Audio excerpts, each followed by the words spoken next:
Just kidding. I'm ready. Ain't that how it always is? I mean, it usually is, but howdy everybody, and welcome to another random one-shot here on the Random Rhapsody Network.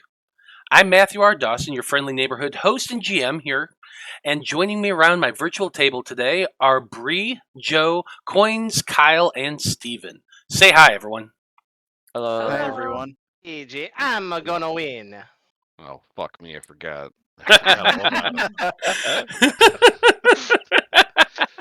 July 4th was a long, Yeah. a while ago for this. Oh, I was looking forward to it.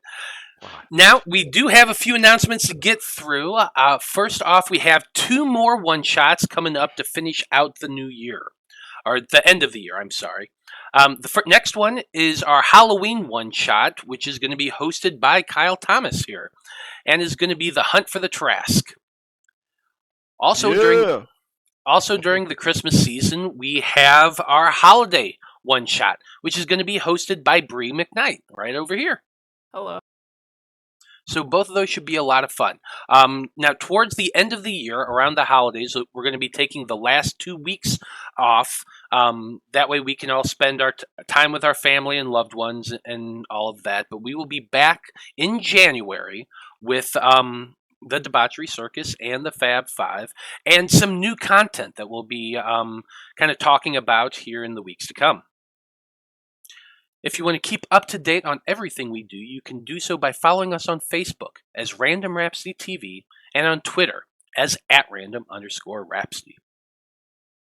Okay, that should do it for the announcements. So join us as we dive once more into the world of Loropa and join the Defenders of the Wall as they travel to uncover what caused that horde of creatures out of the Shadowfell.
Welcome back.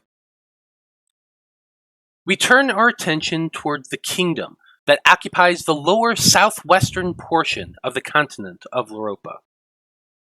A fascist regime, a fascist regime known as the Kingdom of Golferin.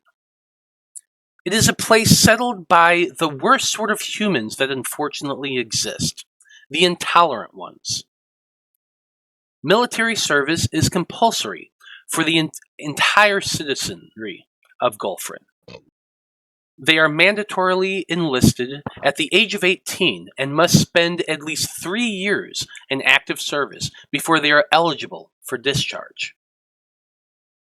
Of the soldiers in Golferin, the toughest, bravest, and most foolhardy are sent to guard the Shade Wall, a 7-mile-long, 120-foot-tall wall of solid stone that protects the realm from a strange anomaly that exists in the northernmost mountains, and that also serves as a border for the small human kingdom. None but the hardest soldiers survive long on the wall, for it serves as a first line of defense against the horrors that regularly come through Loropa's one and only portal to Shadowfell, which is a dangerous mirror dimension to the material plane, but one that is twisted and dark and full of horrible creatures. It is there that our story continues, at that portal. A sinister attack from some brainless thugs trying to overthrow the fatherland was vanquished by our heroic defenders of the wall. and a handful of those brave warriors were sent north to the portal by Sir Devotion McCoy, commander of the Shadewatch Keep. They were sent to investigate why this force had been unleashed upon the world. As for who was sent, well, let's go ahead and meet our cast of heroes. Starting with, Zeal. Tell us about yourself. Oh man. Zeal for Life Freeman. He is like a lifelong soldier. So he got into it and served his time and then loved it so much that he's just stayed with it. He's always peppy, always happy, trying to keep morale up because that's his job. That's what you gotta know. And what is your character class? I am a cleric. I'm a Twilight Domain cleric. Okay. Human, of course, as are we all. Indeed. Okay, Mulligan, tell us about yourself. So, the as are we all part mostly applies to Mulligan, because he is 8'5" and 269 pounds of atavism. He has giant blood somewhere up in his ancestry that just happened to come out. Mulligan is not his actual name, it's just what he's been called, used to refer to him as an insult, as in your parents should have taken a mulligan on their child and gotten a better one. He is a Path of the Giant Barbarian, which means his giant heritage especially comes out when he's raging and becomes large size, and he uses a very large maul to fight with. Nice. He became a soldier because, well, people who actually care about, like, doing combat and being a soldier right don't really care as long as you know how to do your job. You know, if you're protecting their ass on the front lines, they're not gonna hopefully care about what you look like. Well, we'll find out. Luigi, tell us about yourself. Luigi is a pirate. He's here as part of a peace treaty between his pirate lot and the people of the Watch over here. They are allowed to go through the waters because they keep giving like soldiers to the cause to put in their time. So he is just waiting to put in his time and getting through this. He doesn't want to be here. He's not enthusiastic about it, but he is a swashbuckler rogue and he doesn't back down from a fight. Awesome. Okay. Kalis, how about you? Kalis he's a distinguished looking gentleman. He's in his mid 40s, 45, 46. He's got some hardcore dad vibes going on, really. He's got kind of gorgeous, flowing, kind of black hair, goatee, very cropped and manicured. He's an adjunct professor in one of the universities in the country, and he might have started teaching some things that maybe the leaders just didn't really start to enjoy after a while, and he kind of got put back on the wall for a second tour. He had served when he was younger, but he got sent back there as kind of a punishment, and so now he's just teaching all the new young recruits about this glorious god from the distant past that's making a comeback called the Dreamer. So when you say dad vibes, you really mean daddy vibes? I mean, I guess you could say. I mean, I pictured he's kind of looking like Odette Fair from like Then the Mummy. yes. You know, Yeah. he's the Magian from the Mummy. You know, he's got the. He doesn't have the tattoos, but yeah, he's got that Sexy professor, daddy vibes. that professor that all of the female students want to get because he's probably nailed a few co-eds in his time. Indiana Wow. Jones. Wow. I love it. Yeah. Awful. What's your class? He is a warlock. Love it. Okay. Last but not least, Baus. Tell us about yourself. Yeah, I am Baus Augen. I have been in the military since I was just a small child. I never excel at too many of the physical parts of being a soldier, but They have taken quite a liking to me with the wizards doing their magical experiments. You see, I have these eyes that look all crazy. That is because I now have the magical power, and you will fear me as these these shadows do. Love it. I am the Wizard School of Enchantment. You know who doesn't fear you? The Duke boys. The Duke boys. Wow. Mr. Bowshog. God. Okay. Well, so once you all arrived at the portal to Shadowfell, you were surprised to find an ugly, twisted hag named Ivanica, along with her brain-dead husband Jared, who are coming out of the portal along with their zombie minions. Not wasting any time, the defenders all leapt into action, attacking the group while the hag, Ivanka, was henpecking the men with her. A vicious battle ensued at the entrance to the portal, and while the zombie and all the zombies and Jared were all killed, the hag Ivanica managed to plane shift away. Now, once the zombies were all defeated, the defenders sent a message to the wall to warn them that something bigger was coming this way, I believe is how you put it, before heading into the portal to investigate what that threat was. And so, defenders of the wall. As I said, you have all decided to step through the portal and into the realm known as Shadowfell. As you all know, the portal to the Shadowfell is a literal rift in space-time, about 9 feet high and 3 feet wide, that exists at the back of a canyon high up into the mountains. Nobody knows for sure how or why a portal came to open in this location, though many have tried to study it over the generations.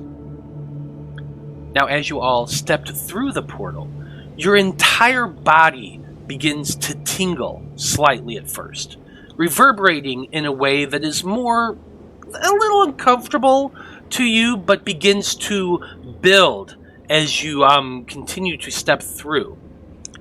The best way you could describe the sensation is as if hundreds of tiny millipedes are all crawling all along your body, and you can feel each leg touching down distinctly across your bare flesh. And so to start things off, I need each of you to roll me a con saving throw. Oh, very nice. Yeah, that sounds about right. Okay. Well, it wasn't supposed to be at an advantage. Hey! 21 still does it, I hope. 19 for Luigi. For who? Luigi. There we go. I have the 13. Okay. So, as you all step through into the other side, Zeal, Klaus, the feeling of tiny little pinprick needles going all across your body just starts becoming overwhelming to you both. You can't help but just cry out in terror as the sensation just goes onward and onward. It's almost as if they're clutching and crawling all around your minds. And as you all step through the portal, you can't help but scream out as you are both frightened for the next hour. Yikes. Hour? Which two? I mean, that's The 8 Zeal and and the 13. Klaus. Zeal. Yep, Zeal and Klaus. You had to beat a 12. Kalis. That's right. Kalis. I always say Klaus, but it's Kalis. It's the right letters. Your brain forms Klaus. Yep. But anyway, the both of you just start screaming in terror. I imagine you're like rubbing your hands along your arms, like just trying to get off whatever the hell it is that you're feeling. The rest of you, as you stepped through the portal, the sensation went away.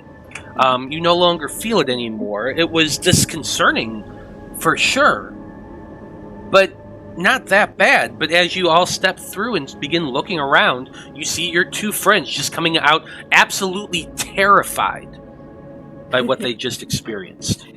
God damn it, Zeal, what did you put in my drink?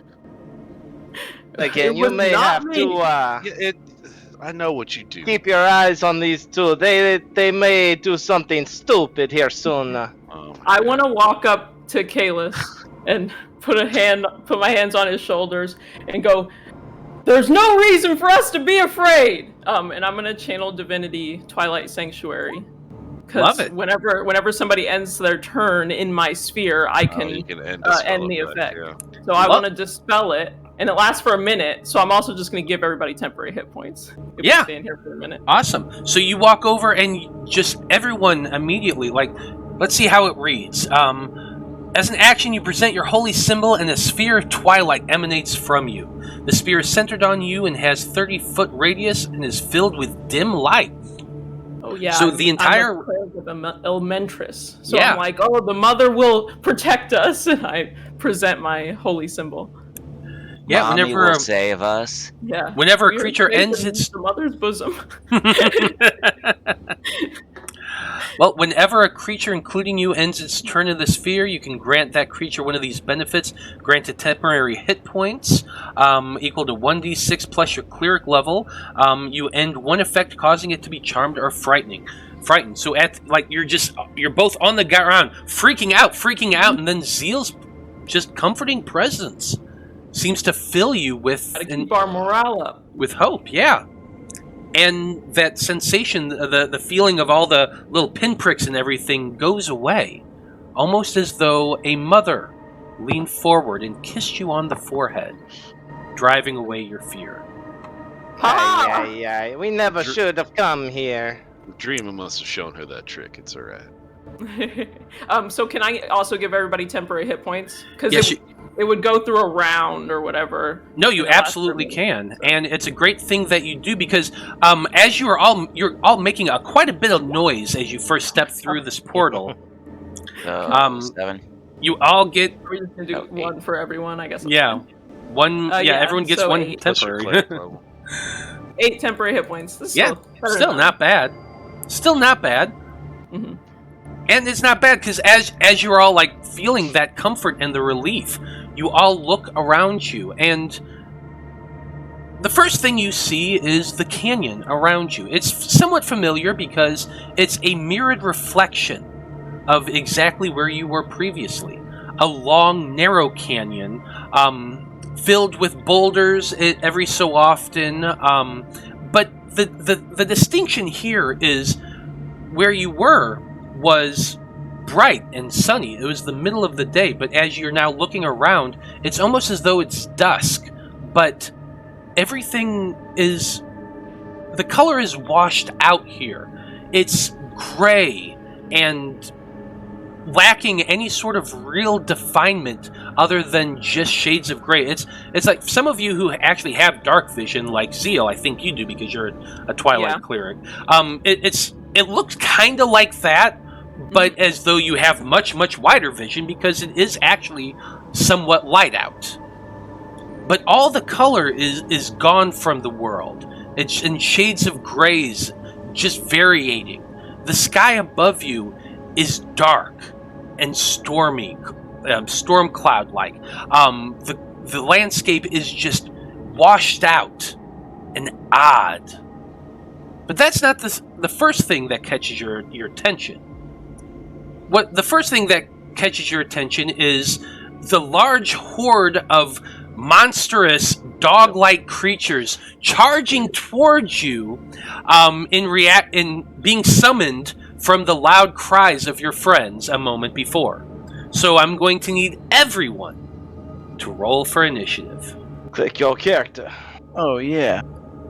Well, Being- boys, we're on the yeah. devil's playground now. Aye. Jeez. I rolled twice and I still got a 9. 19 again. Let's get some good music.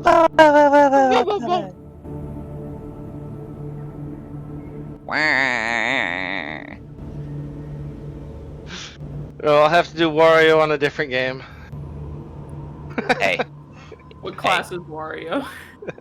let me know when you decide to play Wario so I can play in the same game and be Waluigi. That'd be great. Because I love Waluigi. We'll definitely do it one of these days. I like Do Wario as like a barbarian and Waluigi as like a ranger. Yeah, maybe a rogue. Perfect combo. Oh yeah, rogue would be good too. There we go. Spider.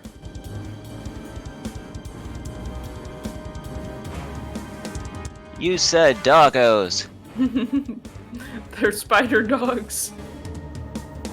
Ruined opportunity. You could have been Mario this game. I could have. But I don't really care about Mario, I just like Waluigi. Fair enough. Then I'll be Donkey Kong. Betray you. Wow.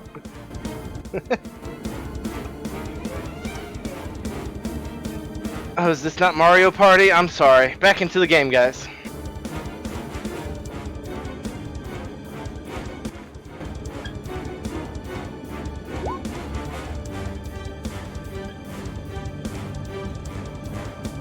Okay. So let's see where we're starting off here. Looks like we got Klaus up first with Luigi on deck. So Klaus, or Kalis, god damn, I suck at this. Kalis. Kalis, you're looking around now and you do see these three giant lumbering shapes come charging down the up the path there in front of you. There's also three very large, shadowy-looking creatures behind them, loping towards as well. But you get to react first. So, what would you like to do? Well, I think he's not going to go anything too heavy just yet, because he figured there's other shit coming. So he's just going to blast some doggies. First one will be the dog to the left, and then the second one's the dog to the right. Love it. Who's left? The screens, the audience This one? is left. Okay. Oh, let's get the map up too for the people watching. Oh yeah. There we go. So a 27 I'm hoping hits, but there's a 14 hit. A 14 does hit as well. Ooh, It isn't sweet. too hard to hit these things. Alright. This So, is for which one you're hitting first? The first one is the doggy on the left. It's gonna be this one. Doggy on the left. Okay, If it doggy would on the let me- left. It wouldn't let me click on there, and there it finally did it. And the 5 is the agonizing blast damage.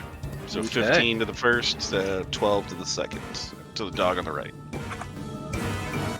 Two blasts go out, slamming into both of these creatures as they're running towards you. They yip in pain, and kind of stumble a little bit, but they are definitely still up and still charging towards you. And then he'll just kind of maneuver around, kind of walk past Zeal, just tap him on the shoulder, be like, "Thanks, bud," and he's gonna head back and let the fighters go first. Fair enough. Okay, Luigi, you're up next. Alright. With a clear shot, he's gonna go ahead and fire 2 Eldritch Blasts at this one on the right side. So, bingo, bingo! A 12 and an 8. The 12 does hit. But the 8 does not. No, the 8 does not. Press the wrong thing. Yeah! 1 point of damage. Picking right up where I left off with my damage dealing ability in this game. I love it. Yeah. That's for sure. Well, you send your Eldritch Blast out, but it's for somehow just not as powerful or energized as the one Kalis did just a moment ago. Yeah, maybe this dinky little bounce on the ground thing isn't the best way to do it. Anyway, Anyway, he's gonna back up that's how to you- here and bonus action attempt to hide. So, So you're okay. gonna get there, just come up behind Mulligan and hide behind him. Love it. Totally forgot. You had a I'm bouncer. not behind. I'm nowhere near Mulligan. You're Oh, looking at someone else. Oh, are you? Okay. Who are you? Oh, Uh, yeah. You'd be- 21%. oh, I see you now down there. Okay. Yeah. You That's see him, okay. but the bad guys Yeah, might not. just doing rogue stuff, you know. Yeah, just being a rogue, roguing it up, hiding behind the portal in a small little alcove over there. Absolutely. Okay, that's it for Luigi. Next up, we got the Shadow Mastiff's turns. Come at me, puppies. Yeah, they need to, that's for sure. Oh, damn it, that's upsetting. Oh no. No, what's upsetting is I need to pop something out. It's okay, though. 1 point of damage. Maybe Zeal can give you a little blue pill. Maybe he can.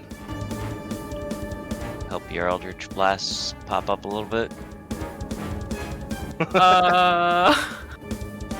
You're a cleric, right? I just got to take a level of warlock to do that, right? I can keep your spirits high. I can't promise anything else.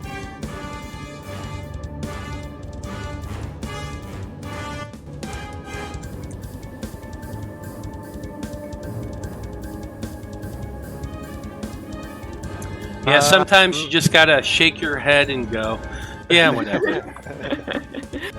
I thought it was pretty good. Yeah, that's okay. Mastiffs, right? Mastiffs. Let me go ahead and do those mastiffs. It's a fun word. Well, the mastiff, let's see here. What do I want him to do?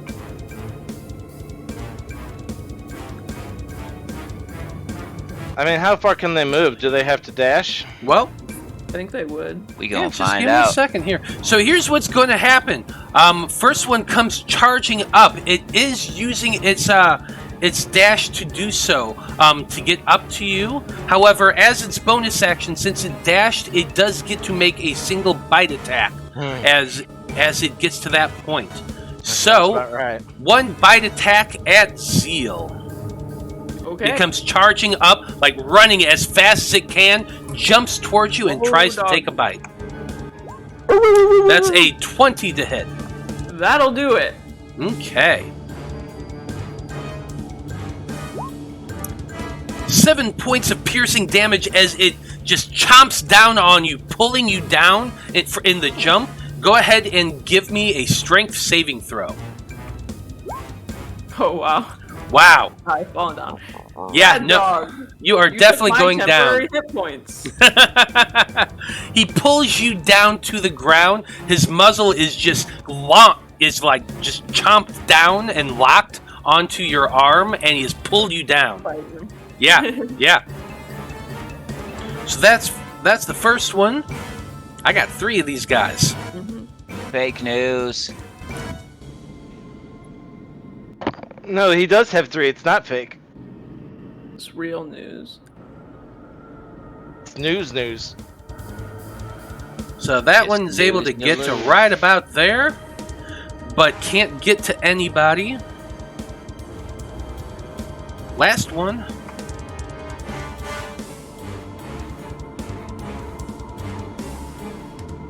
Yep, last one is able to get to you. You are prone on the ground, so it gets to make this attack with advantage as it comes running up, boy. tries to bite down on your leg. That's how dogs Demon attack. doggies. Yeah. Whoo! Nat 20! That'll do it. Ouch! Yeah, that definitely comes running up and just bites down on your leg. Get that good crunch sound on this one. You don't have to make another saving throw because you're already knocked prone, yeah. but 18 points of piercing damage. Okay. Bad doggy. I'll get you back. Tell you us, will. where did you get bit with a nat 20? So Zeal is like a super muscular, like bodybuilder short guy. So I imagine he just tore up like the muscle in my inner leg. God. Sounds about You right. got one. Ouch. Got one on my arm, one on my leg. Yeah. Okay, well, now we got Baus. Baus, what are you gonna do? Um, Gonna get them Duke boys. yes, I will. Oh, and Spine is on my shoulder, so he will move with me. 1, 2, 3, 4, 5, 6. Oh, it's your spider. Hoshfine? Yeah, Spine. It is the German word for spider. And then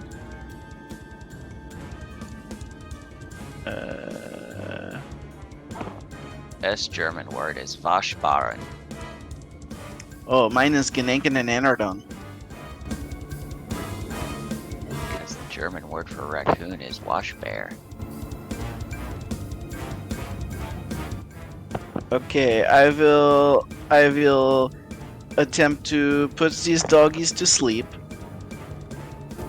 Keep it humane.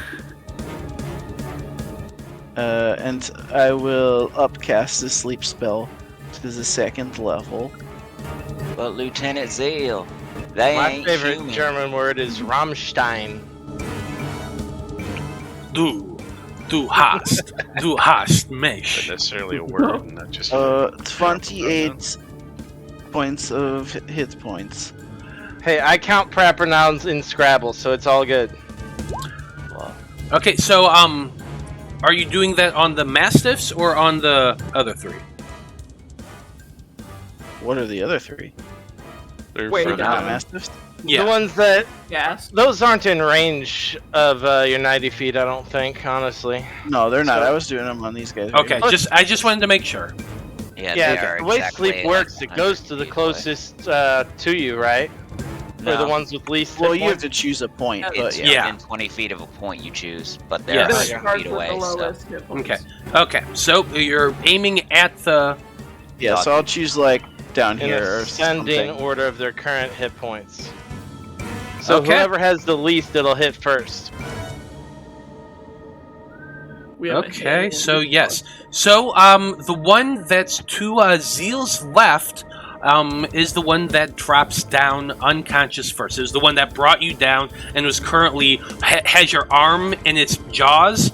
It just suddenly just kind of... Actually, hold on. Let me make sure.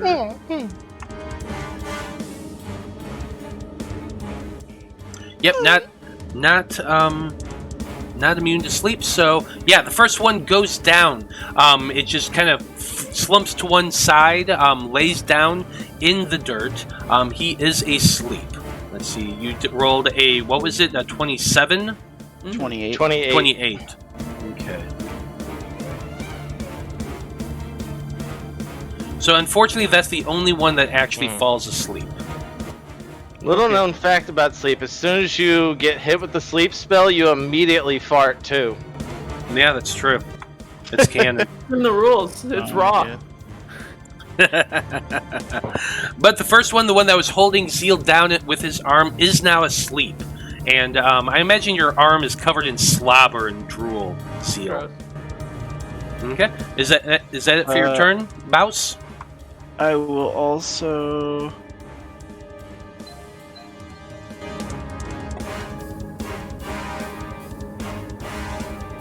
Nah, that's it. That's all I'm gonna do. Okay. And it's my spider's turn next, and he's going to.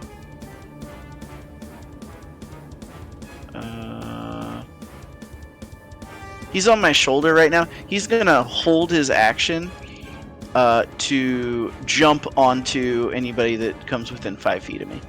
Okay. He's And then holding he his comes within action 5 to feet, try he's gonna like jump onto him. Okay, sounds good. Is this like a bird-eating spider, or bigger than that? Like, how big is your spider? I don't know, like the size of like a wolf spider, like the size of like the palm of your hand. Okay, so like a little smaller than a tarantula. Yeah, Yeah. I dig it. Still big enough to be creepy. Yeah, absolutely. Well, with that, it's now Zeal's turn with Mulligan on deck. So I'm gonna roll over to this square right here. Okay. And then I look at the dogs and I say, "Bad dog," and I'm gonna cast Word of Radiance. Love it. This one here still has its jaws kind of clamped on your leg. Yeah, I do like a Yeah. roll, like Yeah, an absolutely. alligator roll. So both of them are within 5 feet of me, so they both have to make Constitution saving throws or take 8 radiant damage. Love that. That should not have been an advantage. The 9 fails. Sweet. 13 also fails. 13 also fails. Nice. So they both take 8 points of radiant damage. So they just kind of yip in pain from that. They roll 2. Yeah, okay, perfect. And then as my bonus action, since that was a cantrip, I'm gonna cast Spiritual Weapon. Their Spiritual Weapon. And I'm gonna whack the one that has my leg.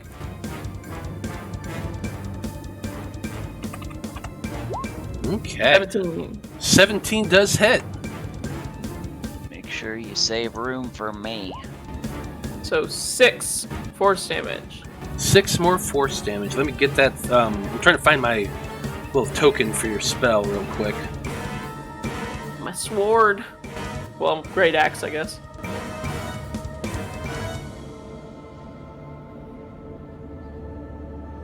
I'll take swords for 7,000. I have so many things now.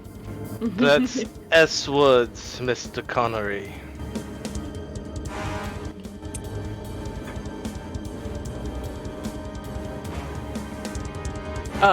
And then I imagine I still have movement. I can stand up from prone. So, where'd you put it? So I hit this one, so we'll put it right here. Right in that spot. There, I moved it for you. Okay, I got it. Why? Okay. It's a spectral thing. It's not like you can't stand there. Oh, Yeah, and which one did you do damage to? The one I that's hit holding this you? one, Perfect. holding the leg, yeah. As you smash into it with, you said it was a great axe? Yeah. With it, with your spectral great axe, the thing yips in pain, which is enough to release you from its jaws, and you kind of pull your leg back, free once again. And then I'd like to stand up from prone so that I'm not prone anymore. Yeah, And then I'll end my turn. Okay, You're going down. Sugar, you're going down swinging. For real. Mulligan, you're up. What are you doing? Awesome. So, I am going to rage, and I have Instinctive Pounce, which allows me to move up to half my speed, so 5, 10, 15.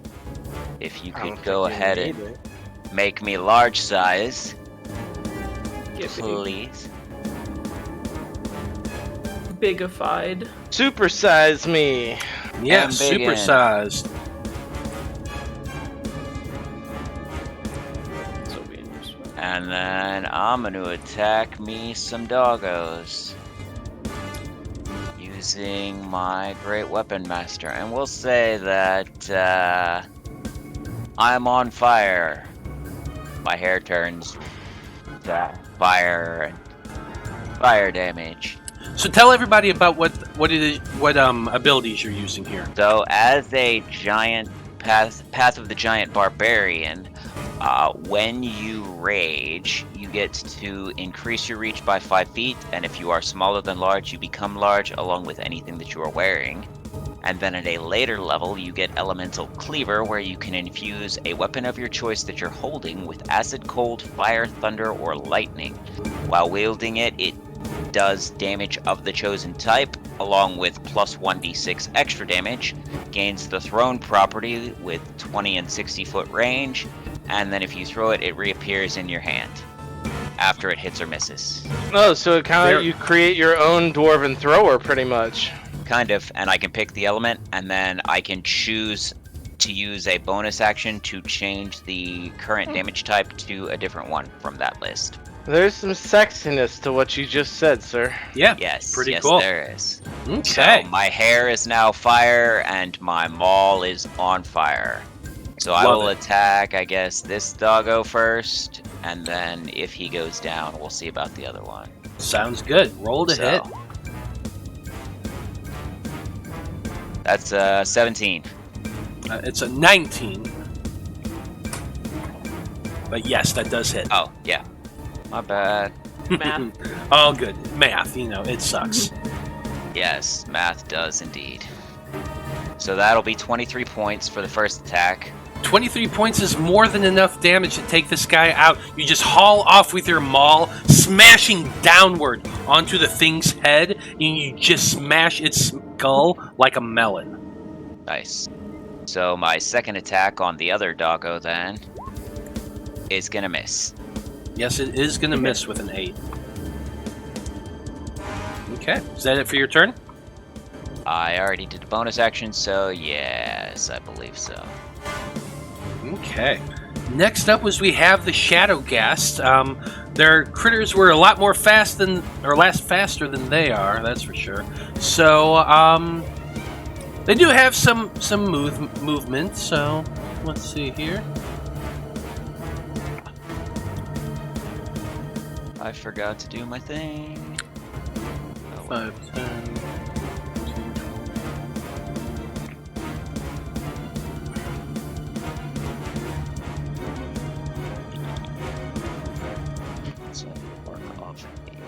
Well, your turn just ended. What did you want to do? Oh no, it was attacking recklessly. Oh, okay. You yeah, have it's to too do late it for when that. you decide Yeah, to make you your got to first call it attack. when you make the attack. Yeah. Yeah, I haven't played a barbarian in 5e except for Mulligan. So I'm still. Hey, it happens. No worries. Yeah.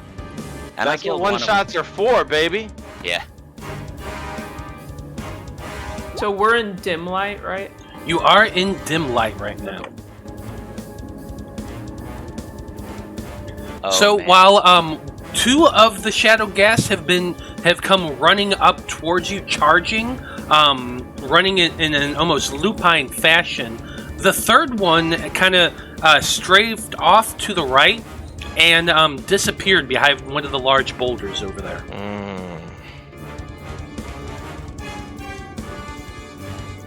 But that's their turn. Back to the top of the order with Kalis. So, Kalis, what are you wanting to do? He'll see the new friends, and he's just gonna toss a couple of blasts at him there. If I hit this time, he's actually gonna use the repelling blast and throw him back. So I didn't do that last time, but this is for the one on the left, and then the second one's the one on the right. So 16, and ooh, I'm guessing the 10 with a crit fail. Yeah, the 10 is definitely not going to hit. The 16 will. So that's 8 force on him, and this one is pushed back 10 feet. Okay. I'm going to say it's push, since you're kind of, yeah, right there. Push back 10 feet as you hit this thing full off in the chest with your Eldritch Blast. You do anything else for your turn? And he'll just angle back just a teeny bit, and that's it. Oh, I guess he's got mage armor at will with the shadow with his Eldritch Invocation, so he'll make sure to put that on since I don't think I said that yet. Yeah, absolutely. Got your shadowy armor shadows, kind of yeah. all around. That's an action. Well, he could have said it before that. Okay. No, it just says I can cast mage armor myself at will without expending a spell slot. Doesn't Yeah. say it has to be an action on this. It's casting It the doesn't spell matter. mage He's armor. got it on. Shut up. You probably had it cast on you when you came up to this area anyway, and before you had It the was in previous the last fight. fight. And we Yeah, just it's crossed still the through, same so- day. It's Yeah. still the same day.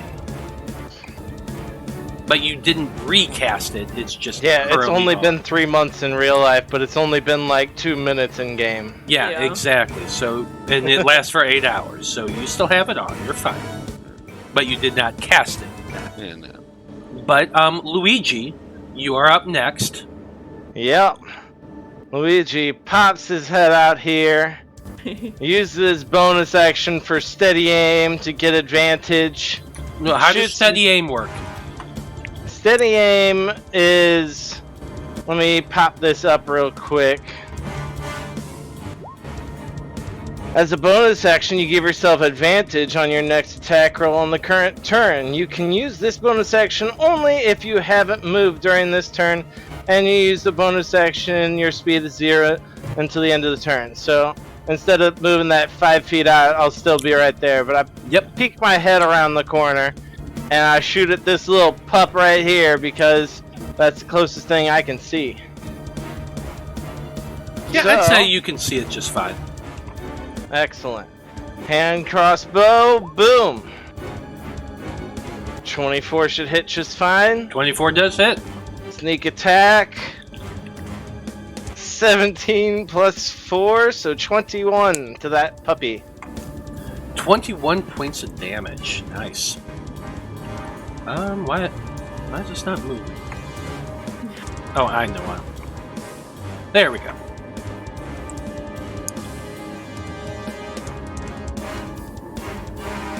21 points of damage. You pop your head around, aim your crossbow very steady-like, probably steadying it against the cliff wall that you're up against, and you fire. The arrow goes flying through the air right into the back of this thing, like I imagine right between the shoulder blades. It yips out in pain, and it's like huddled down. It's barely still alive, but it is alive. Damn. Alright, that's all I can do with my turn. Yeah. Absolutely. That hurt. Better than 1 point, though. Definitely better than 1 point of damage. Yeah. Okay. Next up, we come to the Shadow Mastiff's turn. One of them is dead. One of them just got really, really hurt and is like biting wildly. And the other one is asleep. So the one that's just biting wildly in pain, thrashing about, guess who it's coming after? Zeal. Yay. You're right there next to it. Did I piss it off just enough?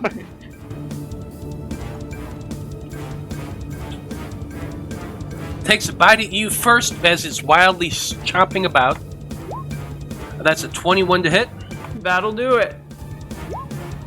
10 points of piercing damage, and it just tries to pull you to the ground. Make a strength saving throw.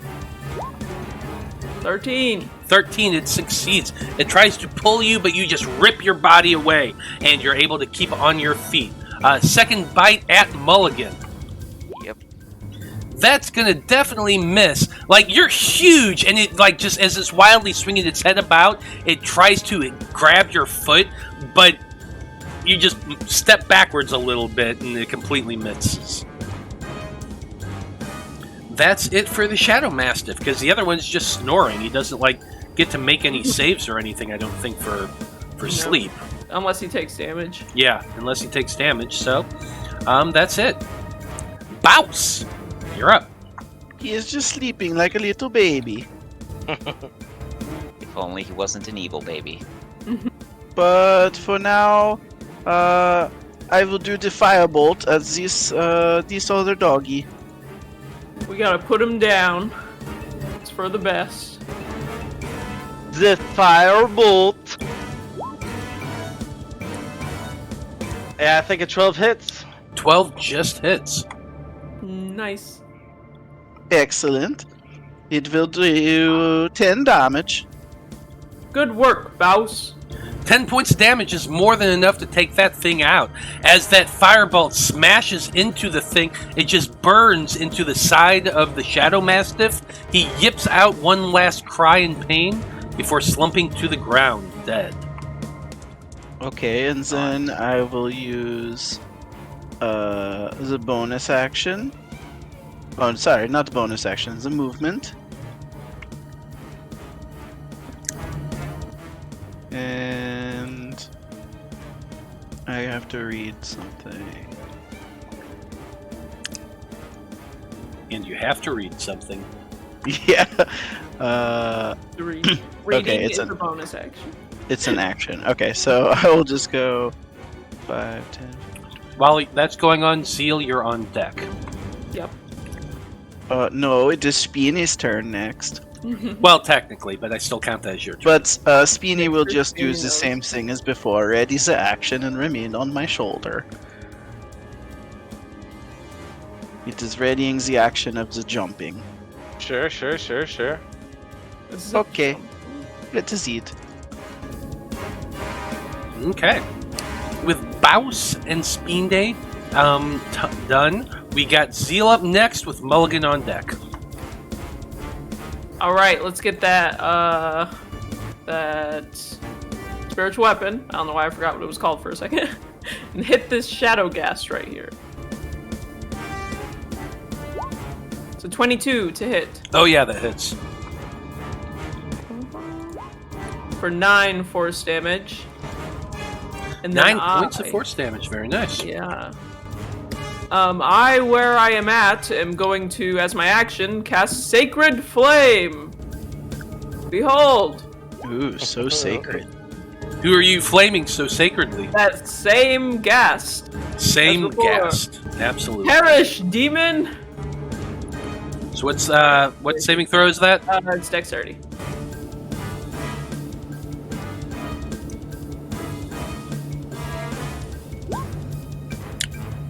Oh, that was didn't mean to roll it to GM. That is a 14. 14 fails. 14 fails. Roll your damage. Alright. Let me see if I have a button for it. Doesn't look like it, so I'm rolling 2d8s. 8! 8 more points of radiant damage that just burns you through this shadow ghast. That definitely hurt. Take it. Alright. I think I'm feeling good and safe here, next to my good friend Mulligan. So I will stay put. Okay. Aw, Molly. Mulligan, you're up next. Cool. First, I will move here and declare reckless attack, which gives me advantage as well as other folks to hit me. And I'm gonna hit this first guy. Get him! Oh wait, that's got to be an advantage. I'll roll Yep, it roll again. Wow. Still an What 8. the hell? Oh, It was Oh faded. my god, yeah. Faded, No that first problem, swing, Molly. you slammed down that maul, but the shadow gas that has already taken some hits just easily jumps back out of the way. Alright, second attack. Oh my god. Yikes. It's rough out here. Yeah, as big as Mulligan is, it's easy for these things to avoid. They just naturally dodge back out of the way as you're swinging that maul wildly. That's dumb. Do not be discouraged. We can still win this fight. hey, Alright, that'll be hey, my I turn. know how that feels, buddy. Okay. Yeah, so, you know what is going to happen now? That first one right there next to you gets his turn and gets to make some attacks. With advantage. With advantage, indeed. Yeah. First one Only if they're on is... me. First one with his bite attack. That's a 21 to hit. I assume that hits. Yeah, that'll hit. 15 points of slashing damage and 6 points of necrotic damage. Take out your temporary also. Yep. Yep, temporary goes away Down first. to 67. Next one with the claws. Nat 26 either way. No, that'll miss. Yeah, definitely that'll miss. Nah. The old Brandy joke, huh? Yeah. Okay, 12 she's not points here to do of it. slashing damage. And I'm going to need you to make for me a Constitution saving throw. Hang on, I gotta do... Let me make the con save first, and then I'll do math, because I didn't do my math right. And Okay. that shouldn't have been an advantage, but it's a 12 either It's way. still a 12 either way. So yeah, you definitely succeed and are not paralyzed by the venom coming out of those claws. Okay, so rage rounds up or down? Rage rounds down. So the slashing would have So- been halved. 6 slashing, 6 necrotic. 7 slashing for that, because it'd be half of 14. Second one. 6. Yeah. Yeah, and then 6 for the second one. 1. So, 69 HP. Nice. Nice. Nice. Okay. Well, that's the first one. But we got Wait. another one. You're down to 69? Yep, Jesus Christ. Nice from out here. 80. Barbarian, dude. My maximum with the temporary hit points isn't close to that. Dude, my wizard max is like 55 at level 11. Oh, I'm shit. 65 or 61 with that 16, 10 so. hit points. But yeah, Okay. 80 HP plus temporary HP plus taking half damage from bludgeoning, piercing, and slashing while in rage. Sorry, Matt. Keep kicking our ass. Yeah, no, it's cool. It's cool. The second thing that's coming up to you is that second Shadowgast. It gets to do the exact same damn thing, buddy. First one, it's actually I should be doing these in reverse. That'd be the smartest thing in the world. So, well, it gets advantage either way, but still, it should probably paralyze first. So, claws. That's a 22 to hit. Yep. 10 points of slashing damage, reduced by half, so 5. And give me another con saving throw. Come on, Barbarian. These are your thing. 15. Yeah. 15 still saves. Turn that off. Yeah, I just did. The bite is 27. Yeah, that'll hit. So 12 points of slashing, reduced in half to 6. And 10 points necrotic damage. Yikes. I just took a lot there. Yeah. Big ouchies. The downsides of reckless, sir. Mm-hmm. You fuck around and find out.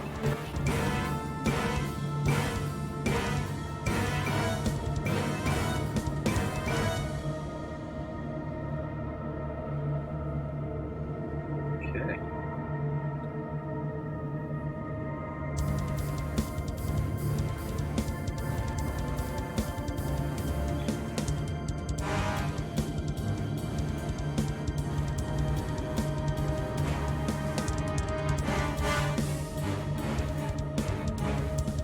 Okay. Do math. Yep, so far that's everything the Shadowgasts have done. Next up, we have Kalis with Luigi on deck. So we have no idea what happened to the third one. This sucks. It's hidden. I think he's gonna. He'll end up changing things up a little bit. He's not gonna do Eldritch Blast this time. He's gonna.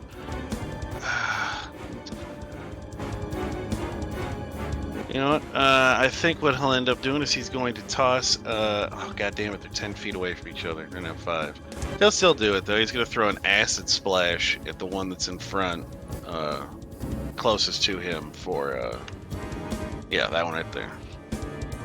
Okay, acid splash on the closest Shadowgast. 20 is just. Oh, it's moving so awesome. The 5, ignore that. That was for the agonizing blast, but it's a 17 dex on a save, and then it'll be 7 acid. If it fails.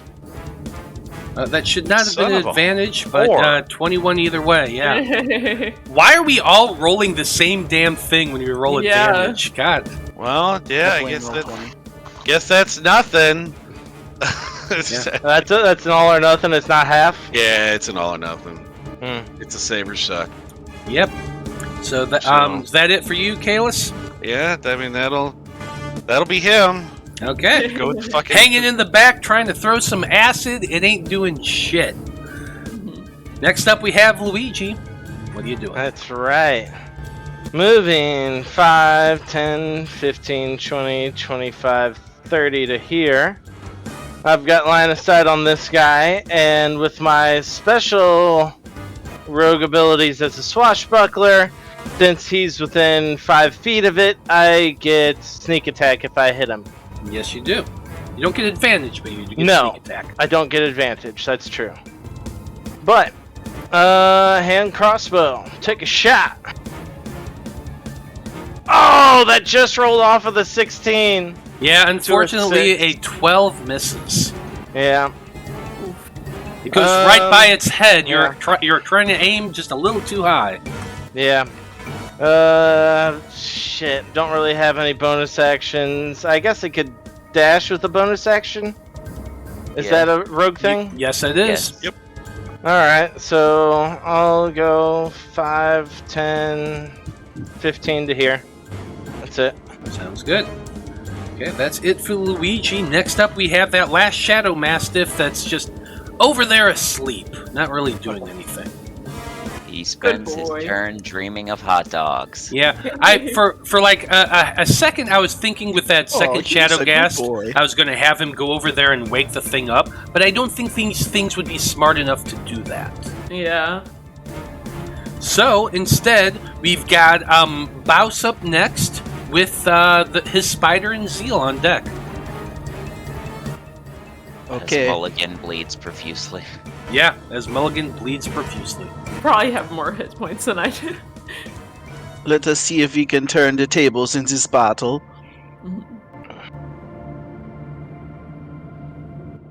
I will move up right to here, to this ghast, and I will gaze into his eyes with my evil eyes. As I do the hypnotic gaze. Okay, so tell us about the hypnotic gaze. I can use my soft words and enchanting gaze to magically enthrall another creature. I choose one creature I can see within 5 feet of me. If it can see and hear me, it must succeed Wisdom saving throw against my DC, which is 15. Or be... oh god, my computer. Charmed. Charmed. That's right, charmed, and speed drops to 0. It is incapacitated and visibly dazed. Well, I did roll because I hadn't read everything. However, as you gaze up at him hypnotically, your eyes start swirling around. The creature just seems to shrug it off, as though he is immune to being charmed. Oh, immune to the charming? Wow. Yeah. Oh, Shiza! I wonder. I don't know. Oh yeah, because it does say the charmed creature's speed drops to 0. Yeah. Okay. So it specifically says charmed, unfortunately. Well, that is for your turn.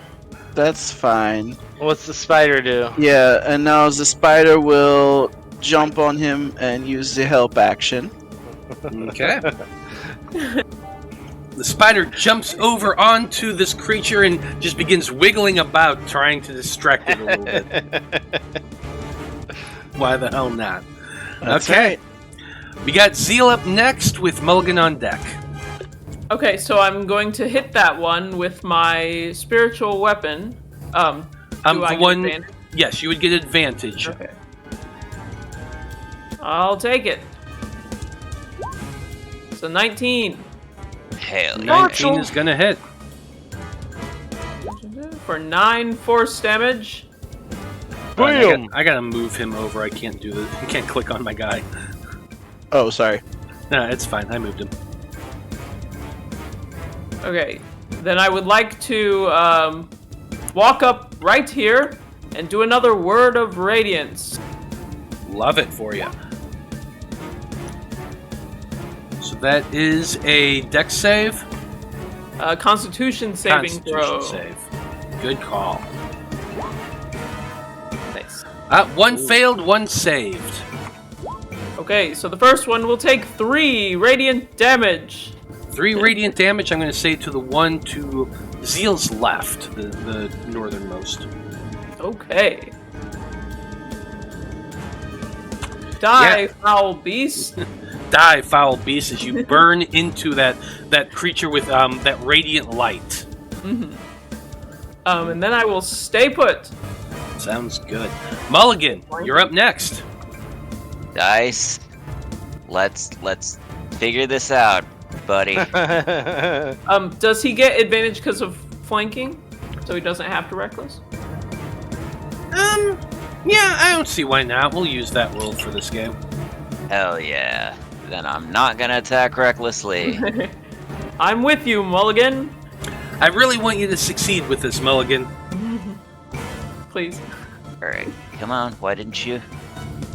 Let's try that again. Now they're all gonna roll. Yeah, they are. So the first one was a 14. 14's not going to hit. The second one was a 15. 15 does. Oh. Just hits. 28 points of fire damage. Which one were you doing that to? The one to the north or the one to the south? The one to the north. One to the north. Okay.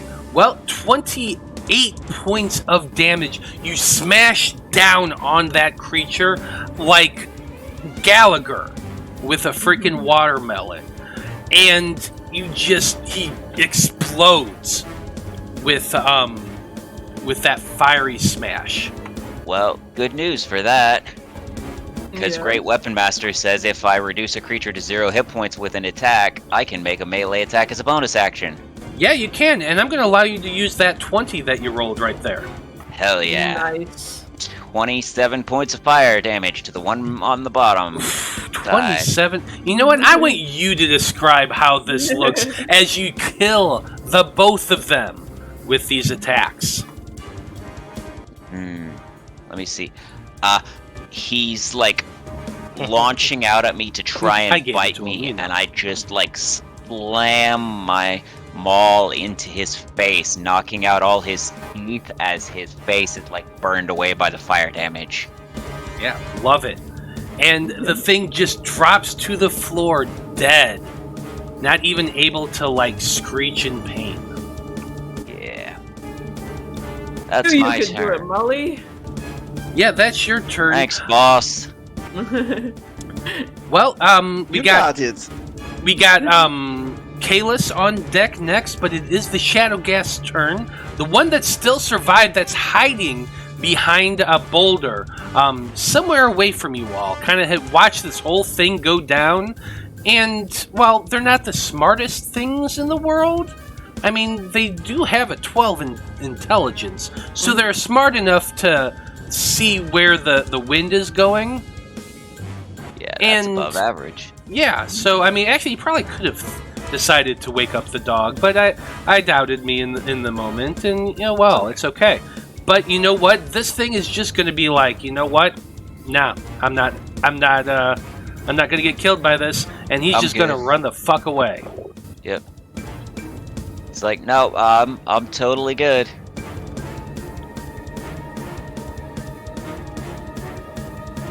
So he is now also visible because he's no longer hiding. He's kind of a pretty far ways away from y'all, but you can't actually see him running the opposite direction. Our main priority is the hag, right? And whoever she serves. True. Yes, I suppose we Yep. have to find her. Well, Well, guess- I suppose I will have to put this one out of its misery. he's I'll walk good. over to the sleeping dog and I'll cut its head off with my rapier. Ah, Oh. Yeah, I mean, I we're have to pretty make an attack well. roll? So I'm going to say that we're pretty well out of initiative order, unless you all want to go try chasing after that other Shadow Gas. No. nah, it's Nah. fine. Okay. As he's running away, Kalis might throw a couple of Eldritch Blasts at him because he does have Eldritch Spear, which puts it up to 300 feet. Do you want to Do do it. that? Oh yeah, he'll throw a couple at him. Just to, Singe That's his low weird. butt Just as warning we- shot. oh yeah. 16 and 18. Yeah. Those do both Chucking hit. him out there as it's running away because it's Mhm. a coward. Yeah. Are you doing the thing that pushes him as Oh well? yeah, he'll help him get away. So 8 and 9, so it's 17. Yeah. 17 points of damage total to this thing. We'll say that as that's going down, the rest of you can pull your weapons out, just cut the head off this sleeping creature. It had I think it had 12 hit points left. So even if Baus isn't able to completely do it himself, all of you working together very much Yeah. can. Yep. In that time, yeah, go ahead and make your attack with your rapier. In that time, the creature took how much points of damage did you say? 17, the one running away.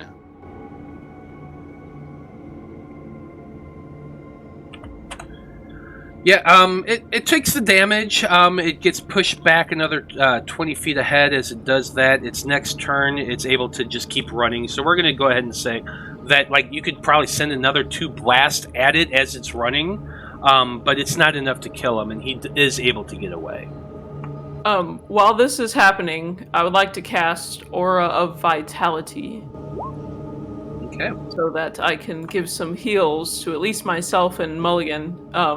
So Yes. if I have a minute, I could do 2d6 10 times. Okay. So spread your 2d6 around. I'm gonna start with myself, because you must care for yourself before caring for others. So, wow, it's rough out here. Mr. Careless, your magical abilities are quite interesting. Have you ever thought of taking them out on the seas? Spread your word. I guess Joe's not paying attention.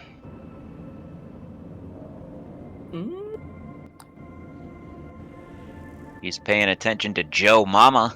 No, his Here's- kids are in the other room. It's okay. Just leave them. So Give it a here's second. for Mulligan. So starting with that 4 there. Yeah.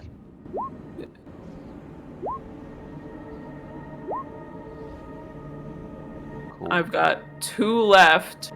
Okay, I'm up to 71 out of 80, so I'm pretty Okay, good. you should be pretty good. Is anybody else missing any hit points at all? Kayla's good. I don't think so. Everybody else is good? Okay. There's All one for good, you thank and- you. One Okay, for one you more and for one for me. me. And one more for you. So I'm Cool, back up to 75. max. Thank you. Kalis, Luigi just offered you a chance to go out with pirates instead of trying to spread your word to these people here. I mean, I might appreciate the offer, but you know, the dreamer wants me here. It's my business is to bring Golferin to the dreamer. So I think I will stay where I'm at, but I do appreciate it, sir. I These take people, it they he is are not coming out there, attracted to God. pirates. these shit. people are closed-minded. They don't listen. You come out onto the ocean, we spread word to everyone. You help us to shoot like you do. Well, it depends if they let me leave. Depends on if y'all survive the area too.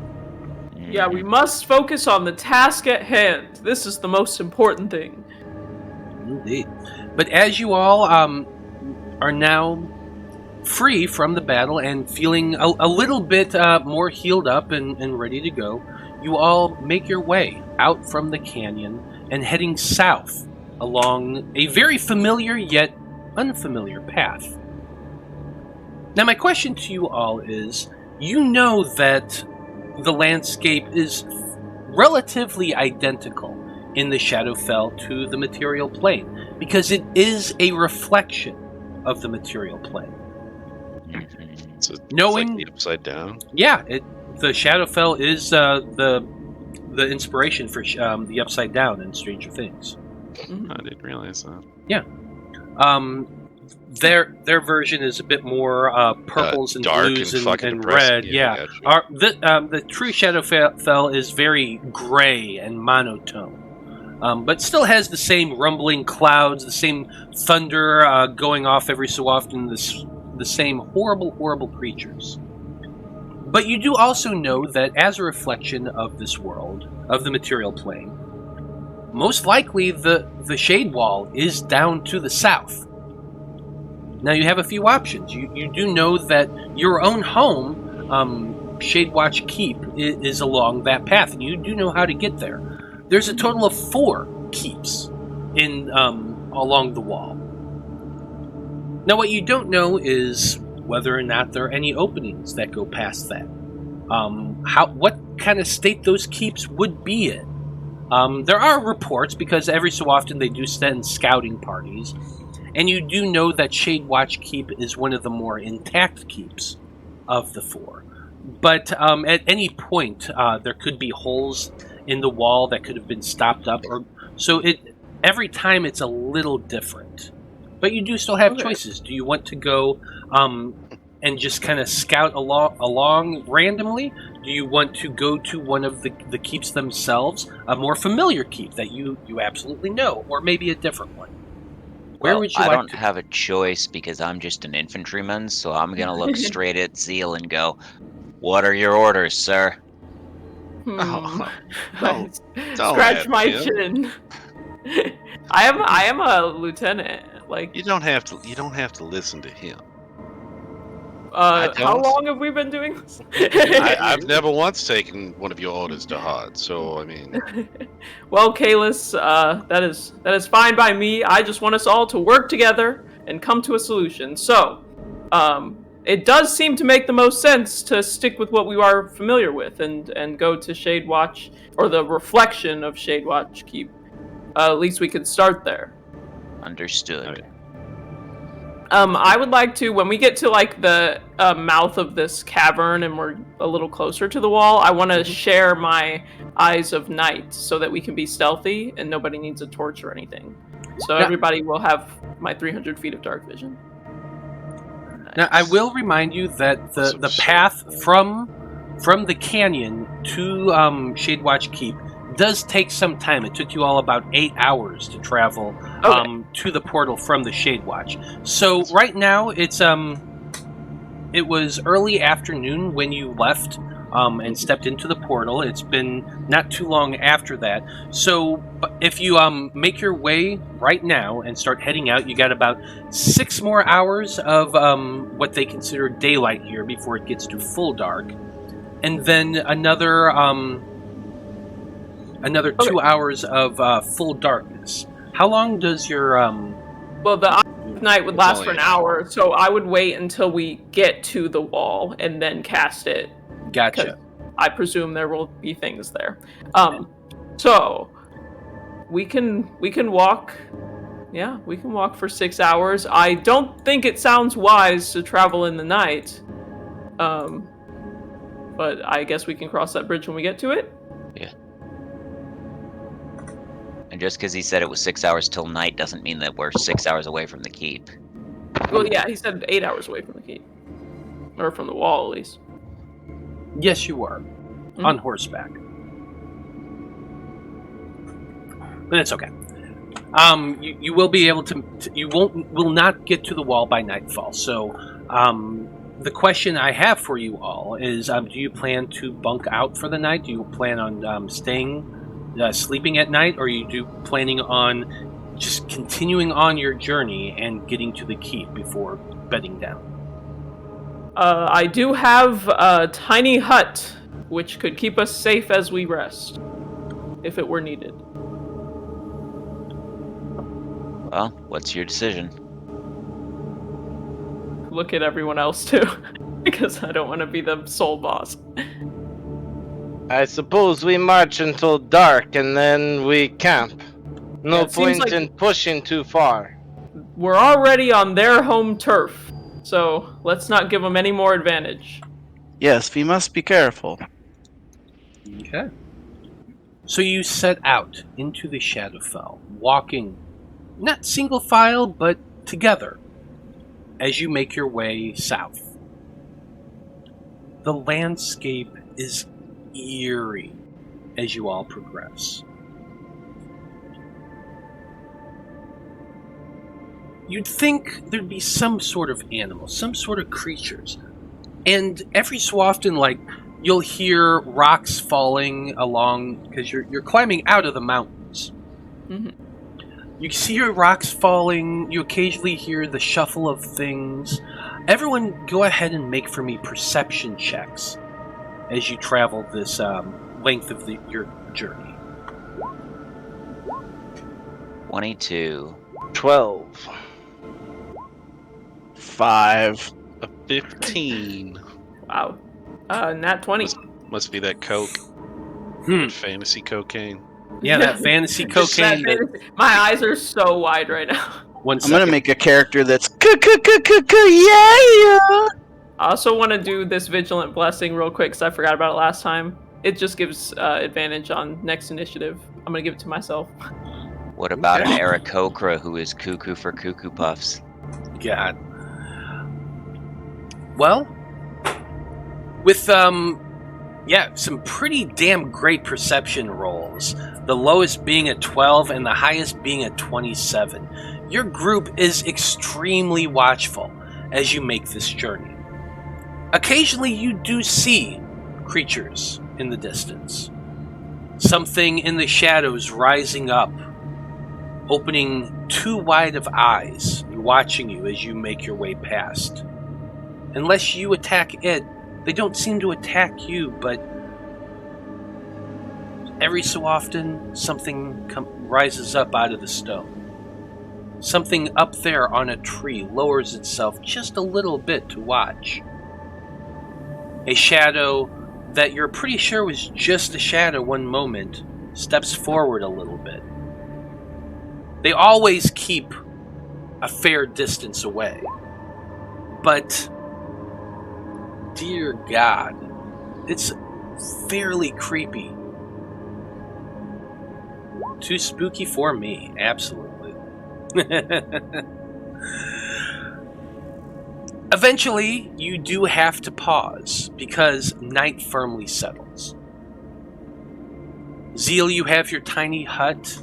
You all take turns with watch.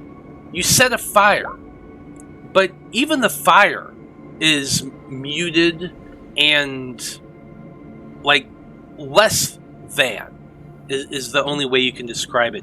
It's like the colors are muted and barely visible. Even the bright glow of the fire looks paler and gray toned. Mm. And you've all heard the stories about the fate, about the Shadowfell. You weren't not expecting all of this, but even still, it is an odd sensation to see. Just an odd sort of the way the world is different, the similarities yet vast differences. And I doubt any of you get a really, really super restful sleep. But you do all take a long rest. And in the night, those of you, as you're watching, you do see shadows and shapes. Zeal, you probably could have given people some of your dark vision for a little bit while you were eating your meal. You're muted. I said yes because I'll get it back after the rest. Yeah. So, like, just for a little bit, you all get to see really, really far out there. And you do keep seeing those little shadow things. Sometimes, maybe it's a bird. Sometimes, maybe it's a wolf. Sometimes, it's too close to human to be. Like, it's just eerie and odd. And always watching you. It kind of weighs down on your minds a little bit. Freaky.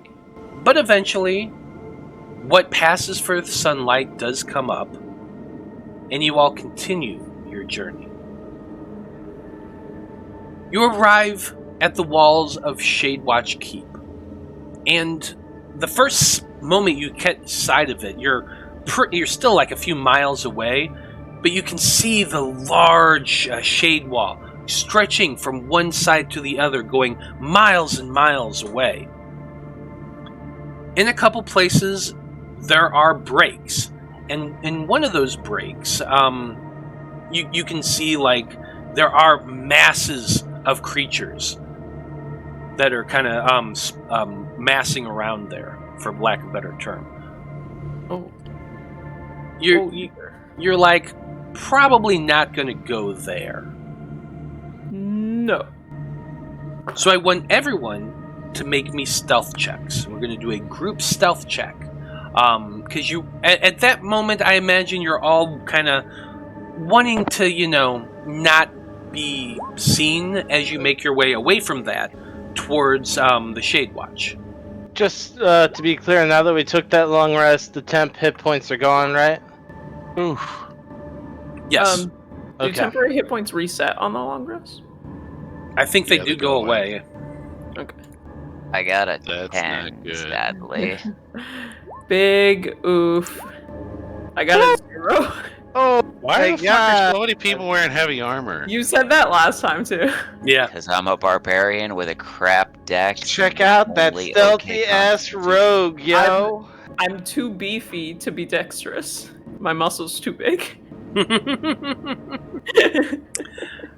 There's a moment as you're going across the mountains into the flat plains that all of you are just clanking along, and you are spotted. and some giant winged creatures start coming towards you all. Run! Fortunately for you all, like, do you decide to run or do you decide to fight?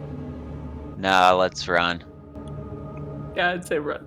Yeah, absolutely. Go ahead and give me athletics checks as you all start running as fast as you can in that heavy armor. Can I give 15. bless? Can you what? Can I bless? Can you bless? I want to bless. I wouldn't. Wow, 6. I have a lot of spell slots, so. Yeah, if you want to bless, you can bless. I bless. That's for saving throws and attack rolls, though. You're thinking. Oh yeah, guidance. Guidance. I do this all the time. Damn it. Okay, so not worrying about that. Okay. I'm not very good with the running there, Matt. 14. Yeah, so just go ahead and give me those calls. Zeal, you got a 14, Mulligan? A 6. I got a 15, and if somebody's lagging, I got an 18 strength, and I can try and pick them up. I got a 2. So you're probably picking up Luigi and pulling him along. Grab him. Kalis, you said you got a 6. And Baus? I've rolled a 21. Okay, so you're running. You're in the lead, running as fast as your little wizard legs can carry you. Mulligan, you're having to pull Luigi along with you. You kind of have to pick him up and tuck him under your arm. Yes, I'm going out for Italian tonight. Yeah. And as you do, these winged creatures start swarming around you. They look almost like sturges, but they're dark and glistening and gray and black. And you have to throw some eldritch blasts. You are able to defeat these things with just cantrips. I'm not going to make this to be too loud, but you do have to stop and fight and start throwing spells. You all probably take a little bit of damage, but not a whole lot. We're going to say 8. Everyone takes 8 points of damage in total, because it's not a huge failure on any of your parts, having to deal with that, but with your very, very poor stealth checks that you failed, and you did succeed a little bit more better with your athletics, and you didn't take nearly as much, but you do get pecked and harassed for a little bit until eventually your throwing spells drives off what few you don't kill. Mm-hmm. And you eventually arrive at the Shadowfell Keep.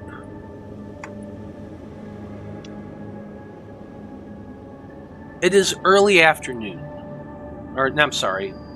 Late morning, not quite early afternoon by this point. Maybe about 10 or so.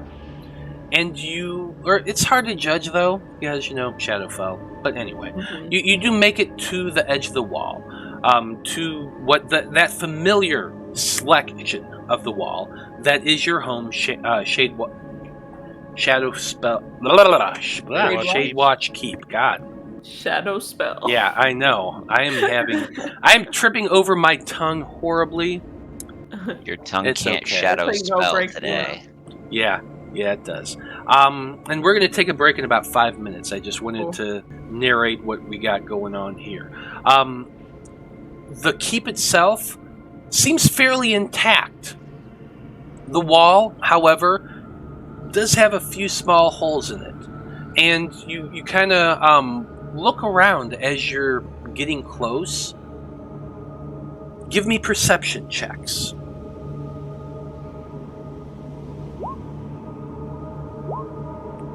I got an 11. 7. 8. You all kind of pause for a moment along the field in front of the keep, which is flat and mashed down, which is pretty much identical to what it looks like in the material plane. Kalis, you're looking around, scanning the top, looking for any sign of movement, and you're like, after a few moments, you say, guys, I'm pretty sure nobody's here.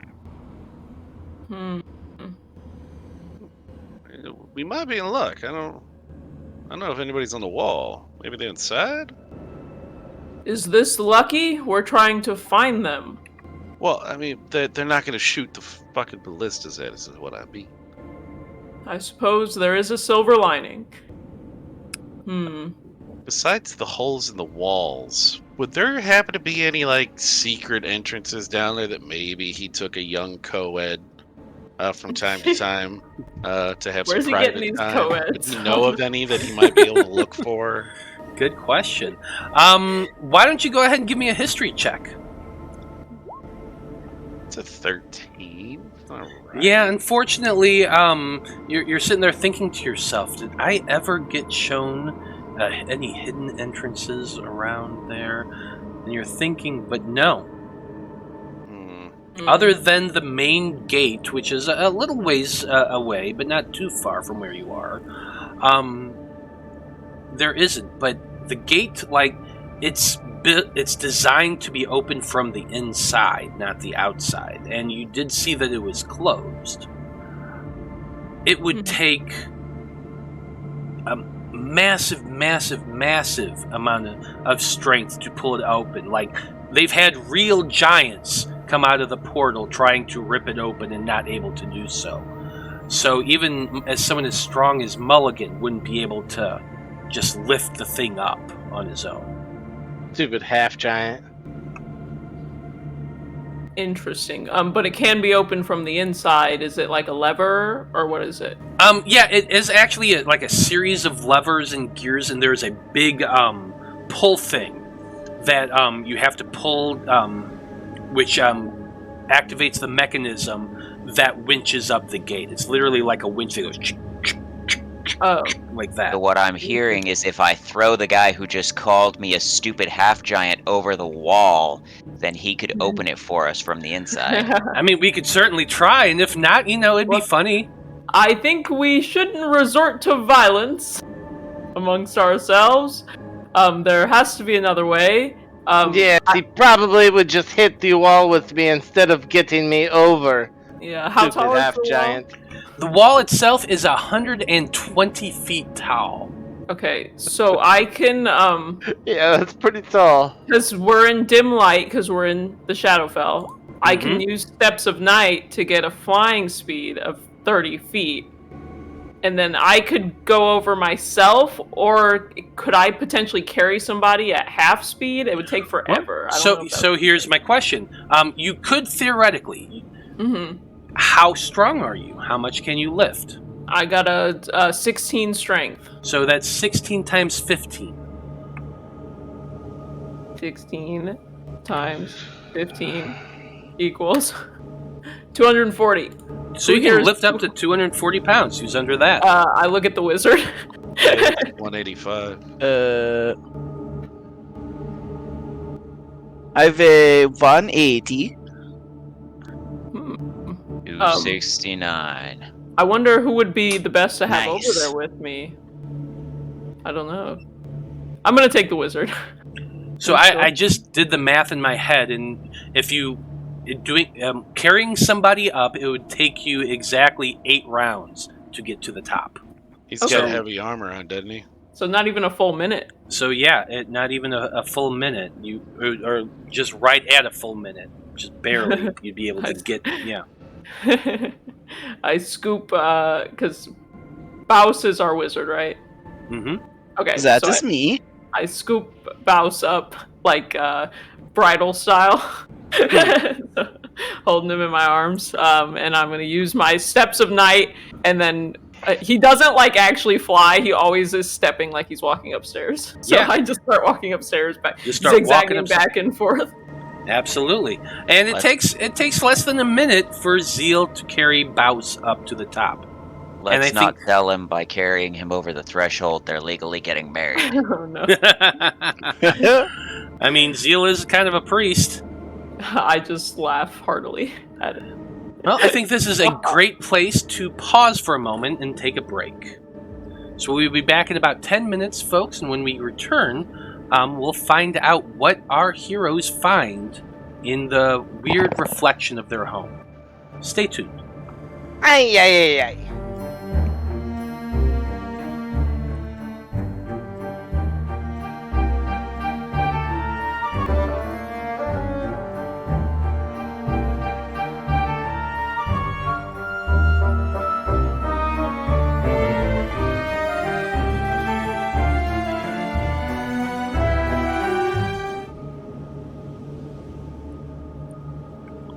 Howdy, everyone. We are back. And when we last left off, our team had just gone to their home, Shadewatch Keep, here in the Shadowfell. It's an interesting place, the Shadowfell. Dark and shadow-like, hence its name. But together, Zeal, holding Baus, descended in stairs, heading up to the keep. Ascended up to the top of the wall, which is kind of where the two of you find yourselves. So I'm going to go ahead and move the two of you.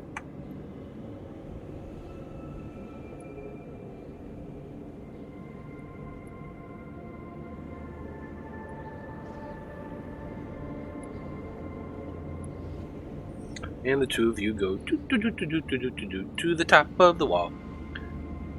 As you do, go ahead, both of you make perception checks. Ooh, I got a 24. Okay. I got the 22. Both of you get to the top, just laying down just as your ability ends, and you begin looking around. And it is eerily quiet. Other than the sound of faint rustling and wind that seems to be picking up around this area, it is desperately quiet. All right, Baus. I could give myself a flying. Well, I don't know why I'm being Ichabod for a second. I could give myself a flying speed again, and we could descend to the other side of the wall, or we could take the stairs. I quite like that magical flight you do. It would be quicker. That much is true. All right, jump back into my arms. Yes, carry me. He runs and jumps in my arms. I gotcha. I'll take the magical flight, you take the stairs. So you are flying once again? Yeah, because I want to do this as quick as possible so that we don't get caught fighting something without our buddies. Okay, absolutely. How many times is it Steps of the Night again? So, how many times can you do that? I can use it 3 times. Okay. So it says, proficiency bonus. equal to my proficiency. So I have 1 left. Yeah, okay. Absolutely. You grab onto Baus, who just leaps into your arms. You use your Steps of Night to slowly descend down. I walk down the steps. Mhm. I'm taking And the all we stairs hear anyway. is yes, carry me. Shh, be quiet, Baus. We're being stealthy. Yeah, so why don't you go ahead and when you get down to the bottom, you still don't see any signs of anything, except for one thing. To the southwest, you see the bar that you're so familiar with that you spend damn near every night in, drinking with your buddies. In the darkness, there are a handful of windows along the bar. And you can see that there is just the faintest sort of glow emanating from them. The bar is a tall 2-story structure made of stone with thatched roof, but this version of it is decrepit, decayed. Large cracks are in the walls, half of the thatched roof is caved in on itself, and vines, odd-looking thorny things, seem to cover every solid surface of this building. But in those broken windows, you can see that faint glow. So go ahead and give me your stealth checks. Okay, I'm be like very stealthy like. Nice. I got a 14. That's not bad. That's not bad at all. With disadvantage and a -2, that's great. Oof, I have rolled a 9. Okay. The two of you start stealthily making your way through your keep, heading towards the gate. Rolled a 9. Yeah. Oh. As you're you think you're being 9. super sneaky, just tiptoeing Yeah, along. I look at Baus and I give him like a nod, like we're awesome. What are your passive perceptions, by the way? My passive perception is 17. Mine is 13. Okay, well, Zeal, you do notice as you kind of start stealthing your way past the bar itself, because the gate is to your west. You see that the flickering light is extinguished. They have been alerted to our presence. We must be quick. And then I start speed walking. Okay. You start speed walking over there as fast as you can. Baus trying to hurry along with you. You do get to the gate, and you find the large mechanical structure on to either side. Big gears, winches that pull heavy chains attached to the gate itself, and you do see the large lever inset into the wall about at the entrance to it, because like it's a big long tunnel that goes from one side of the wall to the other with the metal gate in the middle of it. So the lever's on the inside of it, and it is there. You did see that the that light has gone out in the bar, and one thing you know is that in your world, that thing is extremely loud.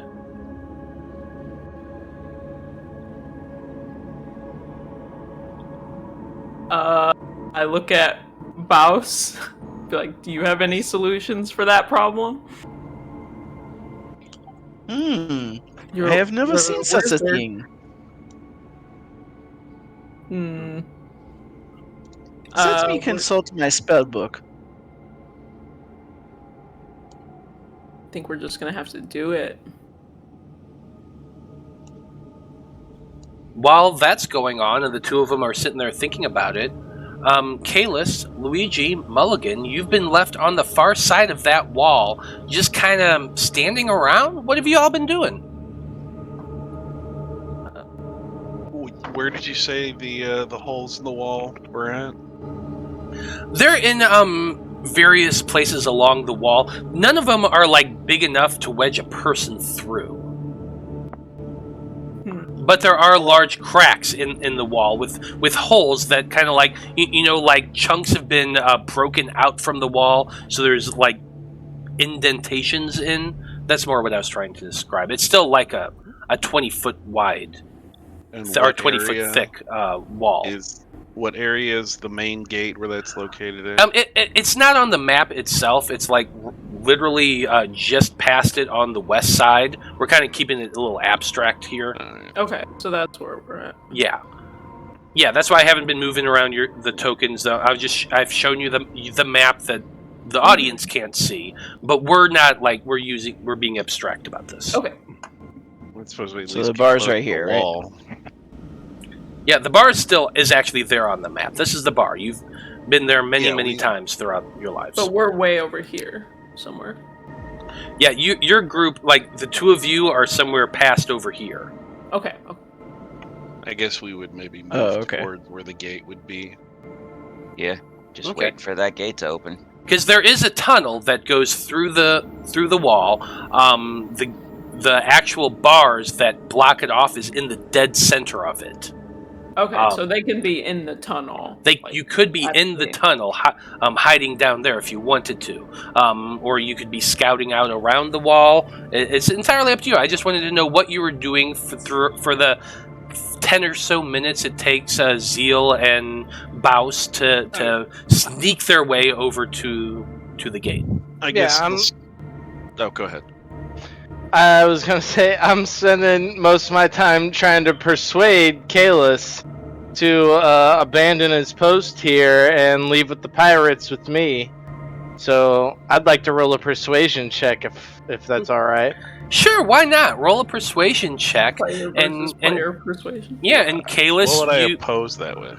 probably an insight check.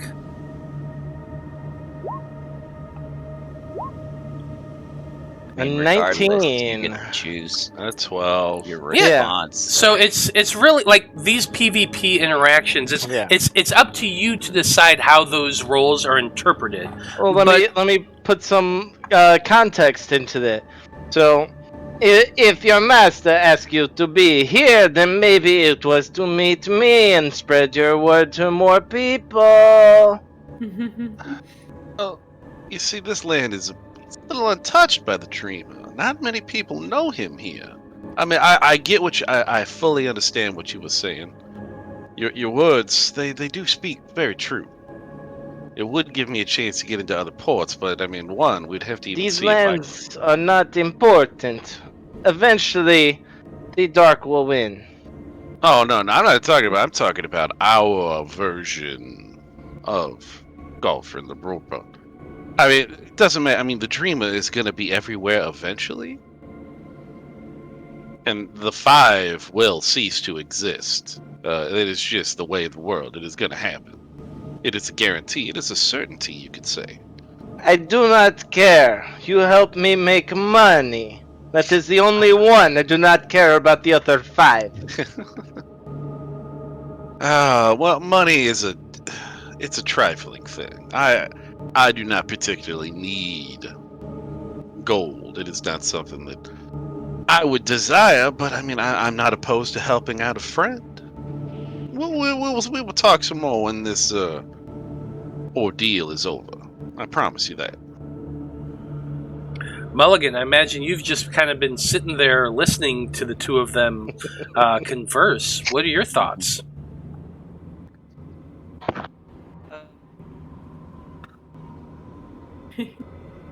True strength is shown not by words, but by deeds.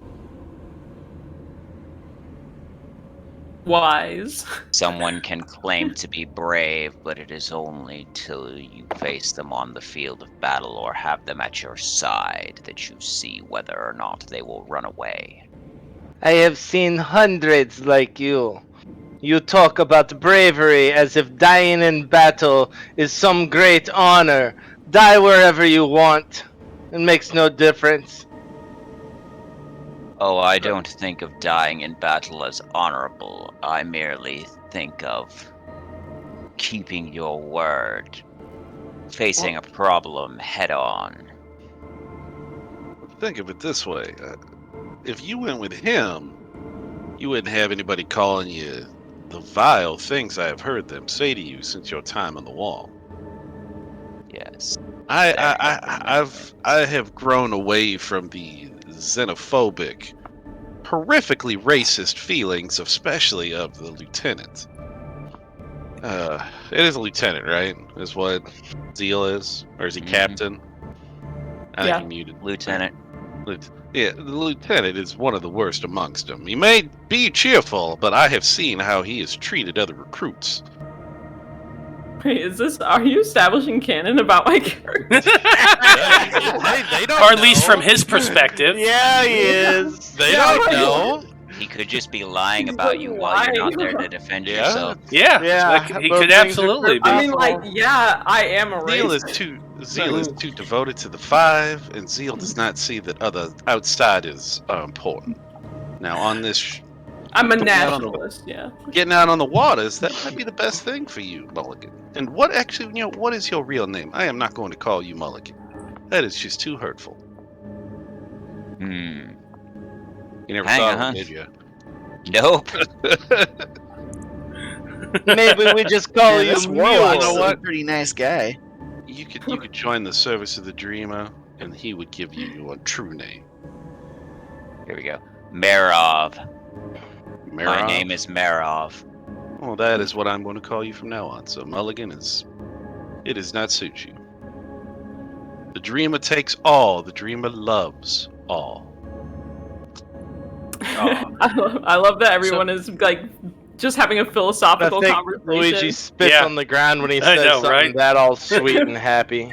Like Bose and Zeal are like stealthing, like high danger, stressed we're just- out, trying to we're open the chilling by gate. the wall, and they're waiting. over there like Socrates and Aristotle. Maybe, I'd like to think as we're walking and talking towards the gates, Yeah, looking out for absolutely. stuff while I we're know. I'm doing just it. saying it's funny. Yeah. I imagine that the three of you are just standing there in the tunnel, leaning up Yeah, against like the waiting. wall, Yeah. like just having a smoke and talking this shit. Oh yeah, well, Well- he's definitely got he's got to be a cigar guy. He's this guy when he's like, just or a pipe. There we go. No, it's a pipe. He's got There a you pipe. go. He brought it with him Oh too. man.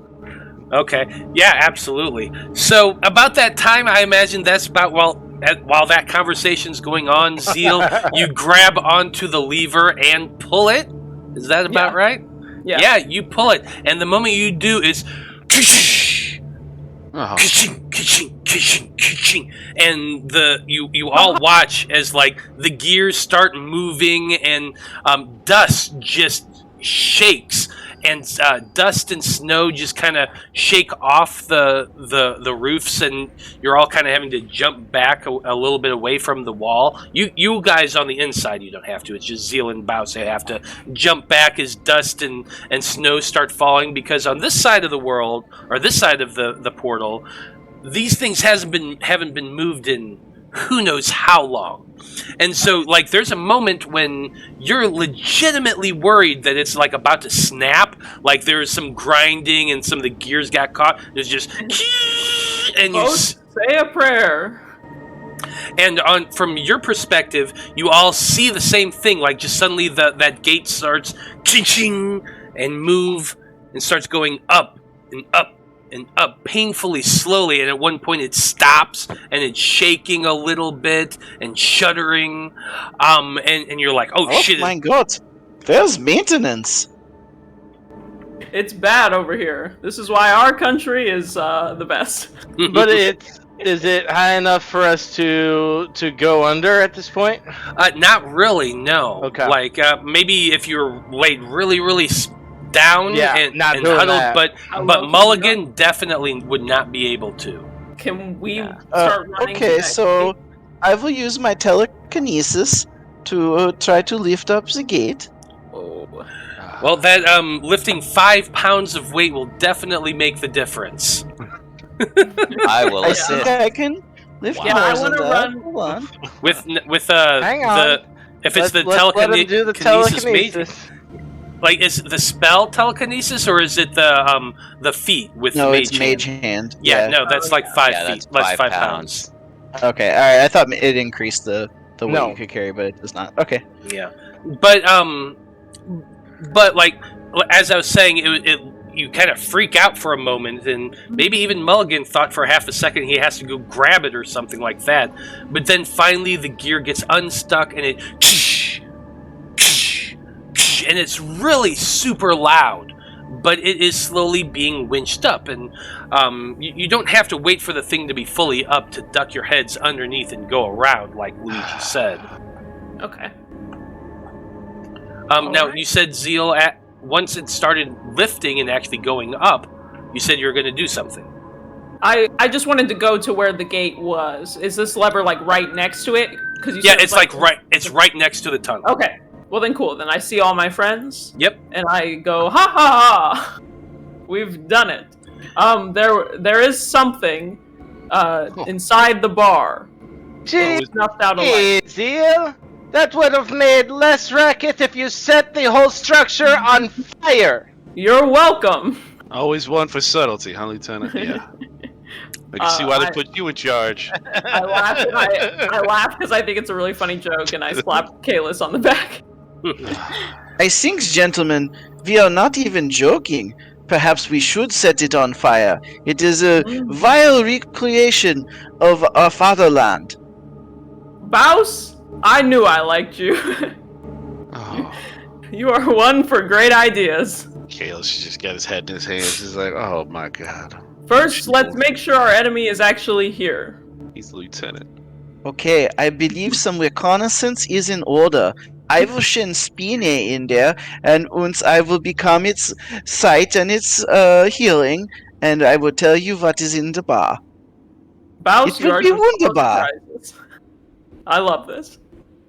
And he'll set down the spider on the ground, and it'll scurry on over towards the bar. I Okay. assume that's going to take a few Go rounds. look but- for Yeah. some lantern oil to light the place on fire. No, we don't. Yeah, that's no, let's that's a not good make idea. We'll signal keep an eye fire to tell everything we're here. They already know that we are Right. here. Everything within 1,000 feet knows we are here. very I true. know.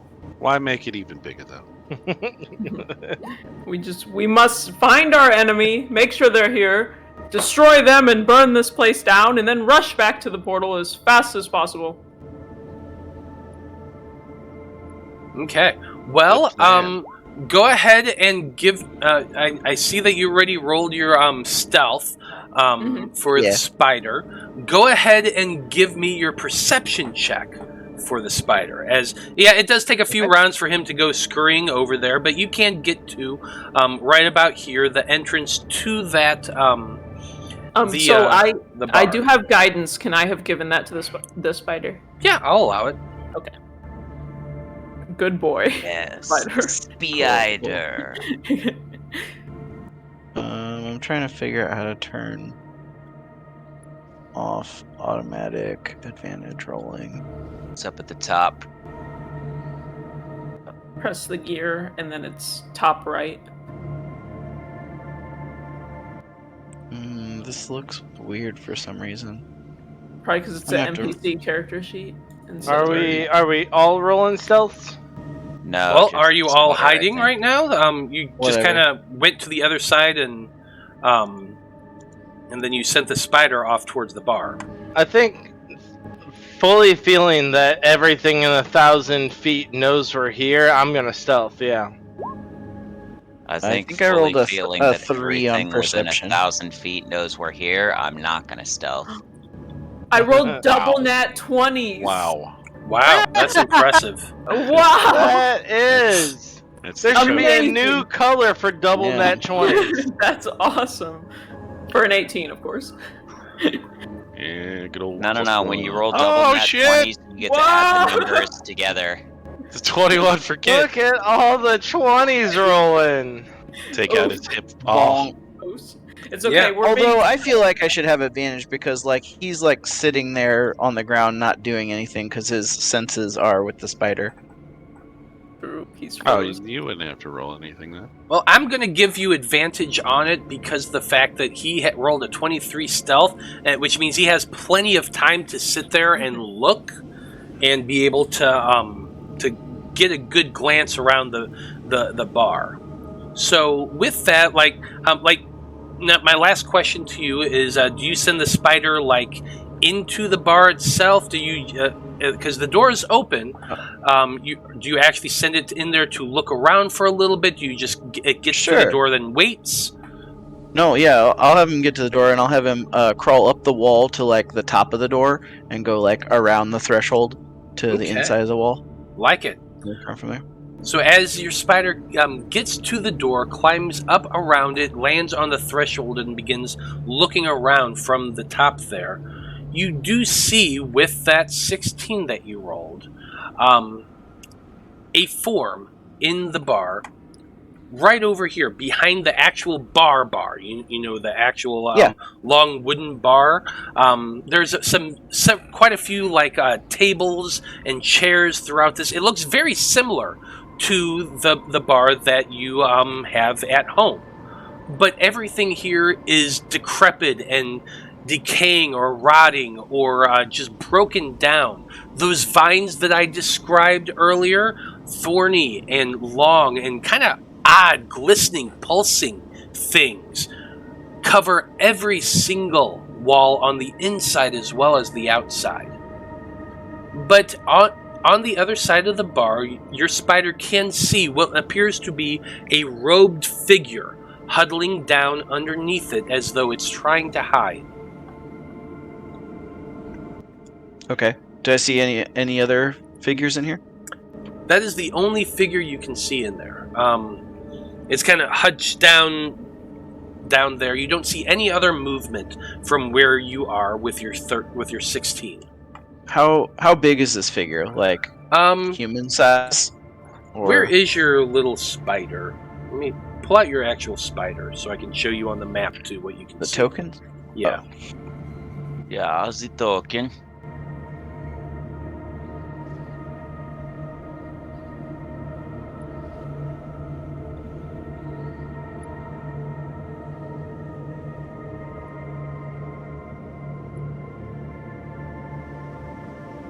Yeah, where's the door? Oh, the door's there. Okay. Yeah, so there you go. I moved you to where you are. Now, what you can see is it appears somewhat humanoid. At least the shape. Like it's got a hood over it. It's got a robe. You can't really see a lot of the features, but the shoulders are in the same place. The elongated torso, the arch of the spine. You can only tell that it appears humanoid. Okay. Would I be able to, like, report back to my friends that are standing near me? Can I, like, tell them what I'm seeing in real time? So when you cast your gaze through your familiar, you're seeing through their eyes, but when you speak, the people around you can hear. So you can be reporting everything that you're seeing in real time.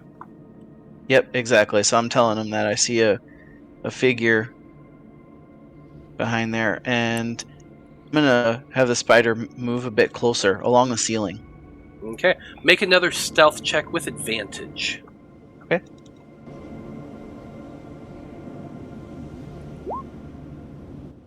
Uh, 17.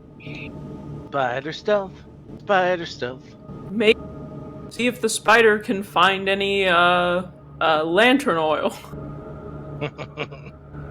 like Luigi said. Okay. I'll look around for lantern oil. No, he's investigating an individual right now. You let him do what he's doing. Yeah. Well, you start I was moving. just adding a suggestion. You start moving along the ceiling with your spiders, inching your way closer. We'll say till you get to right about here. And as you look down, go ahead and make another perception check. Okie dokie.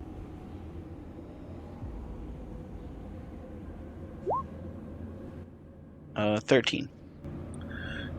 You can see as I said, the creature is huddled down. His head's down. He's half underneath the bar itself. Besides him, there is like a big pile of rags right about there, just in a big old pile at the edge of the bar. Towards the back, there are bottles that appear to be broken. Some of them are just open and have like dark sludge bubbling out of them. There's a few broken kegs. Now, apart from that, you don't see anyone else in the immediate vicinity. It's dark. There's a lot of debris and rubble. There's a few piles of what appears to be refuse and stuff in different patches. But other than that, there's no real movement other than that cowering thing or person or whatever the hell it is right there. Is it making any sound? No, none whatsoever. It's just hiding. But it is like moving around slightly. Like a little bit. It's the movement is what caught your attention, as though it's like just trying to keep down and keep hidden. Hiding from a spider. Okay. Yeah, I'll have... do any of these bottles look like they're intact? The ones that do have like ooze and grossness coming out of them. It doesn't seem like that's something that you would really want to mess with. Okay, I'm gonna have the spider just like maintain staying in there. I'll just give him the order to just kind of like patrol that area, and if that thing moves or leaves the bar, to alert me. Okay. Well, while the spider is doing that, what are the rest of y'all doing?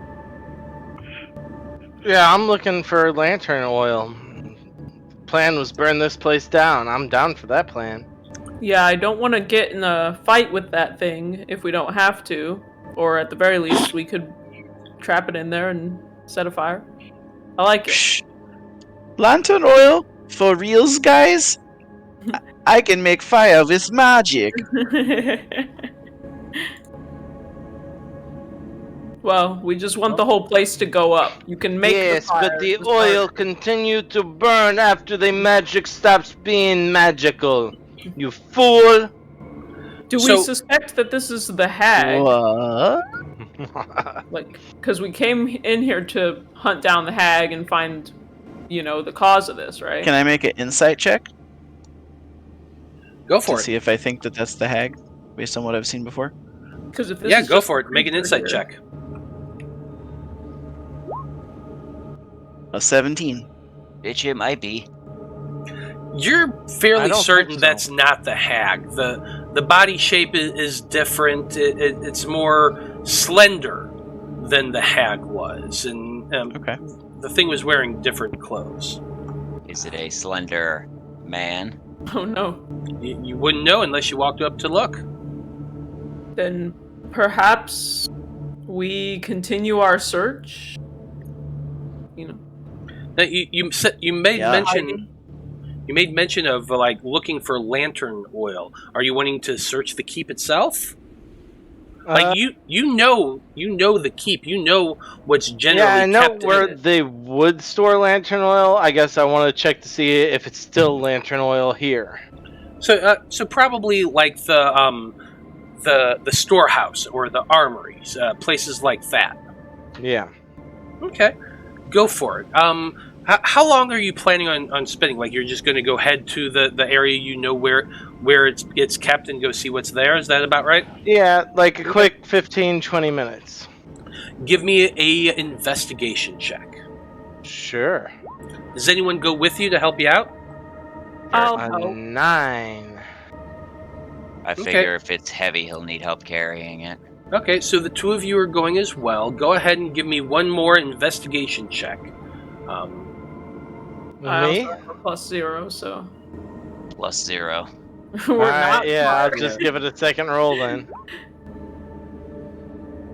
Nice. 19! There you go. Yeah. We got three Oh, idiots yeah. together to find this. The three idiots together while Force the dumbasses. Yeah. where Klaus is protecting Baus. Keep an eye on the thing. Kalis. There is no Klaus. I know it's Kalis. Amazing. I know. I keep interposing the A and the Now L. that you've said it so much, it's like imprinted in your brain. It is. I know. Kalis. Kalis. There you go. Kalis. Okay. But yeah, You ever with thought of that, changing your name? thankfully this will be the last one shot of this. But with that 19, you absolutely are able to find quite a bit in that storehouse. There's a few interesting items that's actually there. You do find your lantern oil, probably a dozen or more flasks, but only 2 or 3 of them are actually not rancid. Ah. However, you do find a few interesting items. There is an intact great axe that seems pretty shiny and nice looking. Whoa.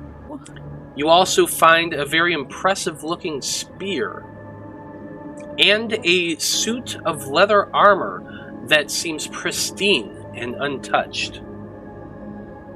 I'm gonna call dibs on that leather armor right there. I don't have any armor. Now, does anybody have the identify spell? I don't have it. Let me see what I have. It's a bard a- wizard. Yeah, Yeah, Bard not- Wizard. It's a ritual spell. No, I don't have it. Oh, it's a ritual though? Yeah. Yes. So if you have it on your list, you can.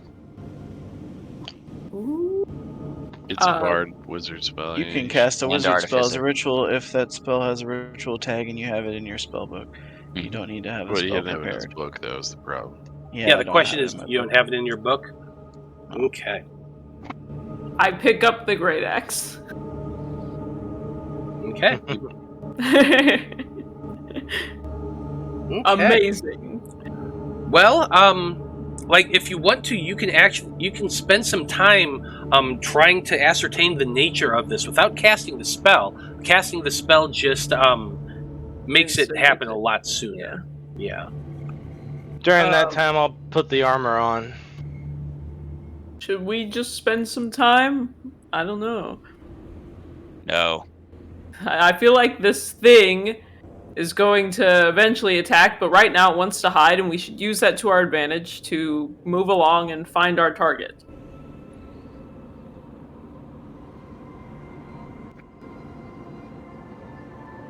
Let's keep Bingo! Sounds good. We only have a couple flasks of oil, not enough to set very much on fire. Yeah. We can keep the oil, though. We'll take the flasks with us. So you're taking the flasks with you, you're taking the 2 weapons and the armor with you, and you're just leaving the keep? I think we should go, because there's other, like, keeps, right? Are they all, like, towers within this? They're along the wall, right? They are along the wall, Okay. they are... And so now that we're inside, we can kind of walk along to get to the next keep. Because in the beginning you said there was this one, and then there was... Yeah, there's 4 keeps in total along the wall in strategic places, 2 on either end, 2 in the middle. You're one of the 2 in the middle.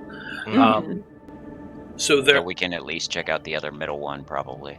Yeah. The other middle one was the one that you saw that was swarmed and infested with monsters.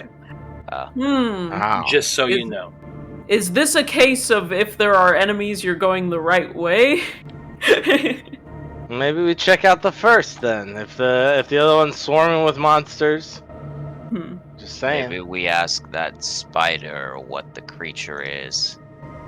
The spider? Oh yeah. So since you actually spent some time in there, go ahead and give me 2 more perception checks with advantage for the spider bouse. Okay.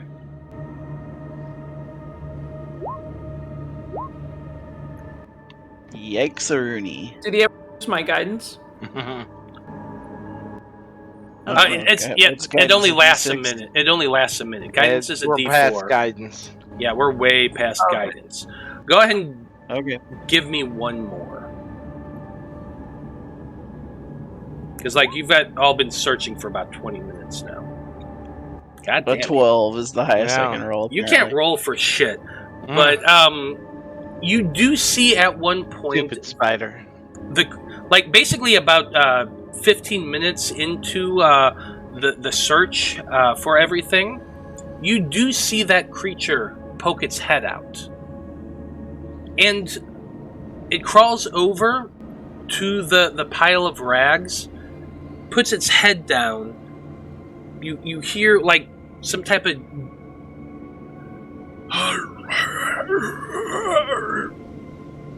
sounds coming from it. The pile of rags lifts itself up.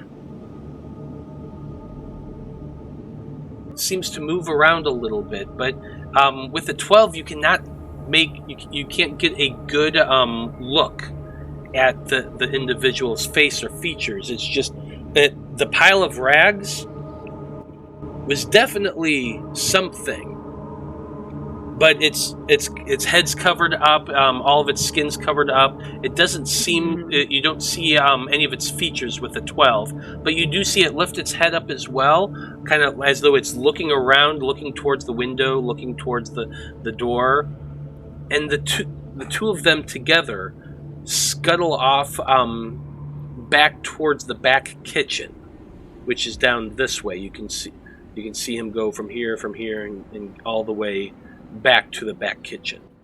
Okay, the spider will follow. Do I need to roll stealth again? Yes, please. That's a 22. Okay. Good on stealth, bad on vision. Yep.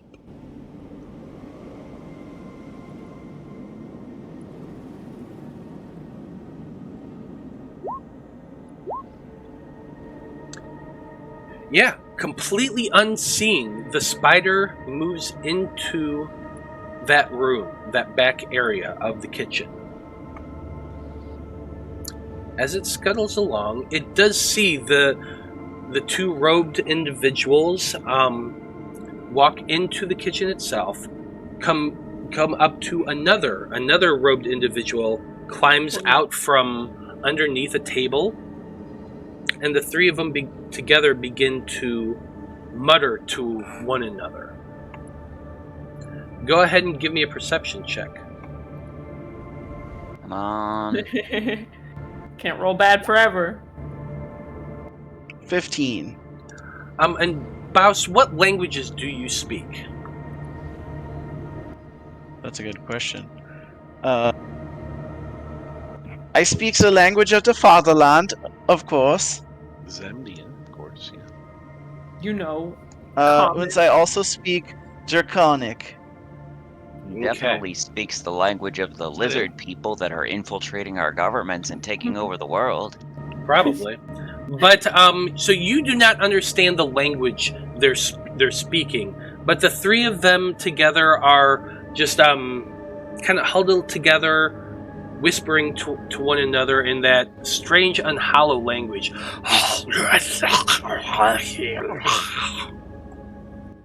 Could I do an Arcana check or something to see if I recognize what language it is, even if I don't understand it? Certainly. Go ahead and make an Arcana check.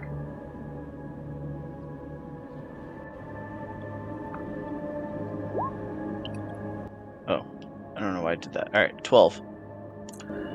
It sounds like a devilish language, perhaps abyssal or infernal, but you're not quite sure. Okay.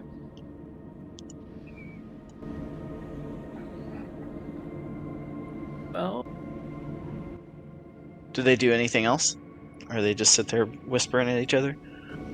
For right now, they are. They seem to be just be. I tell my talking. friends what I've seen. Okay. That is nice. They are doing nothing. We are moving on to another encampment. I'm down Okay. with that. I'll call my spider back then.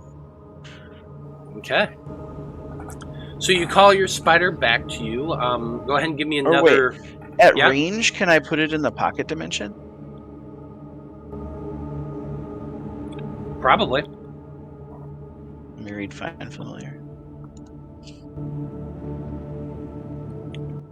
Oh, while it is within 100 feet. I guess. Okay, have I been within 100 feet this whole time? So, that's up to you. If you didn't go along with your friends to search the keep, if you just stayed outside and kept an eye on the bar, then yeah, I'd say you're probably within 100 feet of it. Okay. Well, yeah. Then it gets back to me as close as it can, and I pocket dimension it. Okay. You poof it out of existence back into its pocket dimension. So it sounds like you're all just going to leave the keep and start making your way out of it. Well, we're going to the next tower. Because Just- when you say leave the keep, are you saying we go Mechanically back to the gate? speaking, once we got past this gate, does that give us access to the other sections of the guard area? So once you each keep along the wall is its own set structure. So there's like there's buildings and housing and a small castle, things like that, and grounds and then a wall around that, and then from there there's another gate that leads out to Golferin proper. There's 4 of these along this wall. Right. So would we have to go out the gate that we came in? Yes. Can we just? That I had to we fly can't. over the So we wall. can't just walk on the top. You of the actually wall? could just. Yes, you actually could. You could just walk across on the top of the wall and go from tower to tower, from buttress to, or from station to station, and make your way down. Now each one is about 2 miles or 2.5 miles in between one another. So if you're gonna head out and go to the next one, that's at least another hour walk or so. Yeah. Well, I don't have any other way of trying to track down the hag that we came in here after. Yeah. Other than just on foot going and searching everything. She's literally right Searching there butt in to there. butt, unless somebody has a locate spell. Yeah. Yeah.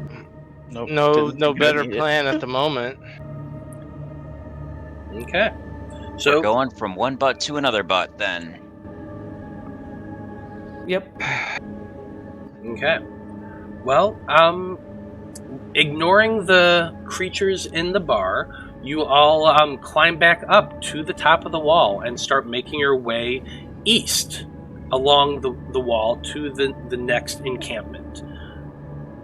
It takes you about an hour or so, and as you do see the occasional creature out in the distance, but for the most part, you're not bothered as you make your way.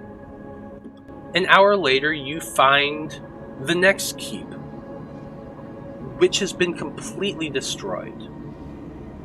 You can certainly see the remnants of it. Shells of buildings, walls half crumbled down. The wall itself is mostly intact, but you can see in places where some things have been like pounding on it, trying to break it, to minimal success. But the keep itself and the outlying grounds around it have been razed. Literally burnt to the ground. You can see places where it had been burned down.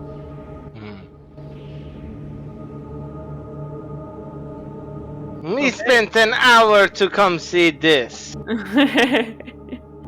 Well, at least we can mark that one off the list. On to the next one. Alright, so Well, mechanically speaking, You're I'm just literally at the end of the wall right now. right. Yeah. So we were at 2, we went to 1, so we'll have to go back past 2, past 3, which we know is swarming with baddies, to get to 4, which is our goal. Is that my understanding correct? Except we don't know if 4 is where we're trying to get to. Go Right. back and fight these little I'm monsters. pretty sure we're supposed to go where the monsters are. Yeah, we might as well, see if we'll deal with 3 when we get to 3, honestly. I guess that'd be a 2-hour journey, though. Yeah. Well, I assume when we get back to 2, we'll get attacked by whatever those things were. Maybe. Probably, maybe, but Alright, I let's mean, go. you guys are only in heavy armor like everybody but me, so, there's no way they're gonna hear us. Yeah. We'll be fine. At least if they do hear us, there's no way they'll hit us. And just Now, there is more to the world beyond this wall as well. Further south, if you traveled south, you do know that there is a small forest that covers the landscape. Beyond that, there are several cities farther south in Golferin. And like the kingdom itself is fairly open. I don't need more options. There's more to the world, but there's not more to this session. No, there isn't. I'm not going down to the city. Nah. No, you don't. I'm just saying there's more to the world than the keeps. Yeah. But you make your way back, another hour traveling to get to your home, Shadewell Keep, and make me another perception check as you're climbing along the wall. Sure. Oh no. Oh no! I hope I don't get attacked. I got a 5, but that's okay. 'Cause 13. Caius got a 25, so. 8. Chaos. And Kayla sees everything. Yeah, so here's what you do see. As you get to the wall that you're used to, that you've been stationed at, you're like, I'm going to check over the side of the wall once again, just as we make our way past to the really fucked up infested one. And you see that there is a figure in a hood walking across the what's the word I'm looking for? The Battlements? Not even the battlements, just the grounds outside the bar. They're actually near the well, walking back from the well to the bar itself, and you see them with that nat fucking 20, and you realize that you've seen that individual before. It is the hag. Been stealthing in there. That is walking from the well back towards the bar. You're So is it the same individual that I saw before? It's Or the spider did? Yeah, the spider saw the individual. That it was the person that was in the rags, but you rolled so low you didn't get to see who it was, and nobody with a higher perception than the spider walked in there. But the bar is exactly where Ivanica was hiding, along with 3 other robed individuals. Oh man! And you do watch as she walks into the bar there. You still got that lantern oil? Let's get it on that building. Yeah. Yeah, we still got the oil. Go around the outside of the building. Like, put her right in front of you all, and you're just like, nah, I can't tell. I'm not going to bother with it. We weren't trying. You can't act like we weren't trying. I mean, you had a spider. You had a spider in there. Typically, if you want to burn a witch, you need to tie her down. Because she's not going to stand still to be burnt, you know. But she's in a building. What if Do not worry, I will get her with my evil eyes. What if I strike the supports of the building to bring it down, and then you can set it on fire while she's crushed? I feel like that's wishful thinking, though I like where your head's at. Matt, structurally speaking, is this stone adobe style building, or is it are pillars holding things up? No, it's definitely made of stone. I've described it several times as big stone 2-story building with a thatch roof. So attacking one point wouldn't do that. You'd have to like Superman through every single surrounding wall around them to bring the structure down around them. It just that technique's not. You're not going to bring it down on them simply. Not simply, no. They'll see you and attack you while you're trying to take it down. Honestly. Then let's just try to get the drop on them. Sure. And then we can tie her up and burn her when we get to that point. I love the idea of a one-shot kill also, but I just don't see it working like that. Okay, Make sure you are prepared in case she tries to escape in the same way as last time. So the plan is to sneak down there and try to sneak attack her? Yeah, try to get the drop on them. Yeah, that the 4 people with heavy armor. Yeah, do it. Okay, so you go heading down the stairs around the keep towards the lower area, and as you're doing so, go ahead and make stealth checks. Any of you guys got a better idea? I got a 7. I'm with you, Lieutenant. Okay, I got a 3. You can always try talking to no! The rogue. No. Roll the nat 1. It's not a good thing on a 13. Yeah. 13 is the best we got. Right? So, as you're all just clanking your way down there, it's very obvious that you are coming along, and you hear, as you get like halfway from the keep to the bar, you hear a loud, shrill voice scream out, "Don't come any closer!" Or what? Yes. But let's all laugh at the rogue because they rolled almost as bad as us, and we're in heavy armor. Yeah. Almost as bad. The worst I can do is still only almost as bad as you guys did. Alright, get out of here. I don't know, a natural 1's a natural 1. You're a natural 1. Get out of here. In the new rules, it's going to be a failure. Well, it should be. That's It is. not all it should be. It is a failure, no matter what. I totally agree, but I still beat you guys who rolled like much better than me, and I think that's funny still. Yeah, but what if I get a -2? But anyway, ignoring your all terrible rolls, you do hear that shrill voice of Ivanica scream out, "Don't come any closer! You stay over there!" Let's go closer, boys. I go closer. Okay, you step closer, and the moment you do, she sends out a blast that it should hit you, but instead it's 3 magic missiles that pelt the ground right in front of you. Uh-huh. She screams out again. You stay where you are! Leave me alone! Oh, I love the magic missile spell, and I'm gonna cast it at her. Okay.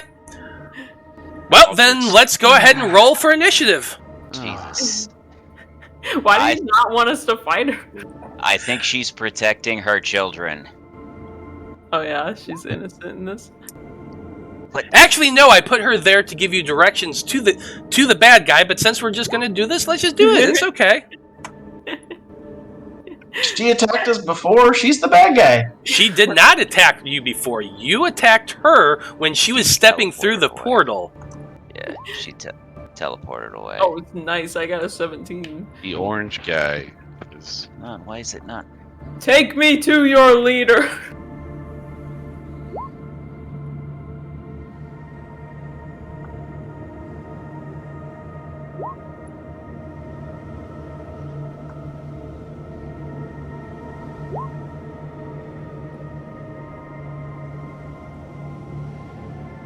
Six, 5, 5. We're definitely gonna die.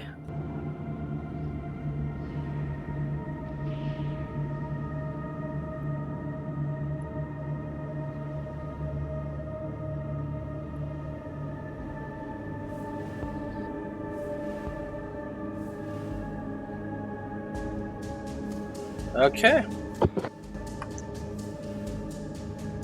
Well, go ahead and roll your magic missile damage, Bouse. All right.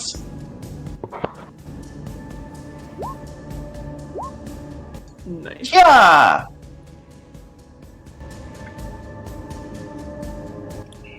And the magic missiles, they look like the 3 colors of the Golferin flag. Beautiful. Okay, yeah, absolutely beautiful. You hit the hag as she was poking her head out, seemingly pleading for her life and just wanting to give information. But she never said that to us. She's never said that. No, she never once had a chance to. She walked out of in combat. She can talk on her turn or outside of her turn. Well, once something she attacks, sent a warning shot out, and we responded by shooting her in the face. yeah, That doesn't mean that That's okay. all that happened. speak though. Because if she's begging for her life and she wanted to give information, She could say, intentionally "No, I'm telling shot you, at your feet with a magic missile that I could know have that. It doesn't absolutely mean hit. Okay, whatever. Okay. That's just what happens. It's okay. I know. I'm just saying that I think it's weird to have a distinction that once combat starts, nobody can speak anymore. Nobody said that.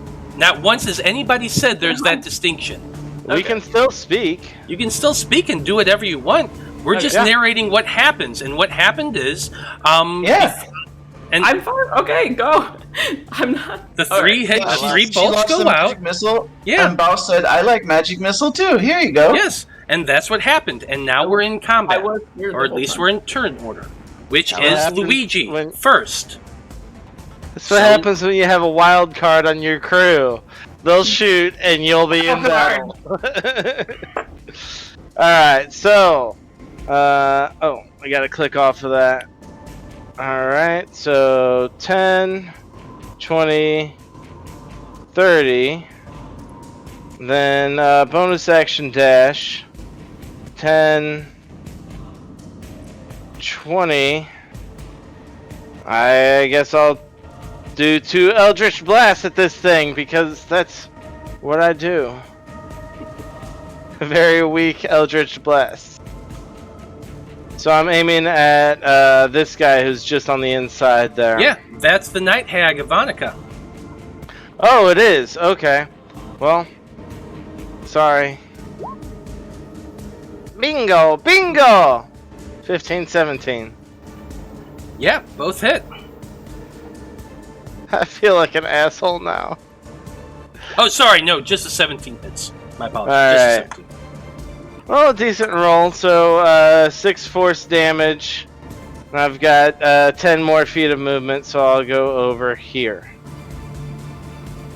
That's my turn. And she's probably gonna kill me now. Yeah, she you hit her with that, and she screams out in pain. She's on her turn, she's gonna yell out, "Why do you all keep attacking me? I'm not doing anything to you!" Oh man. It's a hag, it could be a trick, I don't know.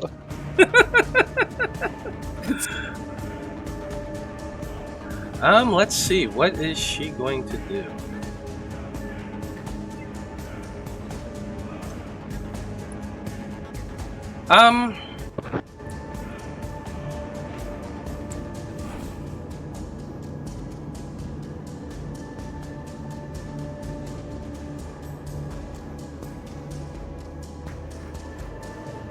Yeah,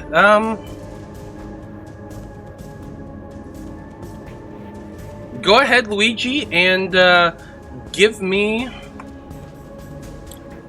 a wisdom saving throw. Sure, let's see what happens.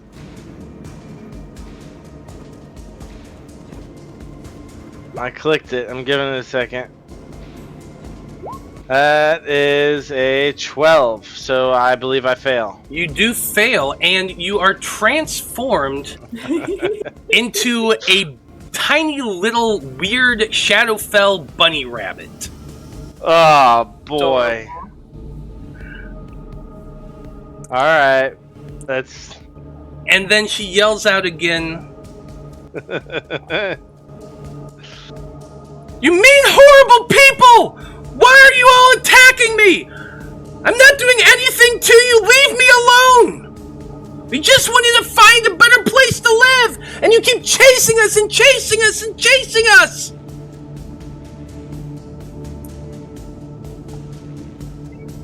We want to know the source of that horde. Who sent you? Well, it is your turn. Next, it is your turn, Zeal. So you yell that out at the beginning of it, and she does scream back. "It's not me! It's not me! It's the Q! It's the Q! The big evil Q!" Where is this Q? Answer me! Make a persuasion check. Is this a barbecue? I have proficiency in intimidation. Then make it with intimidation. Okay, it's still not good, but I'll do it. Oh, nice, 22. Yeah, well, you do have advantage on it as well. Well, I will roll again. Yeah, so roll again just to see if you hit that nat 20. Nope. Okay, that's okay. But yeah, with your 22, you scream out very intimidating, "Where is the Q?" And she yells out, "The Q is anon! Far to the south! In their tower! Their white tower! Called Mary-Lago!" That's too far away.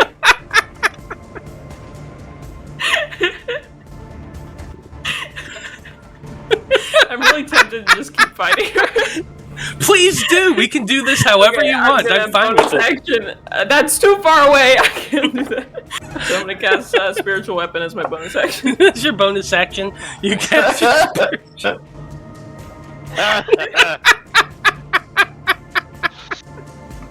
I don't know why it's so funny. Okay. It just is. Alright, I'm done. Whew, okay, bring it back in. Alright. Spiritual Weapon. Because she's just inside this door, right? Yeah, she's just inside the door. You can move the thing now. Alright, that's a 17. 17 just hits. Yeah. 5 force damage. We'll deal with you first, and then we'll get the cube. Okay. Okay. With your bonus action, you slash into him with that spiritual weapon for 5 points of damage.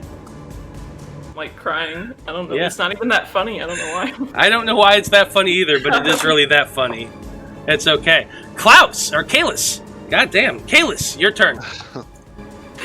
Well, hearing her shout these things and then hearing his friends or friends Associates. shout their shit, He's like, oh, now, come on. We can come to an arrangement here. They don't want to fight us. They just want us to go. They're telling us where our big bad friend is. And I guess this is the hag we saw before, right? Yeah, it is. He knows what she looks like. Yeah. But it's like, he goes, now, why would a beautiful young woman like you be out here in this nasty Shadowfell anyway? He's like, maybe we can come to an arrangement, we can get on our way, and you can try and find that home you've been wanting. Okay. And he's What do like, you- he goes, what- he's just trying to make things nice. He goes, I don't want to attack. He's maybe trying to get more information out of her. He goes, I don't want to have to attack you. That would be horrible. He goes, I am more of a lover than a fighter. But he's going to prep Eldritch Blast for if anything comes out that door, he's going to shoot whatever it is. Okay, so here's my question: Are you trying to persuade her? Yeah, of he's this? trying to like persuade her to be like, hey, because maybe he's also saying this for his friends. He's like, hey, we have bigger fish to fry tonight. We don't have to worry about this beautiful young woman and her associates. They're not much of a match for us. Why don't we move on? So the reason I'm asking is because you can use your action to try to persuade, or you can hold your action to cast Eldritch Blast. He'll try and persuade. We need to get this moving on because time is money and money is time here. Absolutely, it is. Go ahead and roll your persuasion check with advantage. Because he called her pretty. Mm-hmm. 21. It would be 21 or 19, but 21. So you yell this out to Ivanica, who literally has a floating spectral axe right in front of her, and she was saying, she yells back after your 21 persuasion. She yells back, "You all are the ones who keep attacking me!" I know, and they are just nasty, nasty people, are they not? And he's just gonna kind of look over to Lieutenant. He's like, maybe we should How could you let say her that? go and find out the more important enemy, and not this beautiful, and he's choking it out, young woman. Kalis, it breaks my heart that you would say such a thing about your fellow soldiers, but you do speak truth. We should find the source. Perhaps we don't need I'm convinced to. with this 21 persuasion. Violence is not necessary against them any further, is it, friends? That'll be his Still in turn. turns or what? Yeah, That'll be his turn. So here's my question, Mulligan. You are up next. Baus, you're after that. If the two of you want to just keep continuing to fight her and kill them, you are absolutely welcome to do so. I'm not stopping you from doing that. It is up to you. No, I was actually going to ask, could you transport us to this merry Lago? Like how you managed to escape away from us in our first encounter. You asked that, and I'm not even going to make you roll a persuasion for that. She calls out, I suppose I could, but I'm not going to do it if you keep attacking me! I shall not raise arms against you. And neither should the rest of you. Well, you're only as strong as your team, so if this is where my team is going, I am with you. Baus, it's up to you now. You are the last person in initiative before all of the Bodaks. Yes, I would like to see her cast these fancy spells. I'm still learning, you know. Okay. Well, as you all call that out, give me I'm going to keep going with Kalis's 21-2 that he rolled earlier. Or was it? No, that wasn't a 22. 21. The persuasion. Yeah, the 21 persuasion. With that in mind, and with Zeal seemingly agreeing to step down or to back off, and Baus again being the aggressor, saying that he's going to hold off. The Bodaks, at least for the moment, they get in position but they don't attack. They seem to be just ready to protect the night hag. When it comes to Luigi, you are still a rabbit. But the night hag looks to all of you, and she looks around, and she looks directly at you, Zeal. And she says... I smile. If you're not going to attack me anymore, I'm willing to make a deal. But you have to drop your spell first. And then she looks directly at you, because you would be the next person in initiative. Oh, my spiritual weapon? Yeah. Well, I look at my team, and my bond is that those who fight beside me are those worth dying for. And this is less than dying, so I'll do it. Okay. Fair enough. And so with that, at least, the night hag nods her head as the spiritual weapon goes away. And once the spiritual weapon goes away, she looks at Luigi, and Luigi poofs back into his, more or less man form. Wow. I was just about to nibble your ankles. Man, I wanted to give him a pet. Mm-hmm. She looks at you all and she says, "Does that mean you're willing to go out there and deal with the queue yourself?" Absolutely. Yep. Well, in that case, he's the reason we came into your realm to begin with. Him and all his followers are just filling the Shadowfell with less than desirable types, and none of us want to deal with that anymore. So we are trying to flee to the material plane. But I have some nice items that I'm willing to sell if you want something to help you in your quest.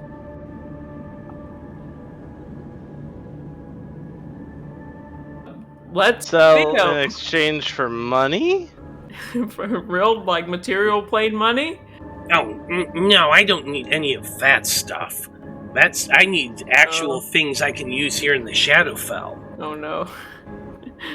Like Sure, what? Now, what these has are she the got? items that she has. Because she actually has a few interesting items. And she will cast Identify on items for you as That's well. what I was going to ask. She can do Identify so. this X. So, to get her to do something for you, you will have to give up something of great value to you. You could give up a vial of your blood for a minor thing like casting Identify. If you have something of value to you, like a sentimental item or a token, she would accept that for something. For a massively powerful thing that she has, it would cost quite a bit more. But what she has with her to sell is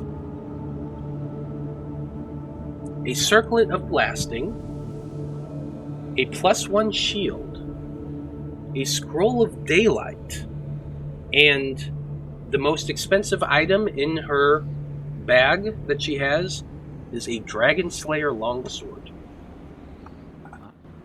Dragon Slayer. Oh no. So I have in my materials trophy taken from a fallen enemy or a fallen enemy. Yeah, my trophy is the face/head of a dragon, like a small one, that for smaller folks would be able to be used as a mask, but I turned mine into a codpiece. Because it wouldn't fit over my head. Sure. That's of high sentimental value. Yeah. So you do have 3 items that you found in there. An axe, a spear, and armor. To get them identified, she says that she will do so for a vial of blood. Oh, I can't offer anything else, just a vial of blood. For a vial of blood? That's she real would cheap. she would also accept the Ooh, a memorabilia hag? tokens. That's a bad idea. Okay. Yeah, I don't want to give any of my one shot. blood to her. So I've got these. My trophy is going to be like a necklace with like vampire fangs on it. Okay. From a She- vampire guild. She will accept that to cast the Gladly spell give it up. Identify. What item are you wanting identified? The axe. The axe is a vicious great axe, Vicious. which I will put that on your character sheet for you. Is it worth it? Because I have a +1 great axe right now. Or you can give it to somebody else if you want. Well, if anybody else wants it, I would I give it up. couldn't wield it. Otherwise, I'll use it if I'm the only one who can. I could use it, but I have a maul. What's the damage on a great axe? D12, right? Yeah, D12. Okay, mine's 2d6, so it's basically the same. Yeah. Does I'll give anybody? Yep. go I'll ahead. give a vial of blood to identify the armor.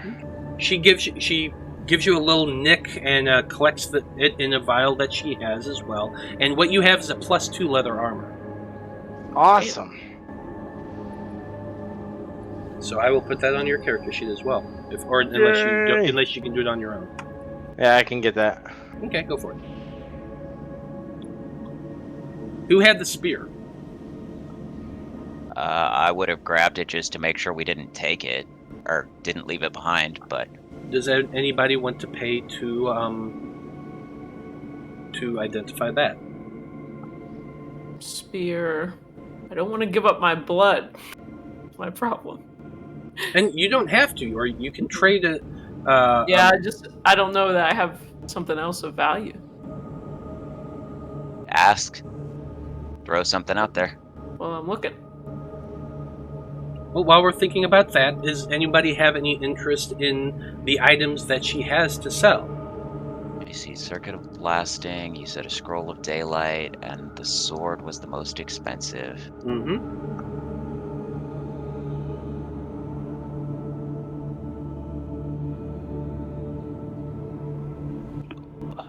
What kind of thing is she looking for in exchange for the sword? Something She's- awesome. She smiles when you say that, and she kind of looks you up and down, and she says, Take her virginity. This item, I'm afraid, would cost more than somebody like you would be willing to let go. But I'd be willing to part with it, say, for a contract for your soul. Whoa. Whoa! Whoa! Your God-given soul? Your everlasting soul? And what would you be looking for the scroll? It's a Scroll of Daylight. She'll willingly take an item of great value to you, or a finger. Just out of curiosity, I will rarely have the opportunity to ask this. But if someone sells their soul to a demon first and then to you later, what happens when they die? Who gets the soul? If your soul has already been sold, I can't buy it myself. It's already under contract. Bows, don't sacrifice your finger. I do have daylight prepared. So I will give her my cod piece in exchange for identifying the spear, I guess. It is a flame-tongue spear. Ooh, Whoa. flame tongue. Nice. What does that do? An additional Let me look it 2d6. up. 2d6? Yeah, 2d6 fire. nice. Plus the So spear's piercing. How much does she want for the shield? You said For- she had a +1 shield, right? Mhm. She does have a +1 shield. Since you've already given up your item of sentimental value, she would need something in exchange, like a finger or a toe. Well, that's not necessarily the only thing that I have that's of value. What else do you have? What do you have in trade? So I'm gonna look at her and I'm gonna say, every day I am insulted for how I look day in and day out, regardless of the job that I do or how well that I do it. And there is one thing that I can always use to take comfort when these things happen. And I will go to my uniform and I will rip off my insignia of rank. No, don't do it, Mulligan. Wait a minute, you're like the bottom of the barrel. Why is that? It's important to him. No, And you know say, what? I I'll dig trade it. this to you. It's important to you. Make a persuasion check. Okay. I beg Mulligan down on my hands and Well, knees. you know Don't what? Take the one bar If you know off, what, if Zeal is begging you on his knees not to do Mulligan, that, you roll don't have with any advantage. sacrifices. Cool. Just, You were so got a- promising. I got a 10. Oh God! Unfortunately, with a 10, her gaze sours and she's like, "A symbol of rank. That's not worth anything to me." How dare you? It's everything. why don't you just sleep with her? So you hear Kayla's like leans in. Did you sleep with her? She'll give it to you. So that's a negative. She is not willing to accept that with a 10. Okay. Alright. I don't have anything that I want, so I'm ready to go whenever.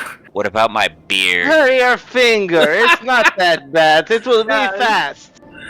Can you cauterize the finger wound? Can I do like a healing word on it? I mean, you could do a healing word after doing it, and it would scab over. You'd lose the Alright. finger. But Mulligan, what's a finger? It's nothing. No, I want to find out if she'll take my beard first. she will not take your beard. Aw. It grows back. Yeah, She should take 2 fingers for you asking. it's up to you, Mulligan, but she set her price. Yeah, well, what actual penalties would I get for that? You wouldn't. It's like Oh, if you just cut off your little finger and give it to her, it's not going to Sure. cause any penalties. It's more just role playing. Sure, you said it was a +1 shield. It is a +1 shield. Worth a finger. Okay, then I will. Just finger her, buddy. You'll get it. Don't worry I'll about take it. the shield for a finger, and I will use a shield and the flame tongue spear. Okay. Awesome. You cut off your finger. You probably lose about 3 hit points, but then Zeal comes up and you're going to cast a healing word to. Well, it'll have to be a cure wounds Or because that's cure all I wounds. have prepared. Okay. So- Well, then go ahead and roll your healing. And take the spell off. okay. Cure Let me look wounds. for You get it back. flame tongue. Because I don't know if it's in here. It's okay. I don't know if it'll specifically say I that. think Usually- all it I'd has say is like a flame tongue weapon. sword, but you can flame tongue pretty Yeah, much it's any style any of kind of weapon. weapon can be So flame yeah, it tongue. just deals an extra 2d6. Yeah. Yeah. Yeah. So it's So the just base make a spear modifier damage. on your current weapon. Okay, so I'll just use. Well, it's a spear, so I have to add a spear Hmm. to. Which my I'm going to sheet. give it to you real quick. And Are you able to then- do it? Okay. Yeah, I added it, and Okay. then And then just add 2d6 fire to it. yep. Okay. So with that in mind, all of your deals have been made, and she tells you, "Okay, then, you all gather up together, and I'm going to cast teleport to get you to there." Nice. Quick question: Was he like a total badass about chopping off his finger, or did he squeal? I'm going to say that no. She pulls out like a cutting board and puts it on the table. And Mulligan, I met you're like pretty tough. So tell us how Yeah. manly you just walk over to accept your fate. Yep. I just stare her straight in the eye and don't even blink while she does it. Yeah, and she pulls out a dagger and just. Shing! The pinky goes dropping down to the floor. She Like picks she's it up. done that before. Yeah, she picks it up and puts it in her Oh, pocket. she's taking a finger or two, obviously. Definitely. And she smiles and says, "Thank you for your custom. Now go everyone get in a circle together and I will cast you and send you to Q." Can I roll an insight to make sure she's sending us to Q? You absolutely can. Not into a fiery pit of death. Yeah. 11. You absolutely believe her. She is definitely Yeah. not sending you to a fiery death. I can't wait. Let's get that TPK, baby. Yeah, yeah. Let's do it. Let's You're do a it. good group of boys to die with. Let's go. Well, convincing her to cast this spell bypasses an entire map, and you all gather together. She weaves her spell, and You're welcome. you disappear. And I think this is a great time to take a break. Oh man. So we will be back in about 10 minutes, folks. And right. when we return, we're going to see the conclusion of our one-shot as they face down this mysterious individual known as Q. The Stay second tuned. half. Nobody Yeah. knows.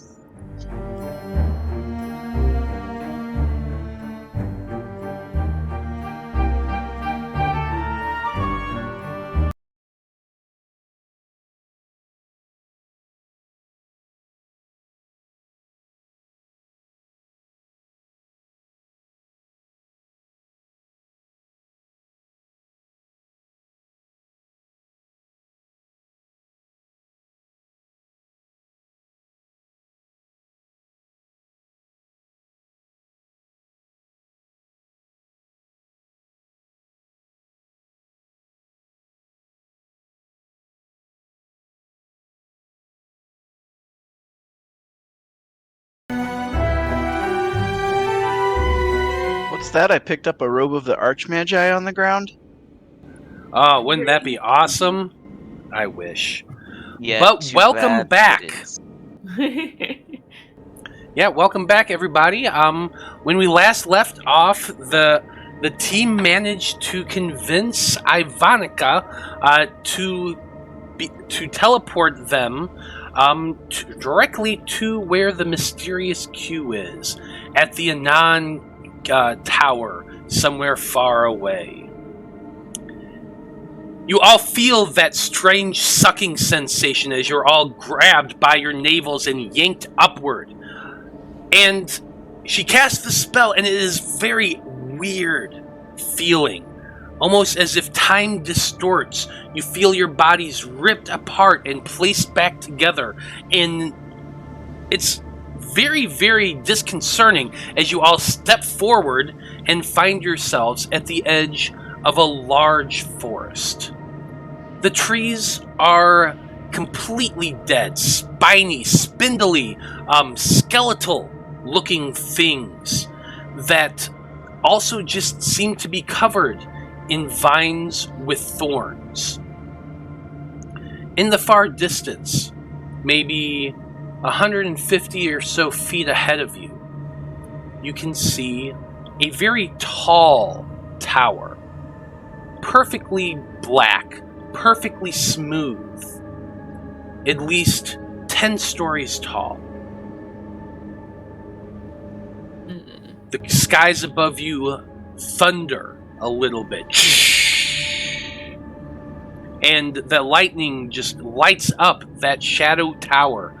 And in that lightning bolt, you can see that something is up there. Huge, but indistinct. What do you do? Well, we've got to get up there. I'm surprised that the tower is looking like that. Mean we have to get up there. Every time we go far, you say go farther. These orders, they never end. Unless you have a way to knock the tower down from down here, we've got to get up there. Aye, we wait for reinforcements. This is insanity. All She right, turned me into a bunny. and I am Hey. truly sorry for that. Hey! At least nobody turned you into a stew. I'm giving myself. You're this making control. fun of my accent. Is there a door on the Kick tower? your ass, Molly. So you're just marching up towards the tower? Is there a door on it? Well, you have to get closer to look, but Oh, right here. What do I see? yeah. Okay, so yeah, you're just marching straight towards it. There is a very large door in the center of it. There are arrow slits in various points along it, and even at this distance, you can see that the doors on the front are broken inward and laying on the ground. It is completely dark inside. But as you're just boldly all approaching, you hear the sound coming from high above. 3 loud cackles. And you see 3 large winged forms fly upward and begin descending down towards your group. You hear, "Oh, look, sisters, fresh meat!" as they begin circling a little bit. All of you can see immediately that it is 3 winged harpies. Ugly, disgusting women. Sagging flesh, long, pointed beaks. Ugly, ugly features. And as they're flying around you all, you can hear those shrill sounds coming from them. "What do we have here, sisters? Oh, look at them. Some tasty flesh on them. Oh, perhaps we should have fun with them first." Luigi, looks like your kind of women. Go seduce them. Sleep with them. It'll help. This is your solution to everything. We are led by an idiot. Well, I never suggested that before. Oh, Mulligan switching accents on us here. I don't know what to expect out of him. All right. So I don't know what to do. Shoot him. Shoot him. Shoot him. Just shoot him. Go for it. You absolutely can. Or we can try to run inside. I'm gonna do so I can expend a spell slot to use Eyes of Night again. God. Because you said it was dark inside. So I want everybody to have dark vision. So I'm gonna use my action to expend a spell slot. First level spell slot. And cast that. Okay. So everybody can see. So your plan is to run past the imminent threat. I mean, I'm just suggesting things. So if you have an idea, you can say it. Well, the 3 of them are just flying around you, kind of like making fun of you, catcalling a little bit. You cast your Eyes of Night, and everyone's eyes just immediately flash with that light of twilight. You can see inside the tower, the door that is open. You do not see any figures inside of it. However, the big lump on top is quite a bit clearer now. You can see a large rump, massive in size, completely scaled, but pale white, like the whitest white you've ever seen, like the palest ass you've ever seen. No. up there on the top. You can all see this with your 300 some odd feet of vision that you have. You're welcome.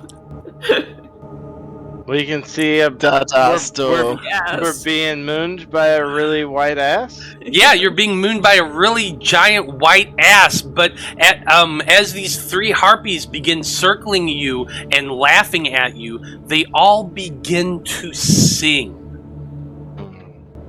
And I need everybody to make It's wisdom. a wisdom saving throw. Yeah. That's a nat 20. Hey, 27. 17, not bad. 19. Nat 3. No modifier. You all rolled really well, and you hear this sound, but as at first it begins to sound just like beautiful melodious music, and Luigi, that's definitely what it sounds like to you.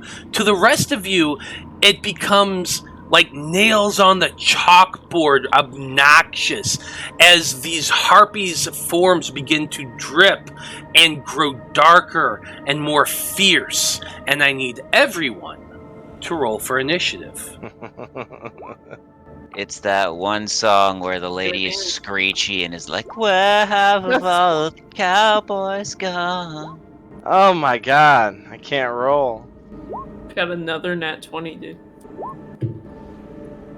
Matt, would you please be so kind as to add me to initiative? I have a 7. You got it.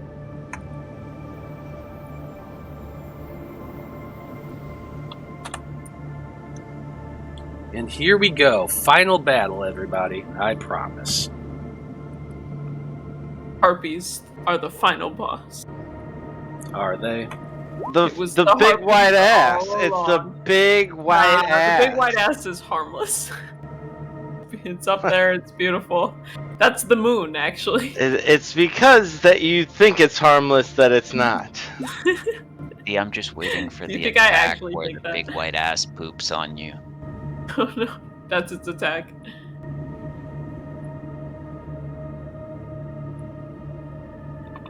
I love it tells me no valid token was selected. I'm sitting here going, I only have control of one token. Come on, what else could I pick? Did you click on it though? No, I didn't.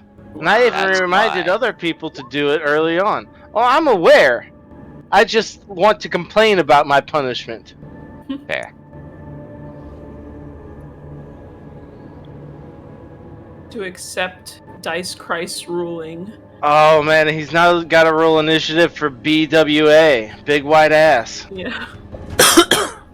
No, we got it. What's the name?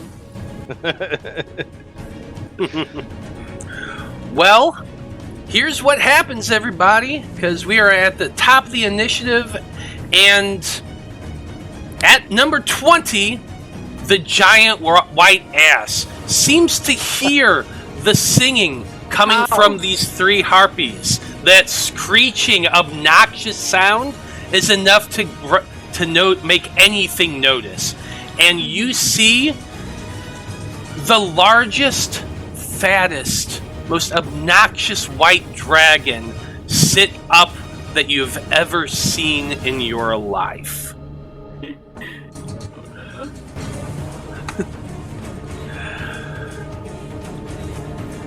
Wow. Yeah. The scales dragon. on top of its He head, is like, the really widest, most obese dragon you've ever seen. He has this odd-looking comb-over of bright orange fur that seems to look like a weird toupee on top of his head. And as his head looks down over the side of the tower, he just says in this loud voice that smells of burger breath, Oh, no. "What's all this? Oh, some has come to challenge my supremacy? I think not." And he raises high up in the sky and begins flying down towards you. Whoa. Quick, someone get him another Diet Coke. He gets to right about here. He's at a 60-foot decline right now, so he's about boy. 60 feet in the air. Scooped. Oh, wait a minute. No, I think that's bad math. All math is bad math.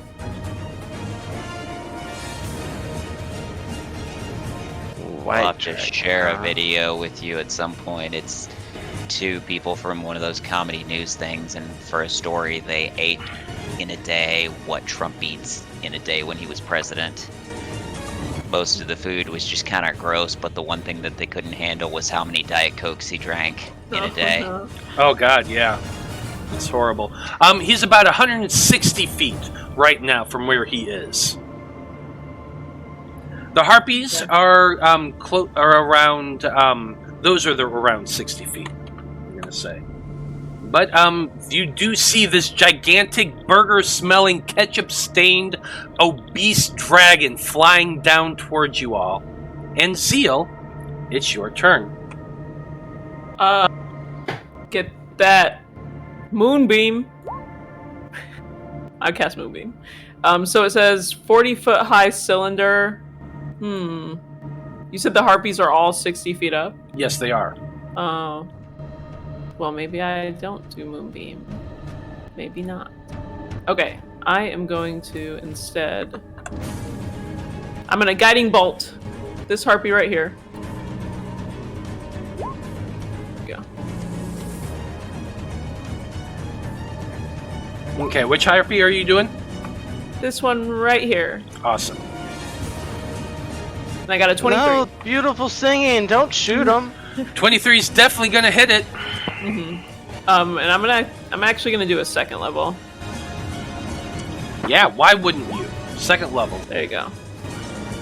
So that is 22 radiant damage to that harpy. You send this bolt of radiant energy go flying in the air and it's striking this harpy in its chest. It screams out in pain. You did a decent amount of damage to it. Oh yeah. And then as a bonus action, I'm gonna use my one last Steps of Night to give myself a flying speed. Okay. I'm gonna raise 30 feet in the air. Okay, you are now 30 feet in the air. That's it for your turn. Next up, we have the harpy that you just hit with the radiant bolt. She's pissed off about that, that's for sure. Damn it.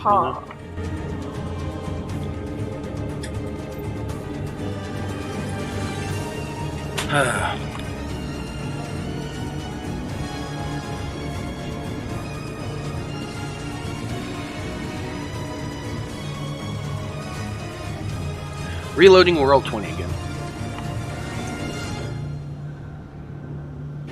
Clearly, she's scared of me. Clearly she is. Let's see here.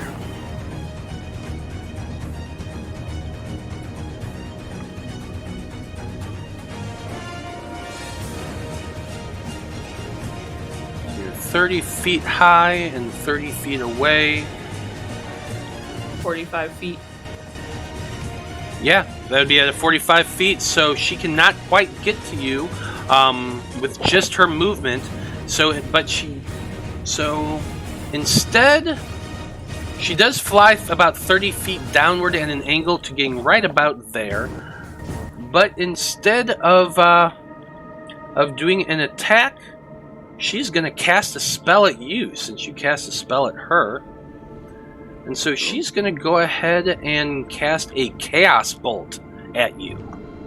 With pro-ro, you know. Don't hit me with your devil magic. That's a 24, so I assume that hits. Do. Yes.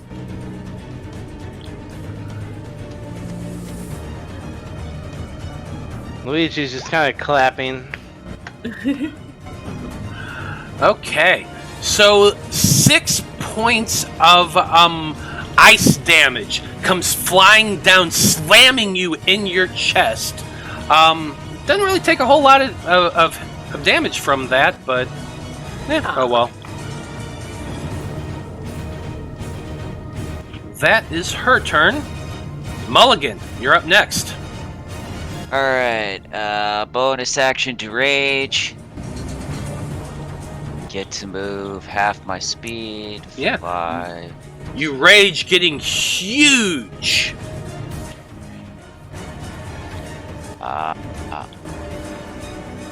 So you said they're what, 60 feet up? Yeah, right now she's about... Let's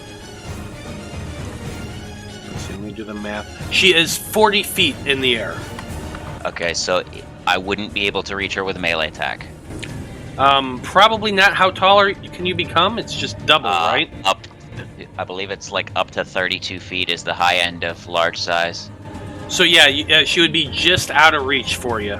Okay, if I continue to move, would I suffer an attack of opportunity? No, because you're out of her range as well. Boom. Is the dragon in the air? The dragon is in the air. That's super high up. Yeah, that thing's 60 feet. about 160 feet up. Well, then I'm just gonna yell at him. And, You do have your ability to throw things. I do. I am going to throw my spear. It is currently lightning damage. I like it. It is normal range of 20 and long range of 60 feet. Oh, yeah, then even with the 60 feet, you would, because it's 160 feet up in the air. Oh, well then I'll just insult him.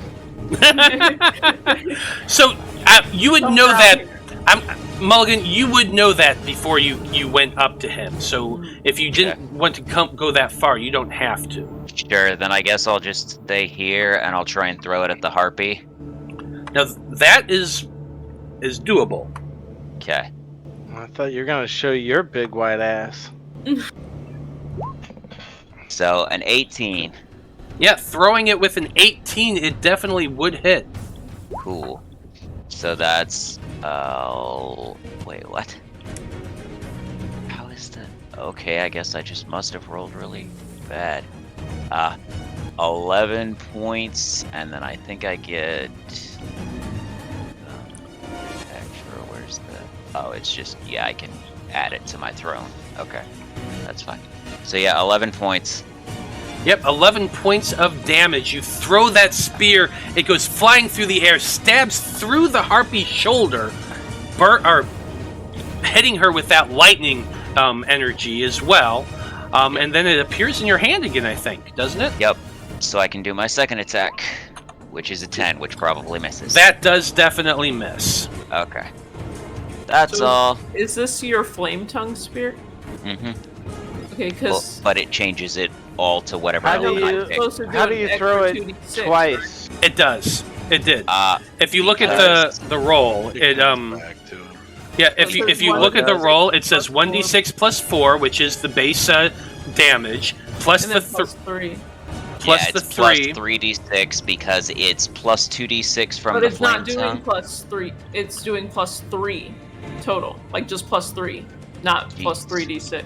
Oh, well then let me fix that. And No, it says right here, roll 1d6 plus 4, Plus 3. which would have been 2. The first thing he rolled was a 2, and then the other 2 was a 4 and a 3. 4, 5, 6, 7, 8, 9. Yeah. I think it would have No, parentheses. it's rolling- 3d6. it's rolling Okay, the let me spear's damage, the 1d6 plus 4. That's base spear damage. And then it's rolling plus 3.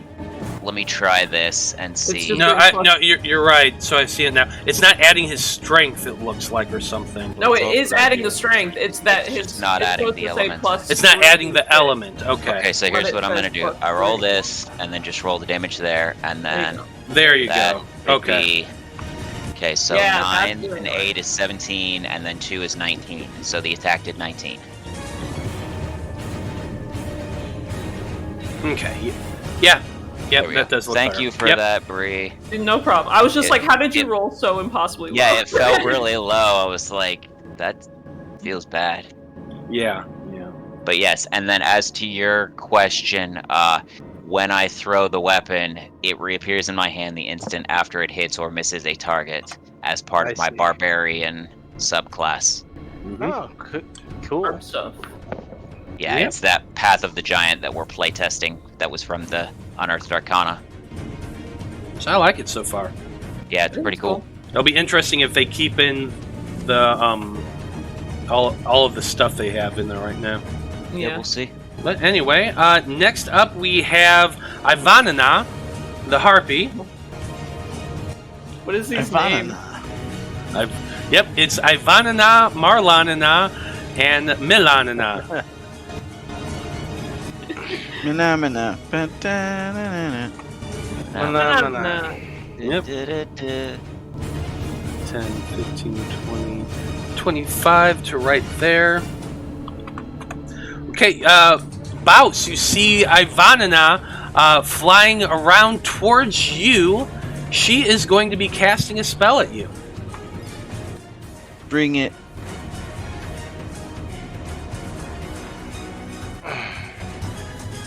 Actually, you know what? I changed my mind because she's going to do it right there. Yeah, going to go right there.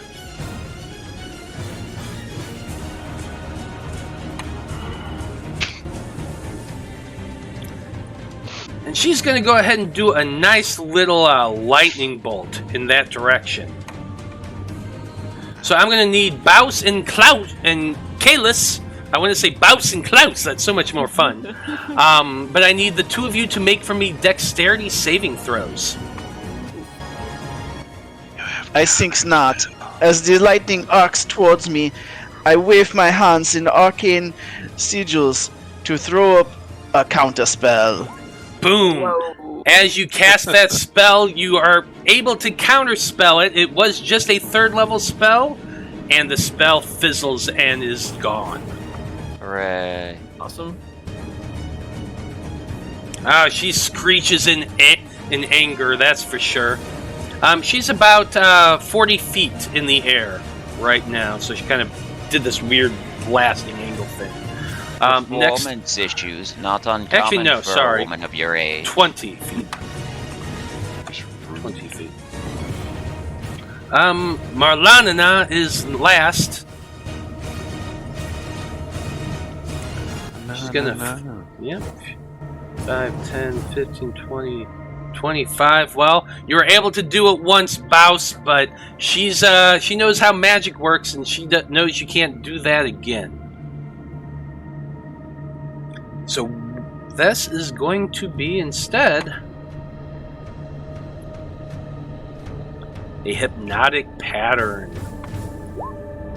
which is going to be 30 foot square.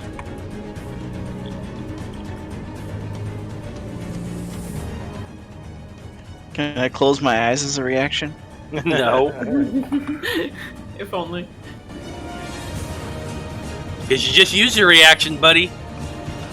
Ah. You know what? I actually don't have those templates on this thing here. I believe you can get all 3 of them, though. Well, I can definitely get all 3 of them.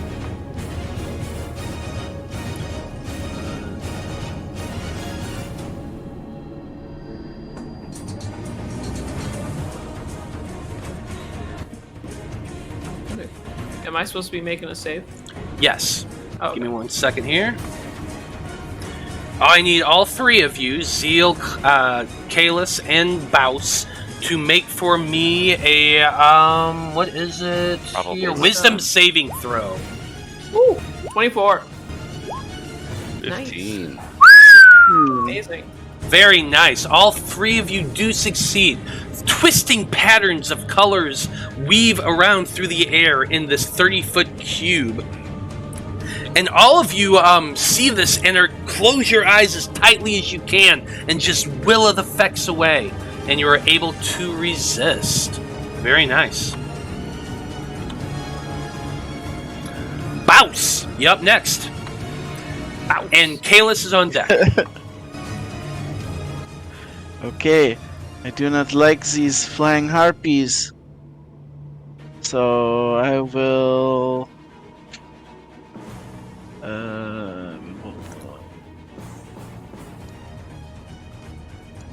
I will take them down out of the sky. Is a harpy count as a humanoid? You don't know.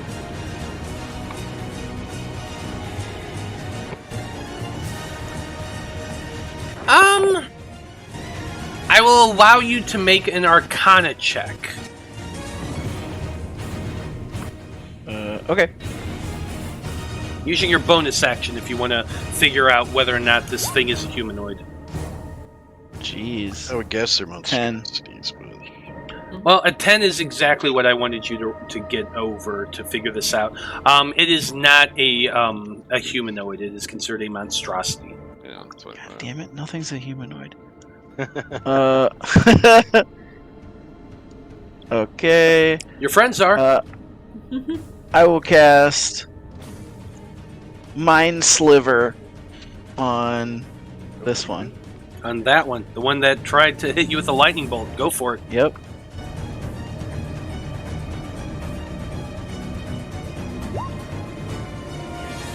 DC 15 intelligence save. That's a 3, so yeah, that's definitely a failure. Takes 10 psychic damage. I drive a disorienting spike of psychic energy into the mind of a creature I can see within range. Target must succeed, blah, blah, blah, blah, blah, blah. Takes a D4 off their next saving throw. Yeah, Oh, yeah. A d4 after their next saving throw they make before the end of my next turn. like it. Yeah, okay. Yep. All right. You do anything else for your turn? I think I'll just move up. Yeah, I'll move to here. That's it. Love that. Okay. Kalis, you're up next with Luigi on deck. Which one did you do that to? You did it to this one over here? Yeah, the left. Yeah, I right love here. that for Well, I you. guess he's gonna notice that you tossed something at it. He's got some mystical thing, so he might figure out what it is. But I was wanting to do this last time, and I was gonna use my advantage, or not my my inspiration, to make one of my people roll a disadvantage. But now I'm just gonna toss this at them, at that one right there, and I need a DC. Mine get rid of ignore the 5. But it's a DC 17 Constitution for Shatter on the one he just attacked. Oh my. And everything, I mean, it's upcast because everything's a 5th level for my guy. Yeah, well, even without rolling that d4, they rolled an 8, so that's definitely a failure. 35 thunder damage.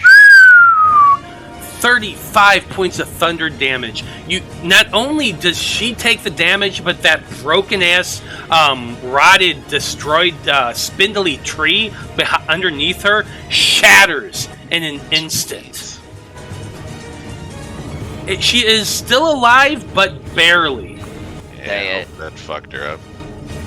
No, you gotta say it. I guess. What? You've been thunderstruck. Oh god damn it! No, I won't. Kayla, he's above that. He listens to. You know what? He probably listens to slow jazz shit. He can make love to the lady too. Yeah, he's gonna kind of he's gonna not clump up. He don't want to get anybody clumped up in here. But he's gonna move we're gonna move a little out of sequence with everybody else, and that's his turn. Okay. Luigi, bottom of the order. So I am fully charmed here. And I was charmed by 3 different harpies. A couple have taken damage. My question is, did they give me any compulsion to do when they charmed me? So let's see how this reads. Oh, their song, yeah. That's what it was. Gotcha. Yeah, so the harpies must take a bonus action on its subsequent turns to continue singing. While charmed by the harpy, the target is incapacitated and ignores the song of the other harpies. All 3 of them were doing it kind of together, so you don't really know which one is actually doing anything. Let's see. If the charmed target is more than 5 feet away from the harpy, the target must move on its turn towards the harpy, but the most direct route. It doesn't avoid opportunity attacks, but before moving into damaging terrain such as lavas or a pit, or whenever it takes damage from a sword, so you won't actually purposely move into dangerous terrain, but you'll avoid opportunity attacks. So you're compelled to just go towards the harpies that you believe is closest one to me then. Yes. So I'm just walking over there, and I'm totally happy with my decision. That seems like the smart place to be. Yeah, absolutely. She just continues to sing. She just continues to sing, all 3 of them, as they're moving, and you just go towards the nearest one because that makes sense in your brain. Absolutely. It also says he ignores the songs of other harpies. So which one might have charmed him?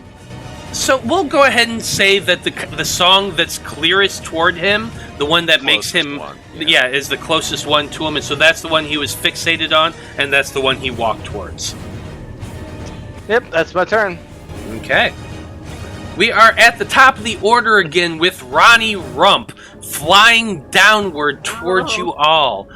He gets to move another 80 feet downward. So he flies down, and he's about 80 feet up right now.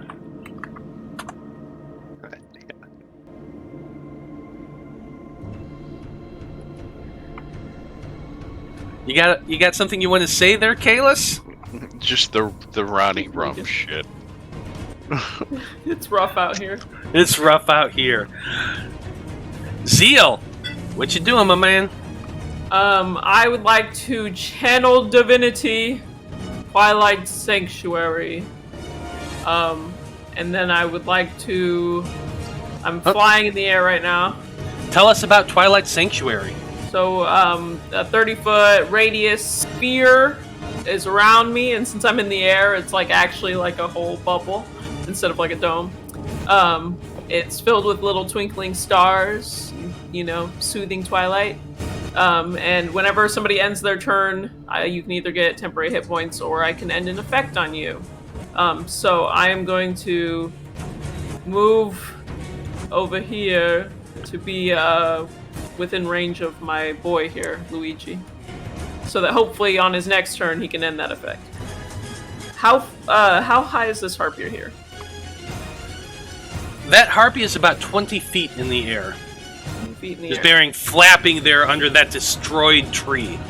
Okay, so then from where I was, could I get just on that harpy? Do I want to do that? I mean, it's 20 feet in the air. Could you have I'm flying at 30 feet. Oh, right then yes, you could get next to her. Okay, so I'm gonna go. I'll go right here. Well, yeah, I'll just get right next to her. Why not? And do another spiritual weapon, so I can take a attack as my bonus. Spiritual weapon. If it ain't broke, don't fix it. 24. Yeah, For 6 24 force is damage. gonna hit. But if it is broke, do fix it. Yeah, I'm waiting for it to get broke. Okay, everyone can see the sphere around Zeal right now. Yep. And then I will stay right here. That harpy is looking extremely wounded right now. Luigi, as you're seeing that, it kind of makes you upset that beautiful, wonderful harpy is being damaged. I know, but they're so high up off the ground. What am I supposed to do? I know. Focus up, Luigi. The battle is on.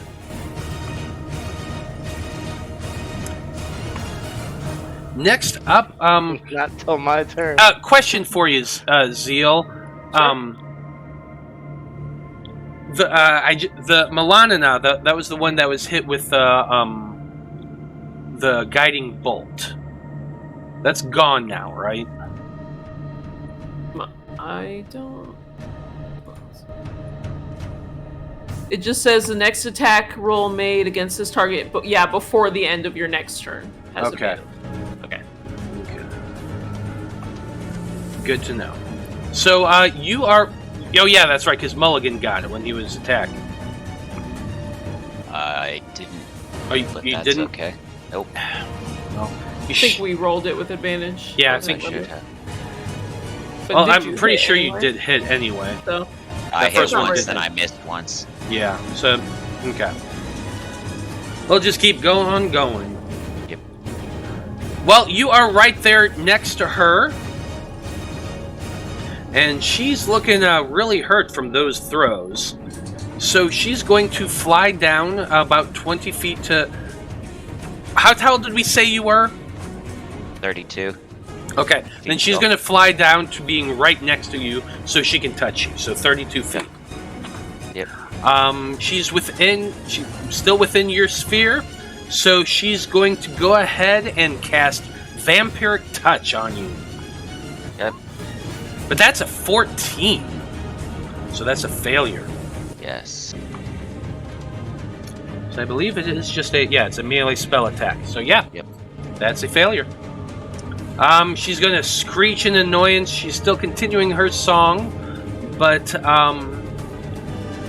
not really doing any good right now. Mulligan, you're up next. Alright.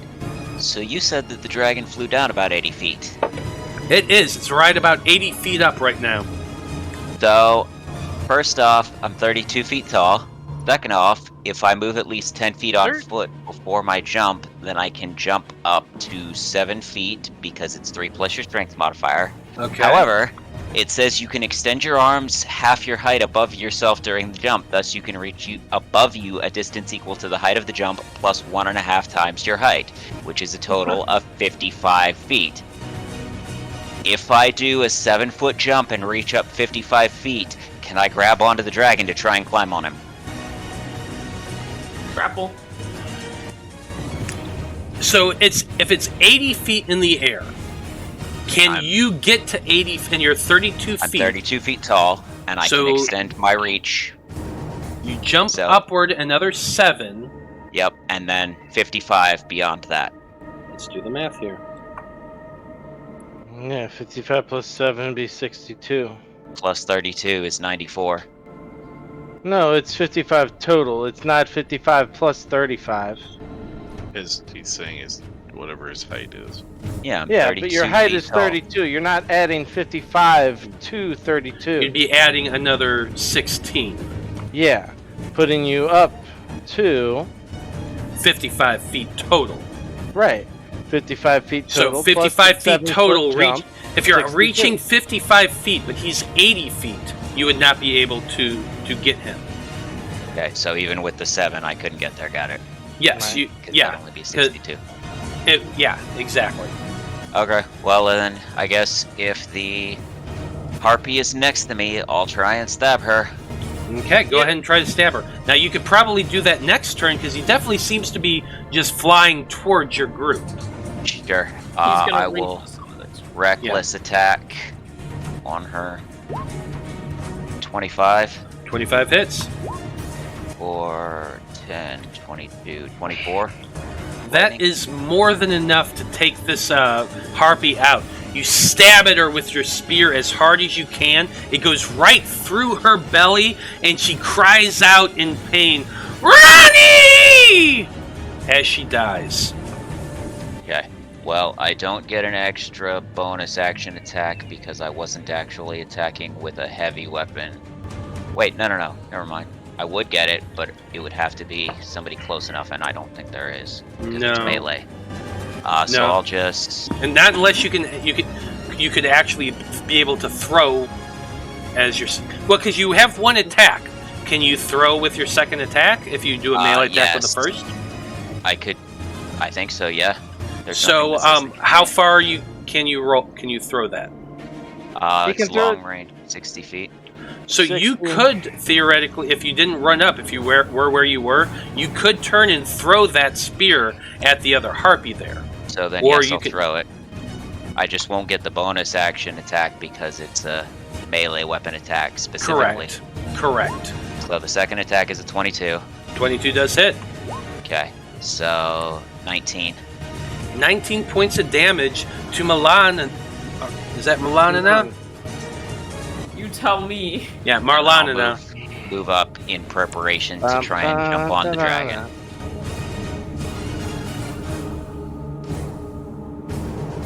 You got it. And that will be my turn.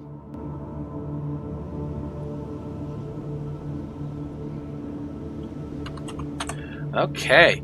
After Mulligan comes Ivanina, who is currently swarmed by both Zeal and has Luigi underneath her. You came up and attacked her, Zeal, and she is extremely hurt. So she's gonna go ahead, I suppose, and cast a vampiric touch at you. That's a 21 to hit.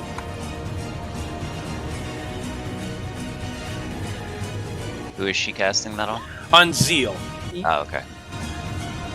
So 8 points of necrotic damage, and let's see, and you regain hit points equal to half.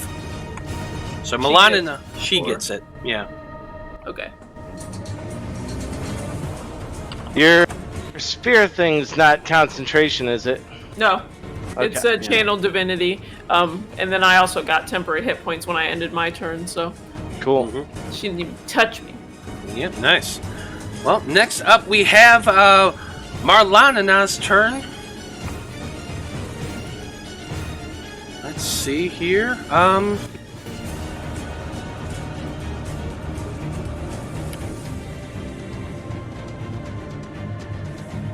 Yeah, I think what she's gonna do, she sees Mulligan over there looking big and beefy and coming up towards Ronnie. So she's gonna go ahead and shoot a lightning bolt at him. Yeah. It's just a dexterity save, yeah? Yep, dexterity saving throw. Hate these harpies. Yikes. That's a DC 3. 13 dexterity. Yep. So Actually, wait, no, I roll it with advantage because of danger sense, because I have advantage on dexterity. nice. Go ahead and roll that Dex, second I can dexterity. So, also a 3. Wow, what the hell are these that rolls happens. today? Jesus I Christ. love it though. Yeah, you take 21 points of lightning damage. Yeah.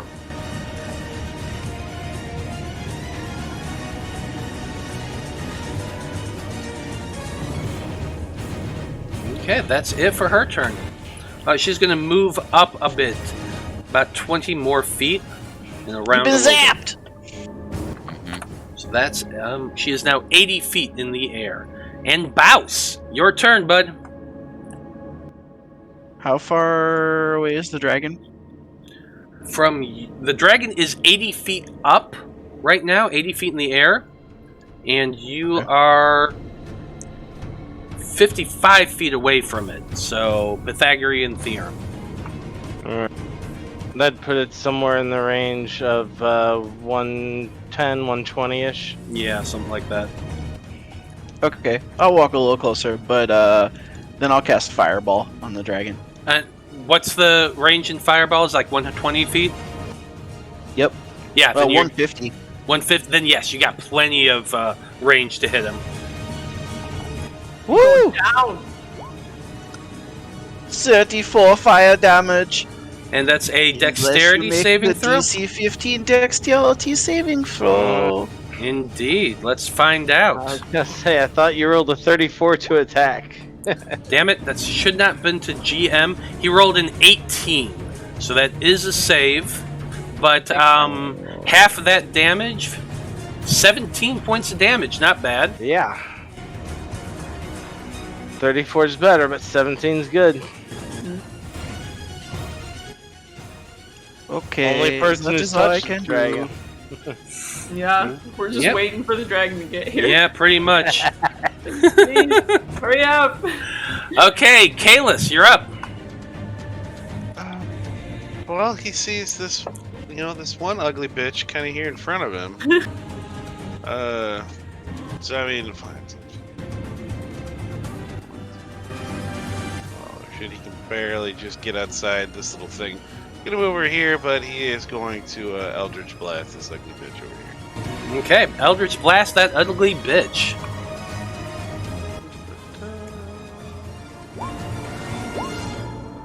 I'm assuming those. Yes, are both gonna of those are going to hit. Nice.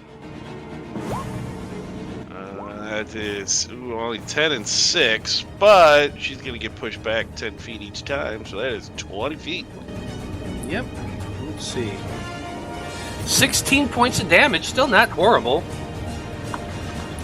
And it's pushed back 20 feet, so we're going to say 5, 10, 15, 20 to right there. And that's going to be his turn. Okay. That's it for Kalis' turn.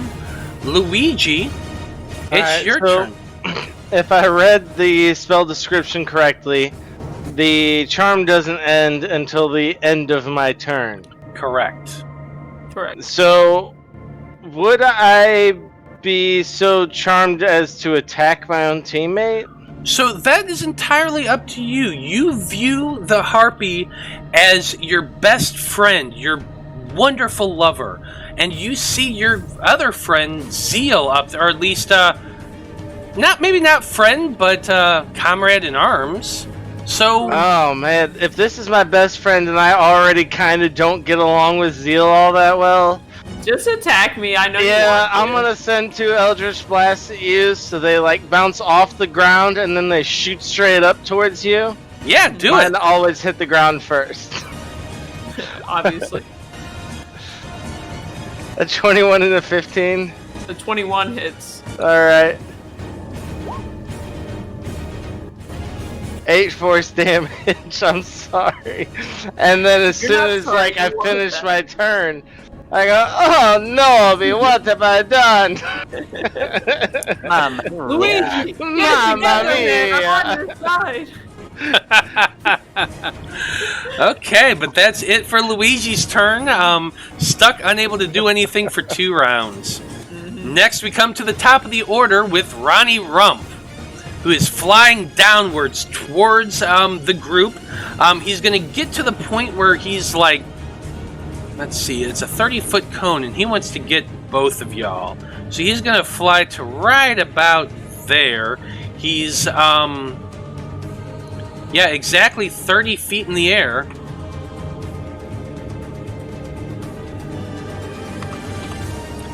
And you know exactly what he's gonna do. He is unleashing his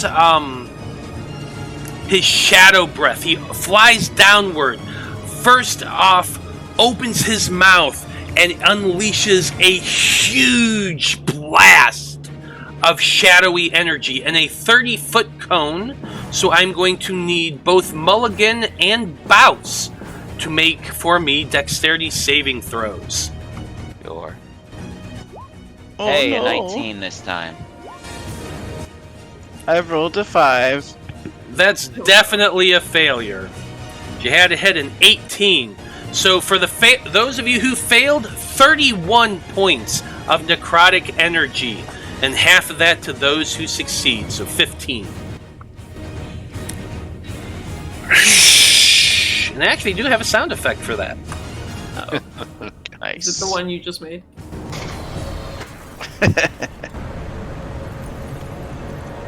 Yeah, there you go with that one. And then he's going to roar loud and clear.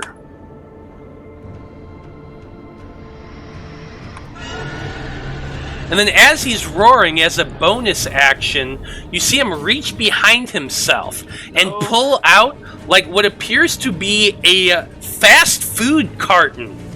He opens it up to reveal a giant, like, lukewarm, basically cold burger that he pulls out from the carton and begins munching on it. Healing himself. Oh. Is this a bacon cheeseburger? Oh shit! Is it a baconator?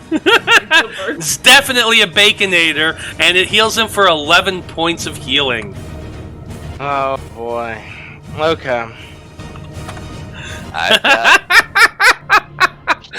I have issues, I know. Hey man, I love it. Zeal, you're up next. Okay. As my bonus action, I'm gonna hit this harpy with my spiritual weapon. You should. She's looking really weak right now. Here goes. 19 19's gonna hit. for 10 force. Oh my god. She's She has 11 hit points. And Die! that really just bothers me. But you It slash bothers me at too. her, and you cut deeply with that spiritual weapon, doing 10 points of damage. The harpy is looking massively weak, barely hanging I on, look- flapping. Limping. I look at Luigi and I go, "You can't just let a woman use you like that. Finish this," and then I'm gonna move away. Okay, that does provoke take- an attack of Yeah, I'll take opportunity. it. I don't care. 15. 20. Nat 20 on that. Wow. I should've Wow. done it. That's okay. Yikes. So 11 points of slashing damage. Isn't that a horrible hit? Okay. That's okay. But I still have an action, Yes, you do. and with my action, I would like to guiding bolt at this here dragon. What's the range on Guiding Bolt? I believe it's 120 feet. Then yeah, you should be good. 120 feet. Okay, guiding bolt. Let's see. 24. 24 hits. Give me that. Give me that upcast. I got so many spell slots, dude. I'm gonna do third. Is this what it's like to be a cleric? Yeah, that's what it's like to be a cleric. There you go. Okay. 20. Yeah, how do you think I felt switching from warlock to wizard? So Yeah. many 20 spell slots. radiant damage. I know. I'm like, what am I gonna do with all these spell slots? I don't have time 20 for it. points of radiant damage. Your radiant bolt slams into the Ronnie's side as he's flying there. He just roars in pain, very effeminately. Nice. And he is now Next glowing. attack will have advantage, yeah. That's the end of my turn. Okay, at the end of your turn, she's dead. Mulligan, you're up next. Alright, so I have 2 possible turns here. You tell me if I can do the first one, and if not, I'll just do the second one. So regardless, I'm going to try and jump on his back. Okay, so you could try to jump, and we established that you can jump 50 feet Right? with Yeah, that, 55 feet. and he is 30 feet in the air. Yep. So you could attempt this. Yeah. He's gonna so, ride the rump. Ride the rope. First, it would, be an athletics check? Yeah, it would be an athletics check and your action to jump on his back. Okay. So I got a 20. You got a 20. That's definitely enough. You step a few steps forward, taking a running jump, leap as high as you can, just as Ronnie's head kind of dips downward a little bit, and you land on his back. Okay, so that was my movement. That is your movement. Bring Now. it down. Tell me if I have hempen rope in my inventory. That was Can I also your attempt- action. Can I attempt to muzzle the dragon? Not with the bonus action, no. But can I attempt it in general? Yes, you could. Okay. Can If- I use a bonus action to get the rope ready to muzzle the dragon? So describe for me exactly how you want to muzzle the dragon. What's the process you're wanting to try? Basically, make a loop in the rope and then loop it around the front of his face and like pull it back and cinch it. Because he can, Like a lasso. he wouldn't be able to bite, he wouldn't be able to breathe out You effectively. mean like or his a burgers. Steve Irwin top jaw rope? Yeah, no, I dig it. I like where you're going with this. Yes, you can use your bonus action to begin taking the hempen rope that you have and making a noose and a lasso. As you're doing this, it does also strike you that hempen rope is not like super duper strong. That there is also the possibility that it would be able to break it, but he might have to. It might take him a while to do so. You're not sure. Yeah. He might And I'm- roll that. I'm pretty strong.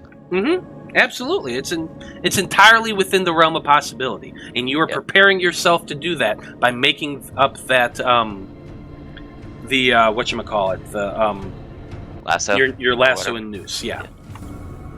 Okay. Next up, we come to Ivanina with that last 1 hit point, and she's no longer singing because she can see that you, Luigi, are very clearly no longer charmed because you're looking up at her. You had some interactions with Baus. Right, that broke free because of my awesome mind. You absolutely did. It had nothing to do with zeal whatsoever. Nope, nothing. I'm humble. How Anyway, big of what a, did she do? well, I'm trying to decide how big of a dick I really want to be. Big dickus. Yeah, I gotta be just the biggest dickus of them all. What would QAnon do? What would QAnon do? Here's what QAnon would do as they're sitting there thinking to herself. She looks down at you. She's still 20 feet above you, and she's casting web.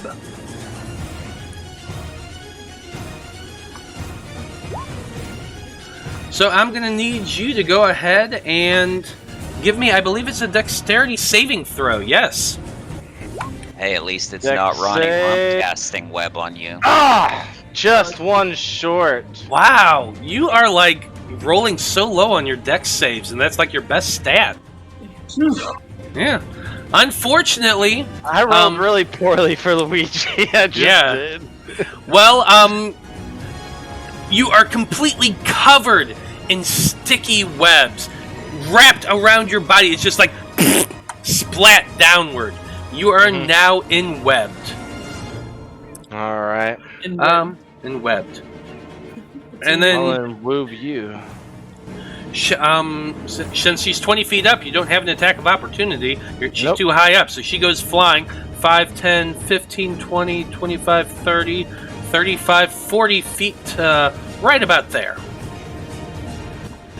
And she's calling out, Ronnie, help!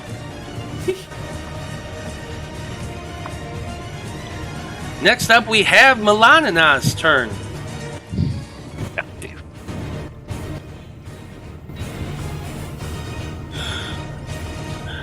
I told you I have issues.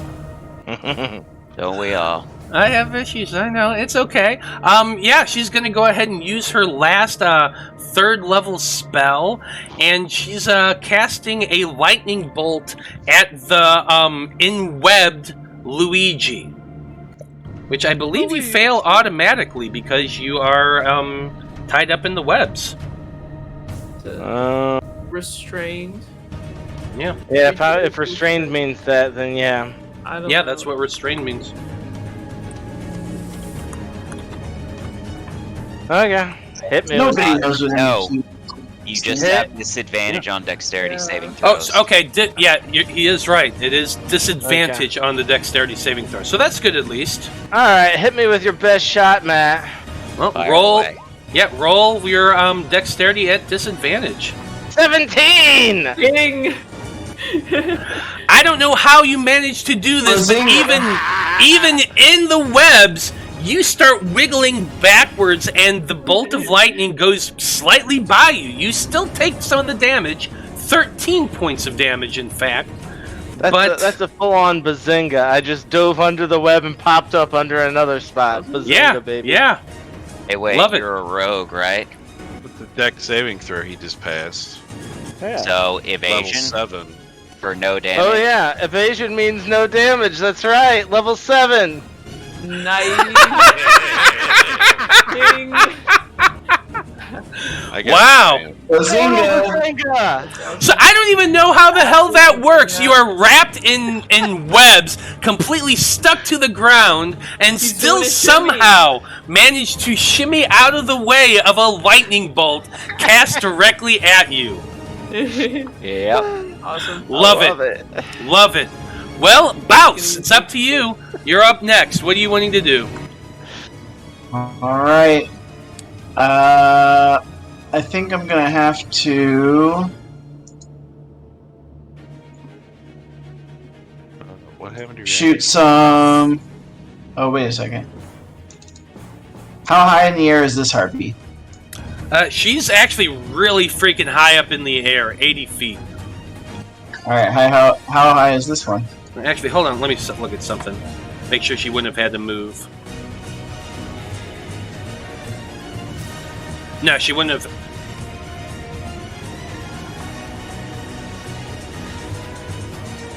Damn it.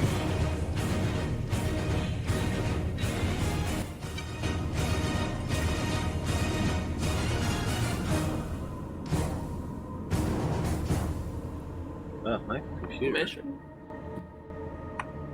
This one over here was 20 feet off the ground. And then Yeah, no, she would not have had to move. She was 80 feet up. It's a 100-foot range. More than enough to get down to where he is. Okay, So, yeah. The other one, the one that's flying away, that one's only about 40 feet in the air, because she was flying up at an angle, but she was also flying pretty fast, so she's only 40 feet in the air.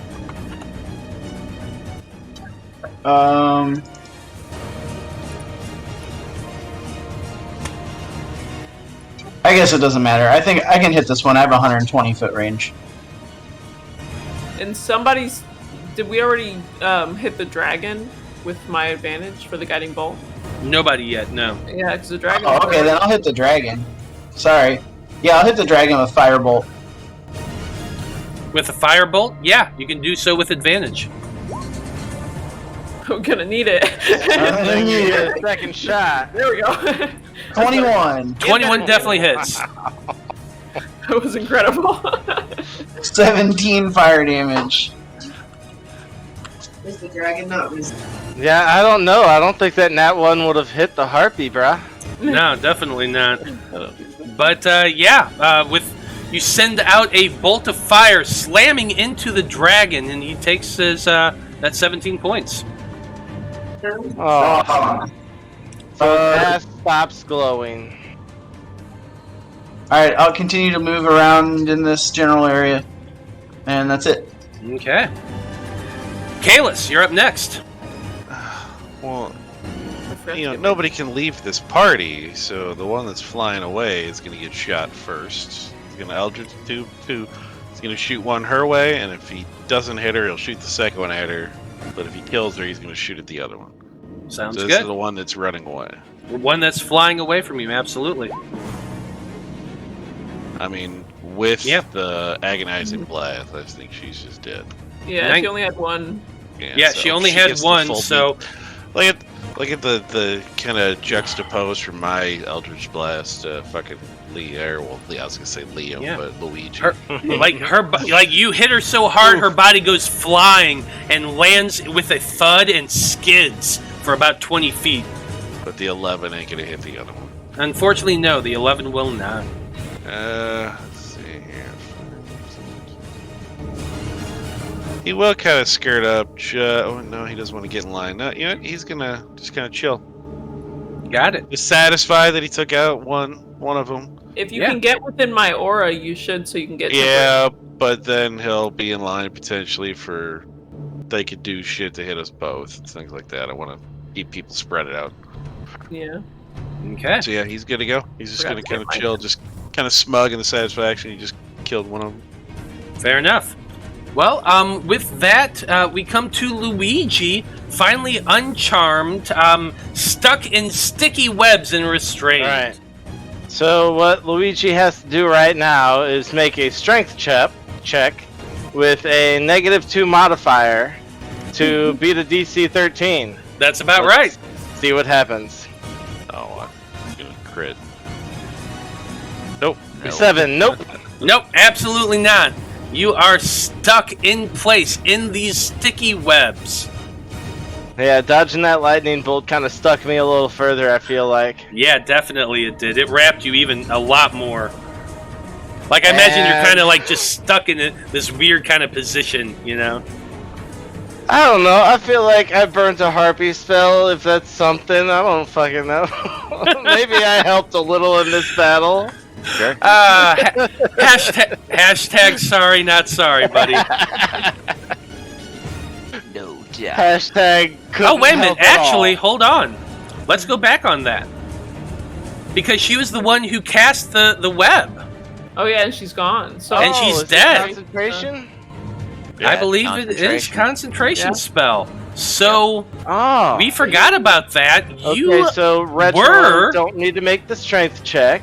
We do not, because let's see.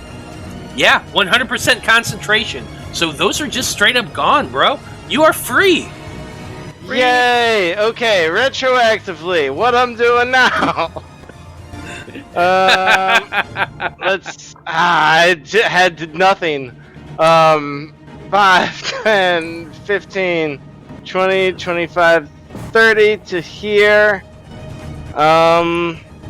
I've got 120 foot range on my Eldritch Blast, so I'm gonna try and pop this guy over here, try and take them out.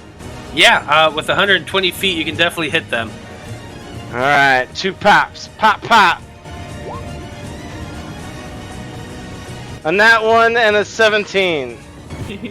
The 17 does hit. Alright.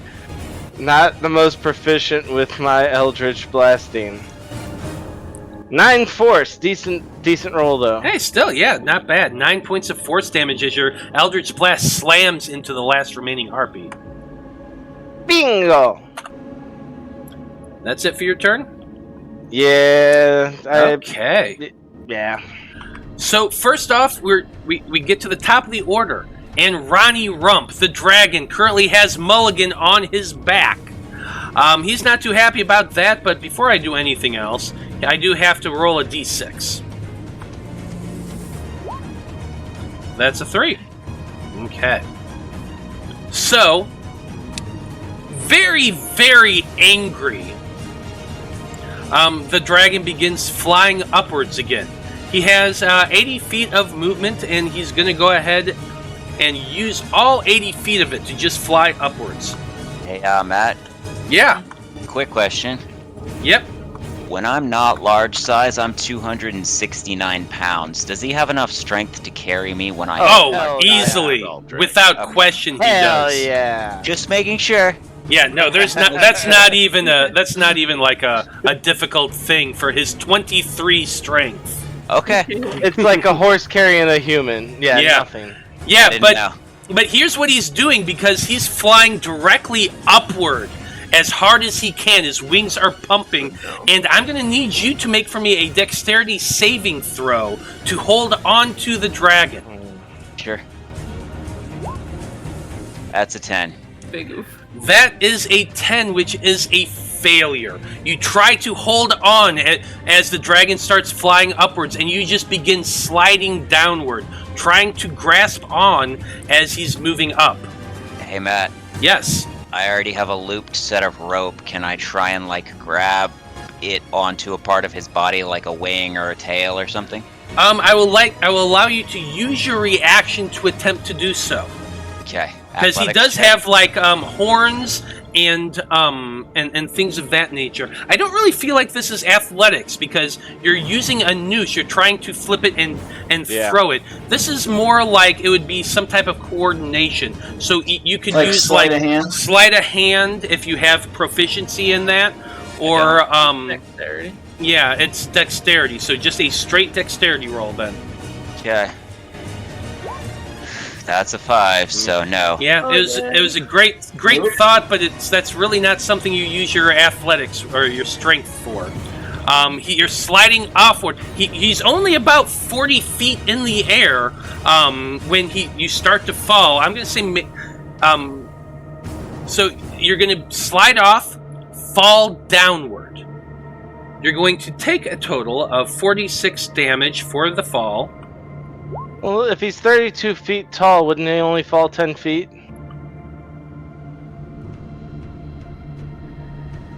I don't No, not really, Okay. because he already failed the saving throw to hold on. I'm not going to make him roll another saving throw to try to land. Probably fall on his back. It's Yeah, a weird sure. mechanic. I'm Yeah. just trying to figure it out. So how much did you say? 17 points of bludgeoning damage, which would be halved, so Okay. only 8.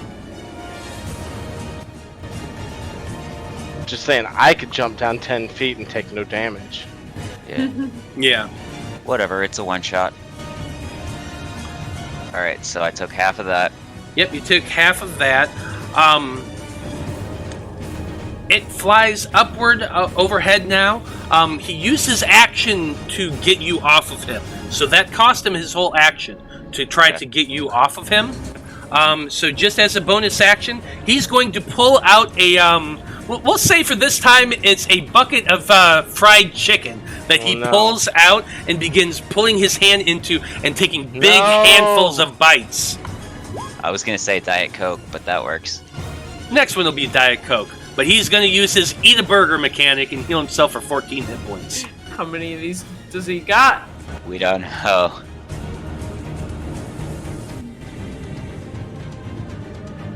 That was ever the question.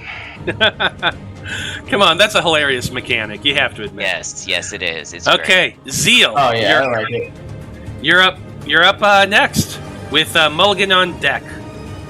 Okay. I'm here to help my friends. So, and I don't think this spiritual weapon's gonna reach anybody ever again in the whole course of this battle. So Probably don't not. forget about that. But I am going to use my action to layer an aura on top of an aura, and I'm going to cast Aura of Life. Aura of Life. Tell us about that. 30-foot radius, so you can just leave the same thing. Blah, blah, blah. Each non-hostile creature in the area, including me, has resistance to necrotic damage, so if it gets its breath weapon back. And our hit point maximum can be reduced, and if you have 0 hit points, you will regain 1 when you start your turn. Nice. You're within my aura. So to assuage Kalis' fears about us all getting blasted in the same dragon breath, least now we'll have resist. He also just really doesn't like being near you people, too. I mean, What a dick. My brother joined me in battle. Love it. Okay. You got a bonus action you want to Who the use? hell is Kalis? I don't think Down here at the bottom. so. I don't think there's anything I can do as a bonus I mean, action. you can use Oh, you that's can right. use your bonus action to at least move the spiritual weapon. It's not going to move too far, but you might inch it closer. Yeah, we'll go. It goes 20 feet, right? I'll put it right Yeah. here. Okay. There you go. Absolutely. Why waste it if you got it? You know what I mean? Yeah, it's out here. It's not concentration. Sure. Mulligan, you're up next. Oh, and I roll for And my. let's see, so the dragon is 80 feet up in the air, so I can't reach him.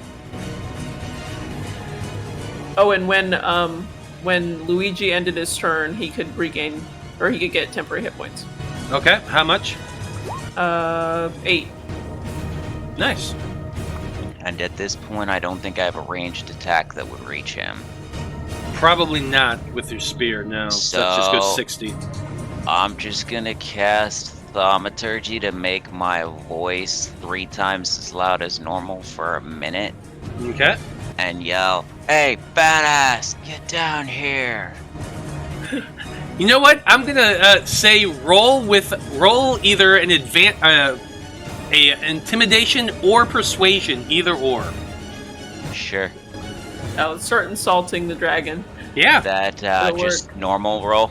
No, you know what? You're gonna get advantage because you're using thaumaturgy and making yeah. your voice thundering. I like it. Yep. I got a 17. Fuck yeah. He seems pretty damn intimidating. He's like, "Oh, you stupid big guy! I'm coming after you."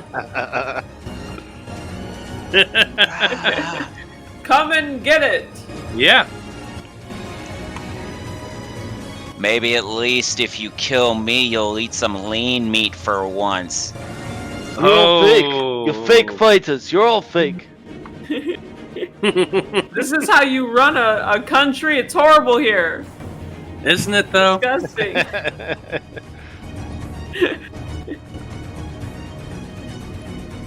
Yeah, that'll be my turn. Love it. Okay. Well, that is. We're now up to Melanina's turn, and she doesn't have any more third level spells, which kind of sucks. Yeah, she sees you over there. You know that Zeal, like Fine. you've been making all these auras and putting shit up. She's gonna fly down to about 30 feet. And she is casting a ray of sickness at you. A ray. That Should not have- misses. Okay, the sickening ray comes shooting towards you. You just throw up. You have maybe a shield, or I don't know, or maybe you just jump back out of the way. But you dodge that ray of I sickness. do have a shield, yes. Okay. Or like a ray of dickness, because she Yeah. can't hit dick. Yeah, that definitely. If you want to kill me, you'll have to try a lot harder than that. Bouse. You up next with Kalis on deck. Okay, I want to say to this dragon. Wait. Okay, is this dragon within 30 feet of me? No. No, it's 80 feet up. no. 80 feet up. Still 80 feet 80 up. feet near? Yep. It's not been his turn yet. Okay, well, we will go for the fireball again. Boom. Boom. Ball of fire. Oh, Ah, what a horrible roll.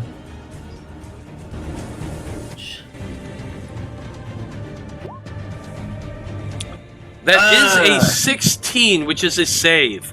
So he's only going to take a total of 11 points of damage. Alright. that's a cheeseburger worth. Yeah, that's a cheeseburger worth of damage right there. And that is all. Okay, Kalis, you're up next. Well, he will move into the obnoxious person's aura just because he'll never hear the end of it if he doesn't. Welcome. And then he's just like, he goes, that dragon's still pretty far away. He's just like, you know what, I gotta have some fun. And so he's gonna toss blight at this one over here. At the dragon? No, at the harpy that's over here. Oh, at the harpy? Everything's at 5, so it's DC 17 on, but it would be 38 to her. Yeah. And it's half as much on a save, so. Die, Herbie. Well, she rolled a 7. So it's 38. So is it like... Necrotic. Yeah, it's just necrotic damage. You send this blast of necrotic energy slamming into that harpy, burning it away with massive damage. Yeah, it only had 14 hit points left. Well, that was much better. You look much better now. He's gonna shout at it. He's like, you're gorgeous now. Yeah, you say that as this blackened, crippled husk, burnt away by this necrotic damage, comes falling down to the ground and lands with a thud. Ronnie, your foreign wife, she's dead now. I'm sorry. 3 of them. You just... You're gonna have to get yourself a new mail order bride. Oh, that's okay. I can just get another one. More like a mail order daughter. I'm rich. I can do whatever I want.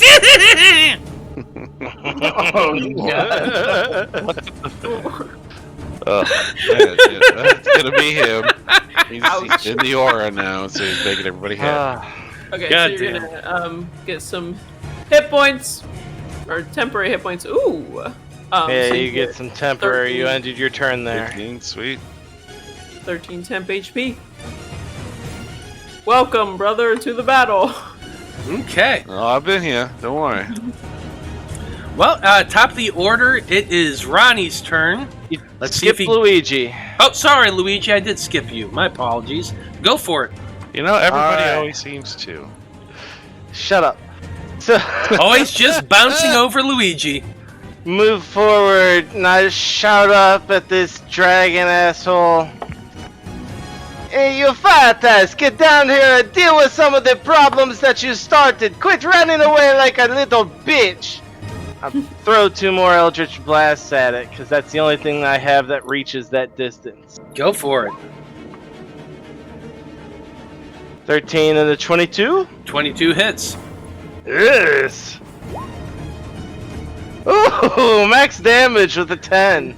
Nice. 10 points of damage as your Eldritch Blast bounces off the ground, then goes flying up towards him like a little ball of fire, hitting him, doing 10 points of damage. Right in the nuts.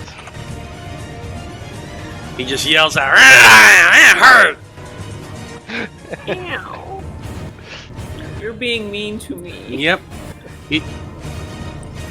I'm gonna send my lawyers after you! Is that it for your turn? Yeah, and I'll take my temporary hit points now. I'm right here, bitch. Okay, temporary hit points incoming. You already rolled mine, I think, but... That was for last time, because Oh. it'll replace it every time, won't it? Oh, so 9? Well, if you want. If it's higher, Okay. yeah. Yeah. Well, now we're at the top of the order with Well, it's Ronnie 4 plus Rump. 7. So 11. So now I'll go ahead and roll my d6. No thing. That's a 2. Okay.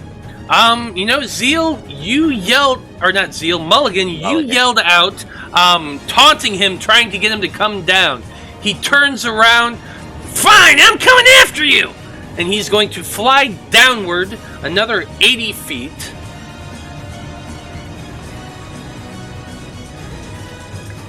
Which is enough to be in range with you. Because now he's like 30 feet upwards, but you're 30 feet tall, and so he actually ends up about 5 feet away from you, right here, thinking that because he doesn't know you have that long reach, he thinks he has enough room. So he's going to go ahead and make 3 attacks at you. 1 with its bite and 2 with its claws. Okay. Bite is a 13, which is a miss. Yep. The claw attacks is a 29 and a 17. Does 17 hit? The 17 does not hit now that I have a shield. Nice. 10 points of slashing damage, down to half, so 5. Yes, I'm still up. Well done. As a bonus action, he's going to pull out a Diet Coke from behind his back from somewhere. He pops the top. He pops the top and hears that tss, at which point he smiles and just guzzles the whole fucking thing. No, it can't be a can. It has to be one of those styrofoam cups that you get from the fast food. So I was thinking like I a actually- bucket like you get from KFC, where it's like a bucket of soda. So here's the funny thing. Like I actually, as a chef, I'm kind of interested in other chefs, what they deal with, and supposedly, like his former chef wrote this tell-all about how he insists on closed glass bottles or plastic bottles because they're somehow safer in his mind. He won't drink anything that anyone has opened beforehand, and so he listens for that fucking tss as he opens it. It's fucked up. There we go. There's the half-gallon mega jug. But 7 points of healing to Ronnie.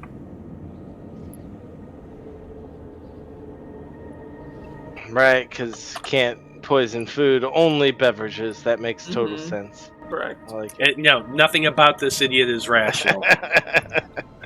But we are up to Zeal with Mulligan on deck. So what are you wanting to do? All right, I am going to.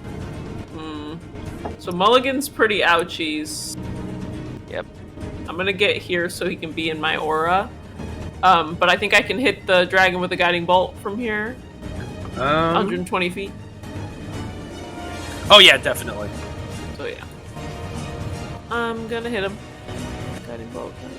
There it is. 23! Definitely gonna hit. Just a good old-fashioned level 1. For 13 radiant damage. 13 points of radiant damage, not bad. My bonus action, the sword's coming. It's coming. 5, 10, 15. Ooh, it's coming. Okay. Very slowly. Like, I love that spell, but once people get away, it's like, it's over. It's useless, yeah. But it's like if you have no other bonus actions, whatever. Yeah, you might as well keep it. Yeah. Okay, that's it for Zeal's turn. Mulligan, you're up next. Cool. I'm gonna stab him with my lightning spear. Damn right you are. So that's temporary HP. How much? This is for me. But at the end of your turn, you'll get it. Okay. Cool.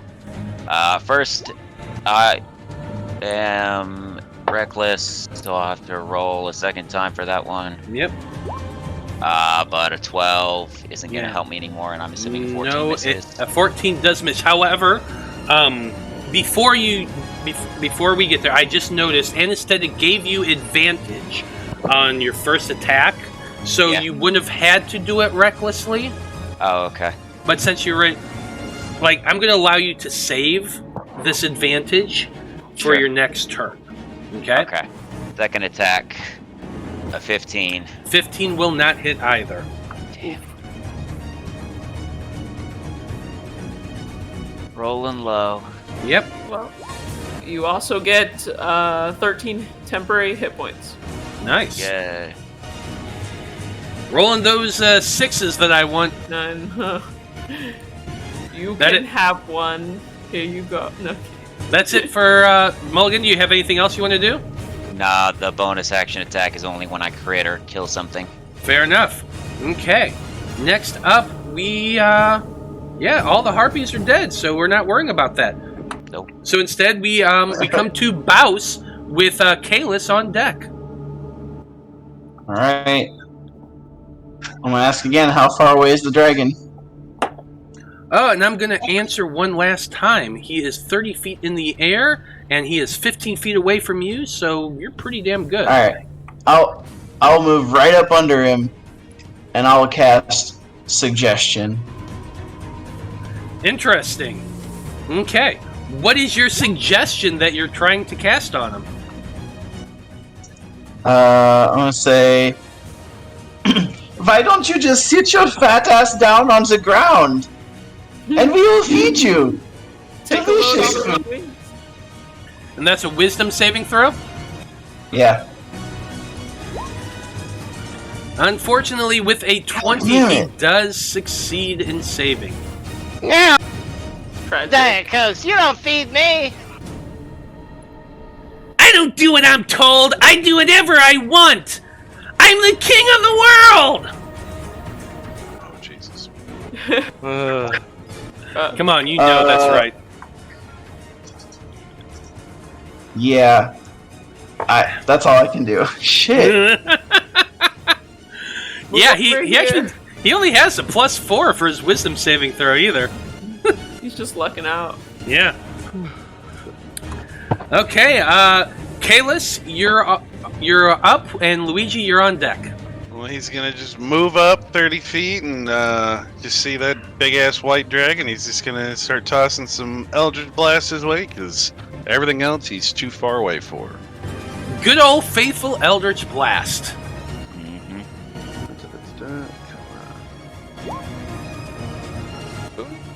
Hey.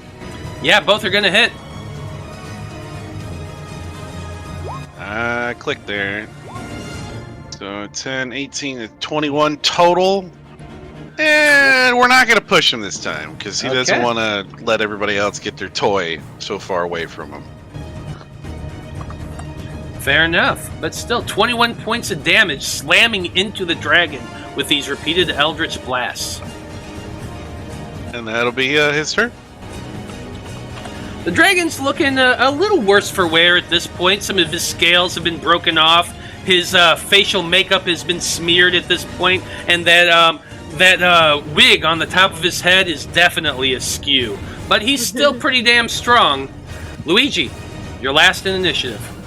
I'm going to steady aim myself to give advantage to myself here. Take Good my idea. crossbow shot.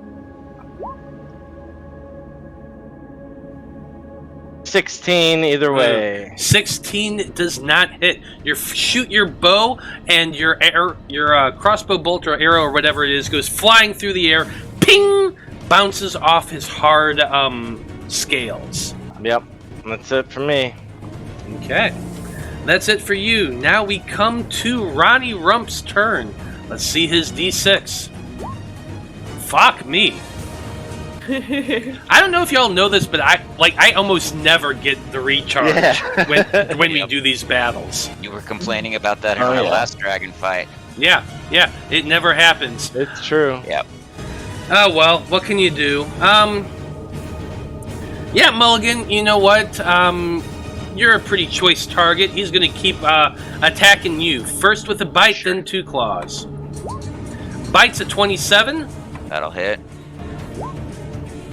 And one of the claws is a 24. Those both hit. Yep. So here's the bite damage. 16 points of piercing damage, rounded down to half, so 8, plus the 2 points of necrotic damage from the bite. Here's his claw attack. 15 points of slashing damage reduced in half, so 7. Okay. 9. There we go. Okay. Yeah, you know what? He pulls out yet another fucking burger from somewhere behind his back. He seems to have an infinite supply of fast food whenever he wants it. And he puts that big-ass burger, we're going to call it a Big Mick, that he puts in his mouth and chomps it down and eats Oh, it. not the Big Mick. Hey, at For least 7 it wasn't points of another healing. Fakeinator.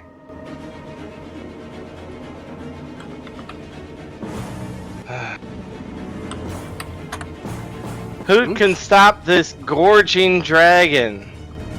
Well, vegan? we need it to get grappled. But I think the only one who could grapple it is Mulligan.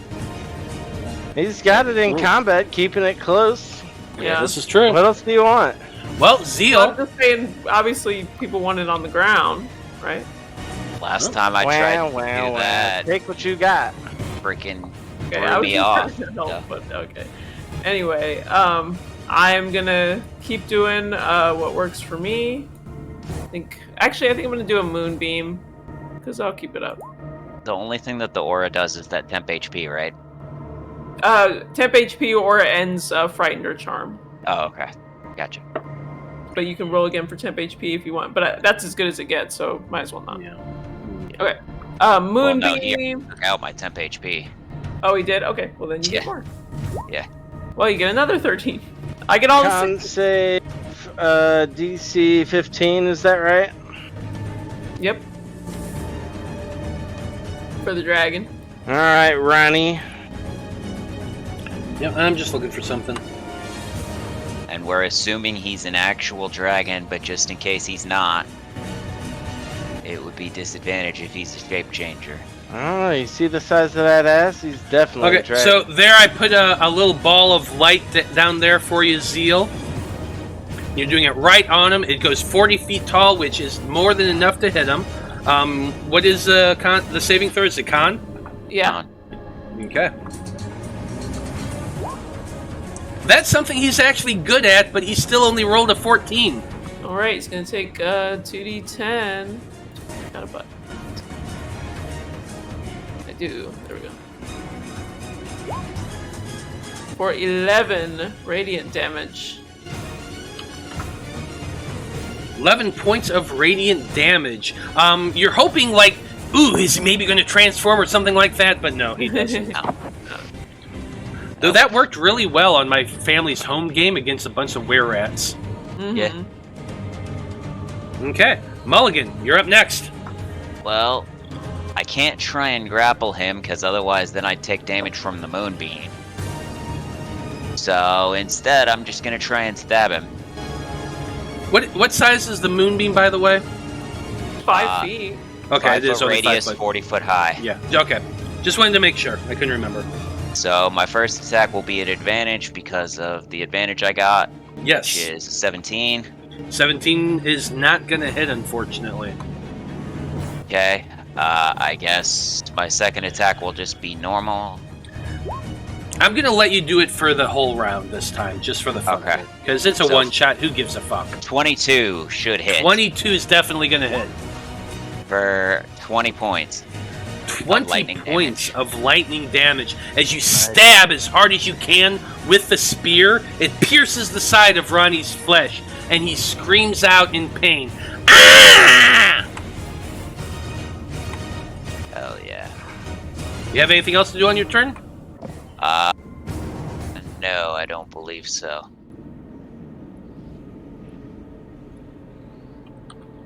Okay. Unless... I don't know if I can try and like lasso his wings as a bonus action or something, but nah. No, that's going to Other be a than that, full no. action to try to lasso him. And honestly, like, the wings are huge. You could possibly try to do it around his neck or so, That's or fair. like his arm or an arm or a leg or something like that, but not a wing. But that's it for Mulligan's turn then. Baus, you're up next with Kalis on deck. Attach the rope to my spear, try and throw it up his ass.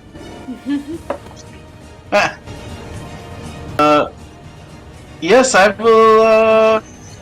will just throw more spells at him, of course. We will do the Firebolt.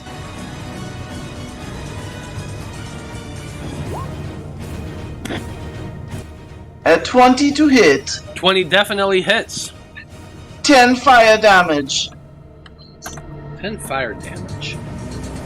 You got it. You do anything else for your turn? Yes, bonus action. I will try to shove him telekinetically. Are you trying to shove him up or down, or it's one direction? I just want to shove him Down. down, I guess. Yeah. Okay. What kind of saving throw is it? Strength saving throw. We can say that you've had that mage hand out. It's telekinesis. Yeah. So you said strength saving throw? Yes. Yes. So it'd be a That's 15. Oh, well, he saves. Yeah, he saves with a 24. But that's Okay. And then I will back up a little bit. I didn't mean to press that. Sorry. No worries.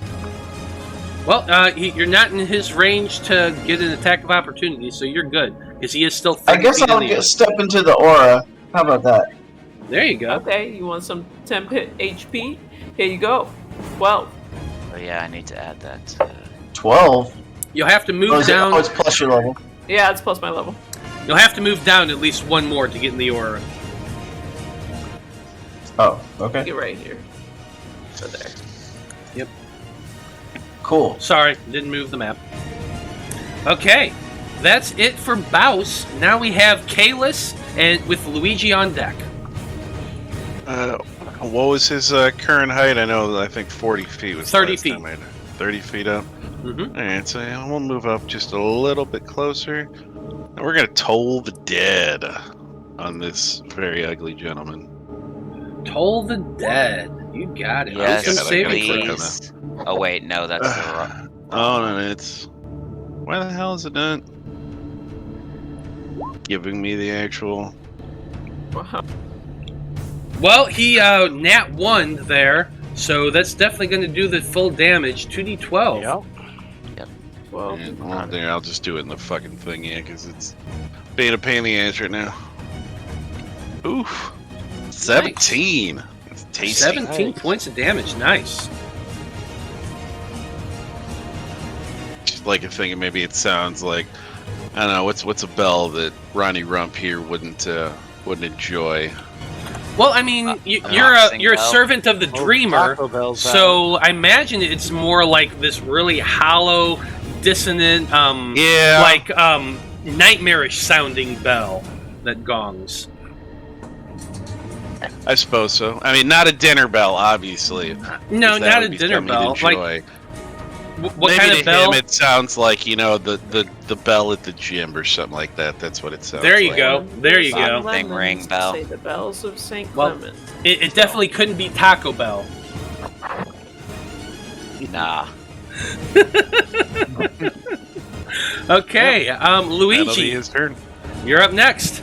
Luigi, same plan as last time, steadying his aim, narrowing his sight, getting it all in his crossbow, and he shoots 20 to hit. 20 does hit. Ah! Take this sneak damage, you bee. Die. Ah! Terrible, terrible. 12 damage. 12 points of damage. He is looking very hurt as you find an empty patch in his scales, and that arrow goes flying in, stabbing directly into his soft underbelly. He's looking fairly hurt. He is still alive, however. Yeah. Yes. Yeah. Yes. Okay. Yeah, But we're agree. Yeah. We are now at the top of the turn order. Ronnie's turn. 11. Same. Give me my fucking breath weapon. God. You gotta do it in the You voice. can try Matt. again. Can I? Really? Yeah. Sure.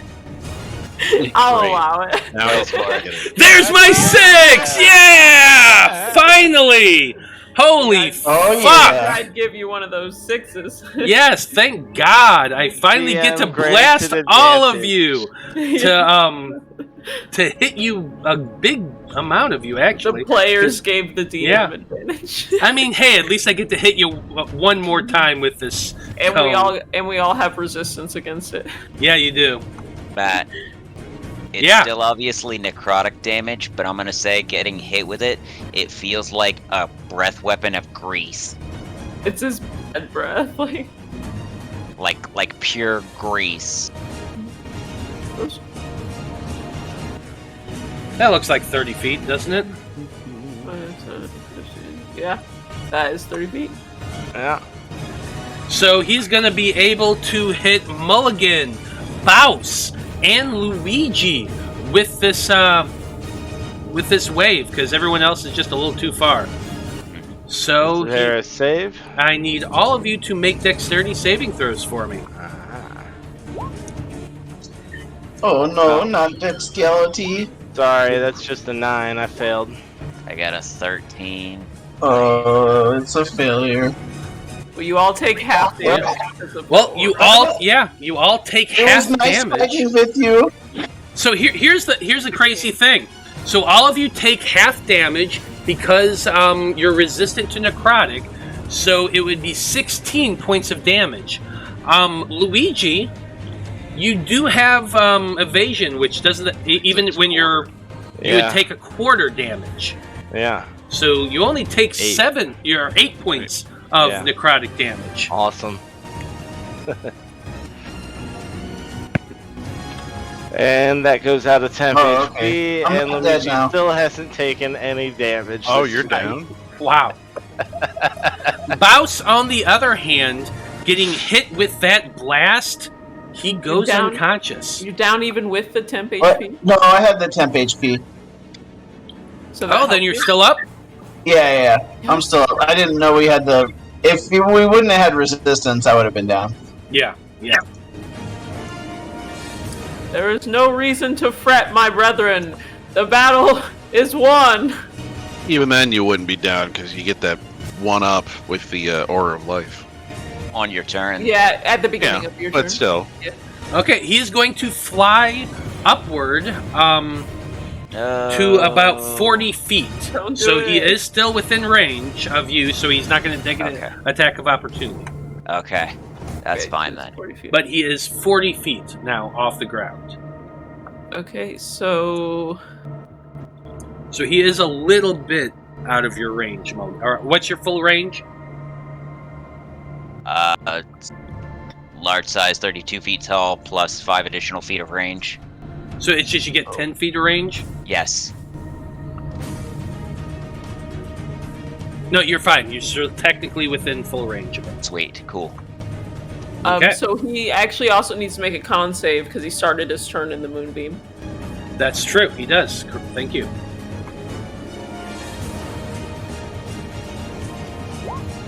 That's a 24, so he does save. Go ahead and roll your He damage. takes half. 2d10. Oh, 6. 6 points of damage.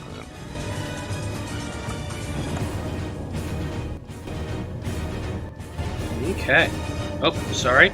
Zeal, you're up next. Whose Moonbeam is that?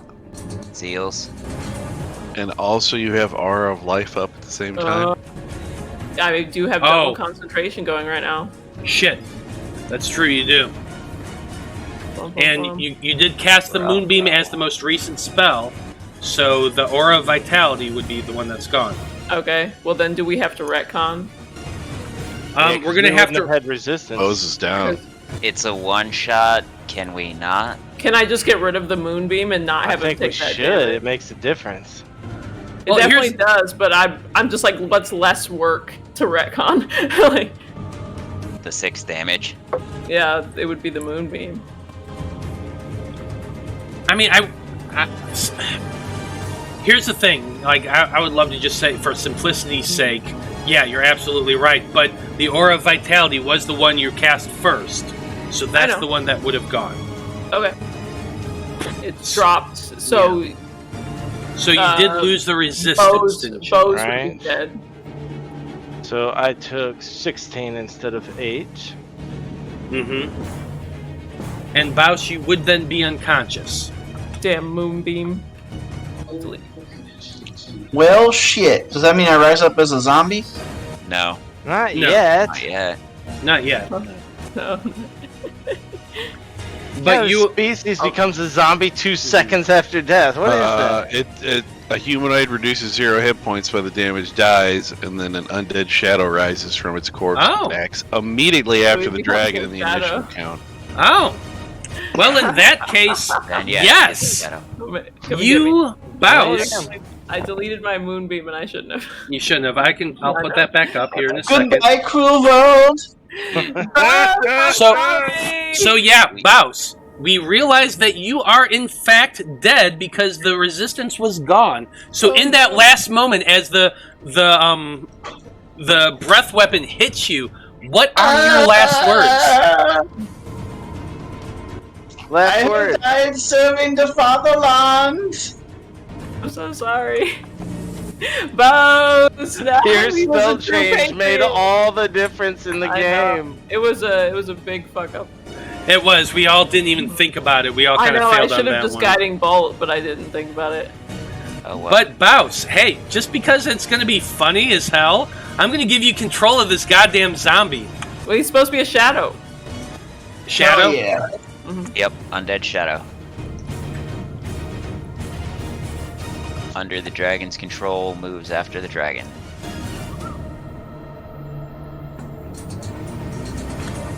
So instead, you got a shadow now. It's a rump follower. No! So you see your friend die, falling down to the ground, and in its place rises a horrible, evil-looking shadow. Where is... Actually, I don't have to have the shadow. I kind of have to go. It's okay that I'm dead. Fair enough. And you're like, it's bedtime. Yeah, it is kind of late on this, but this dragon is also dead, so let's try to finish this up here. Yes, Yeah. please. Well, you Is it skipped my over my turn? turn. Yeah, it is now your turn. Me Check. as in Zeal. Zeal, yes. Yeah, okay. I was gonna say I got skipped. Okay, so I'm gonna guiding bolt because he took the damage from the moonbeam on the beginning of his turn. Yep. So guiding bolt. There's that again. Send it. That's a nat 20, Boom! Nice. Good Nice. time to roll it. and I've got a 3rd level spell slot. I'm gonna give it to him. Do it. I pressed it and it didn't do it. Level 3 submit. I think you have to do it before you cast Well, it. oh, Nope, there it goes. It was just taking forever. So the first Yeah. one. Oh my gosh. 16 Holy plus cow. 4. Plus 25. What's 16 plus 25? 20. 31. 41 points of damage. Radiant Yeah. damage. Holy shit. You killed the true patriot!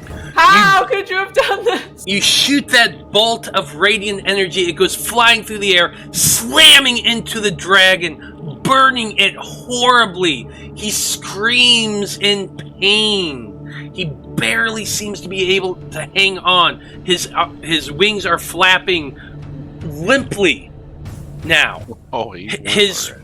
his scales are blown away. You're seeing the cowardly, pedantic, childlike, effeminate creature that he is. Mulligan. Finish you it do? off. So, when that spell went away and his breath weapon hit us, you saw me like coughing, and on my turn, I'm like coughing up blood.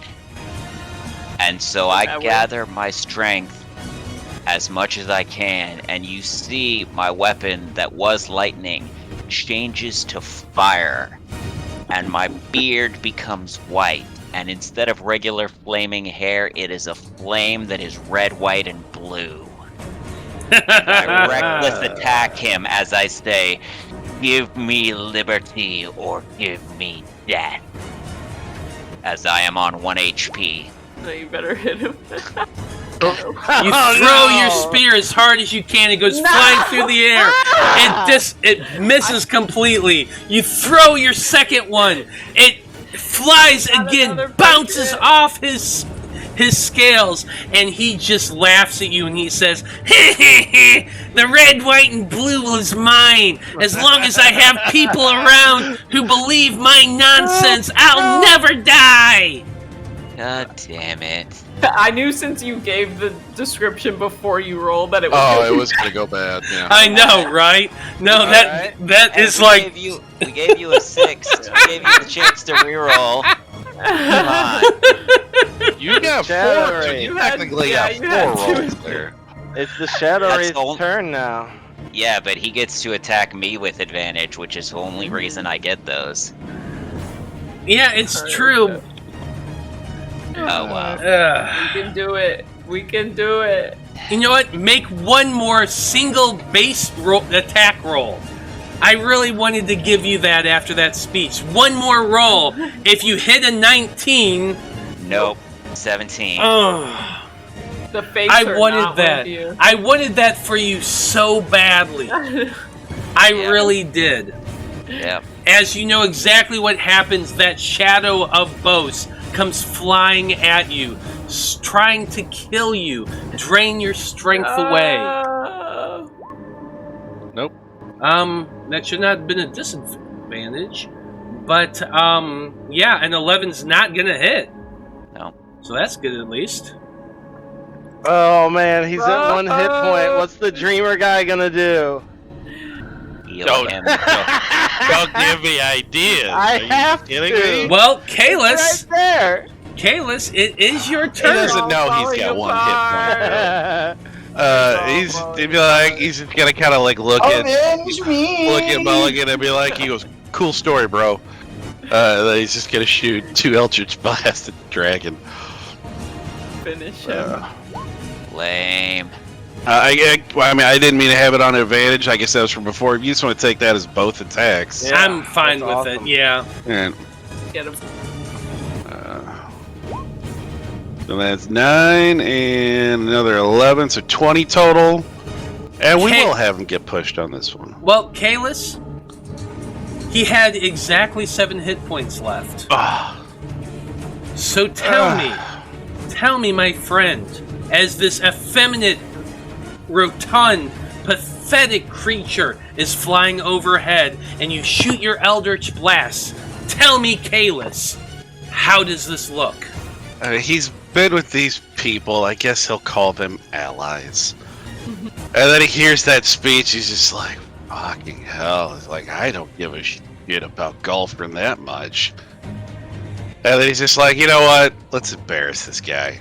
And he just goes, pew pew. And he's doing like finger guns up at the fucking dragon. And it just hits it. And he's like, look at that shit. And then the dragon starts dying. And he's just going to kind of, I'd like to think he like walks up to Mulligan and just kind of like, I guess, taps him on his ankle since he's 32 fucking feet tall. He goes, that's how you kill a dragon.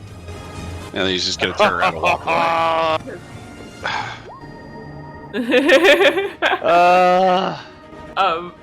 No hate against the player, but Mulligan had the redemption moment and just didn't have the dice rolls, man.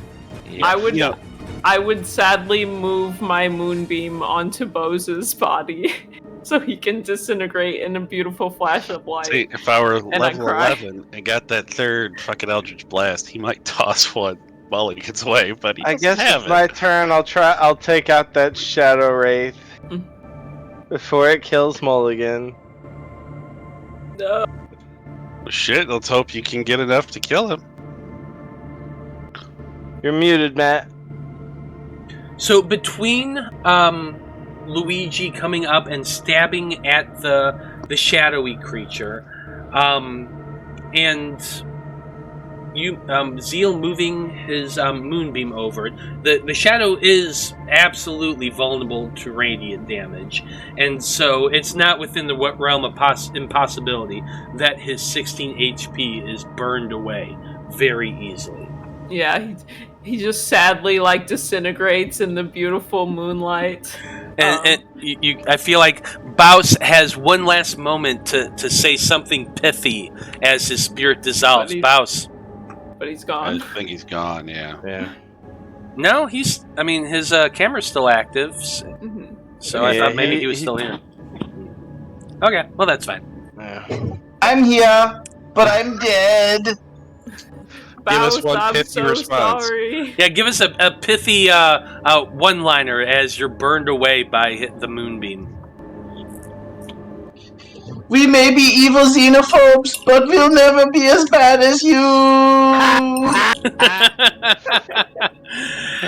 And with that, you all find yourselves victorious against the evil Ronnie Rump, the Q, and his non-castle now stands empty. You all spend some time recuperating, mourning the loss of your friend Baus. Let's not get ahead of ourselves here. Well, fair enough. Morning. I'm like Maybe in not tears. everyone. This is the saddest that I've ever been this whole campaign. Yeah. Mulligan, how are you feeling after seeing Kalis just steal your win? I'm pissed off, but I'm at 1 HP, so I'm probably too tired to do anything about it. Fair enough. Well, we just got to go back home and get some more of that fantasy cocaine. Yeah, Make us indeed. all feel better. Indeed. And you all make the slow, long trek across the Shadowfell, heading back to your keep to report what you found. But I feel like that's a tale for another day. So we leave our defenders of the wall, trekking across the Shadowfell, victorious, and have dealt with the poor, pathetic, very, very... what's the word I'm looking for? Mind-controlled and confused and very much believing a charlatan. You leave them all in the dust and head back to your home. So well done, everyone. You have successfully defended the wall, though you lost a friend in the process. Yeah, he was kind of weird. He was a good man.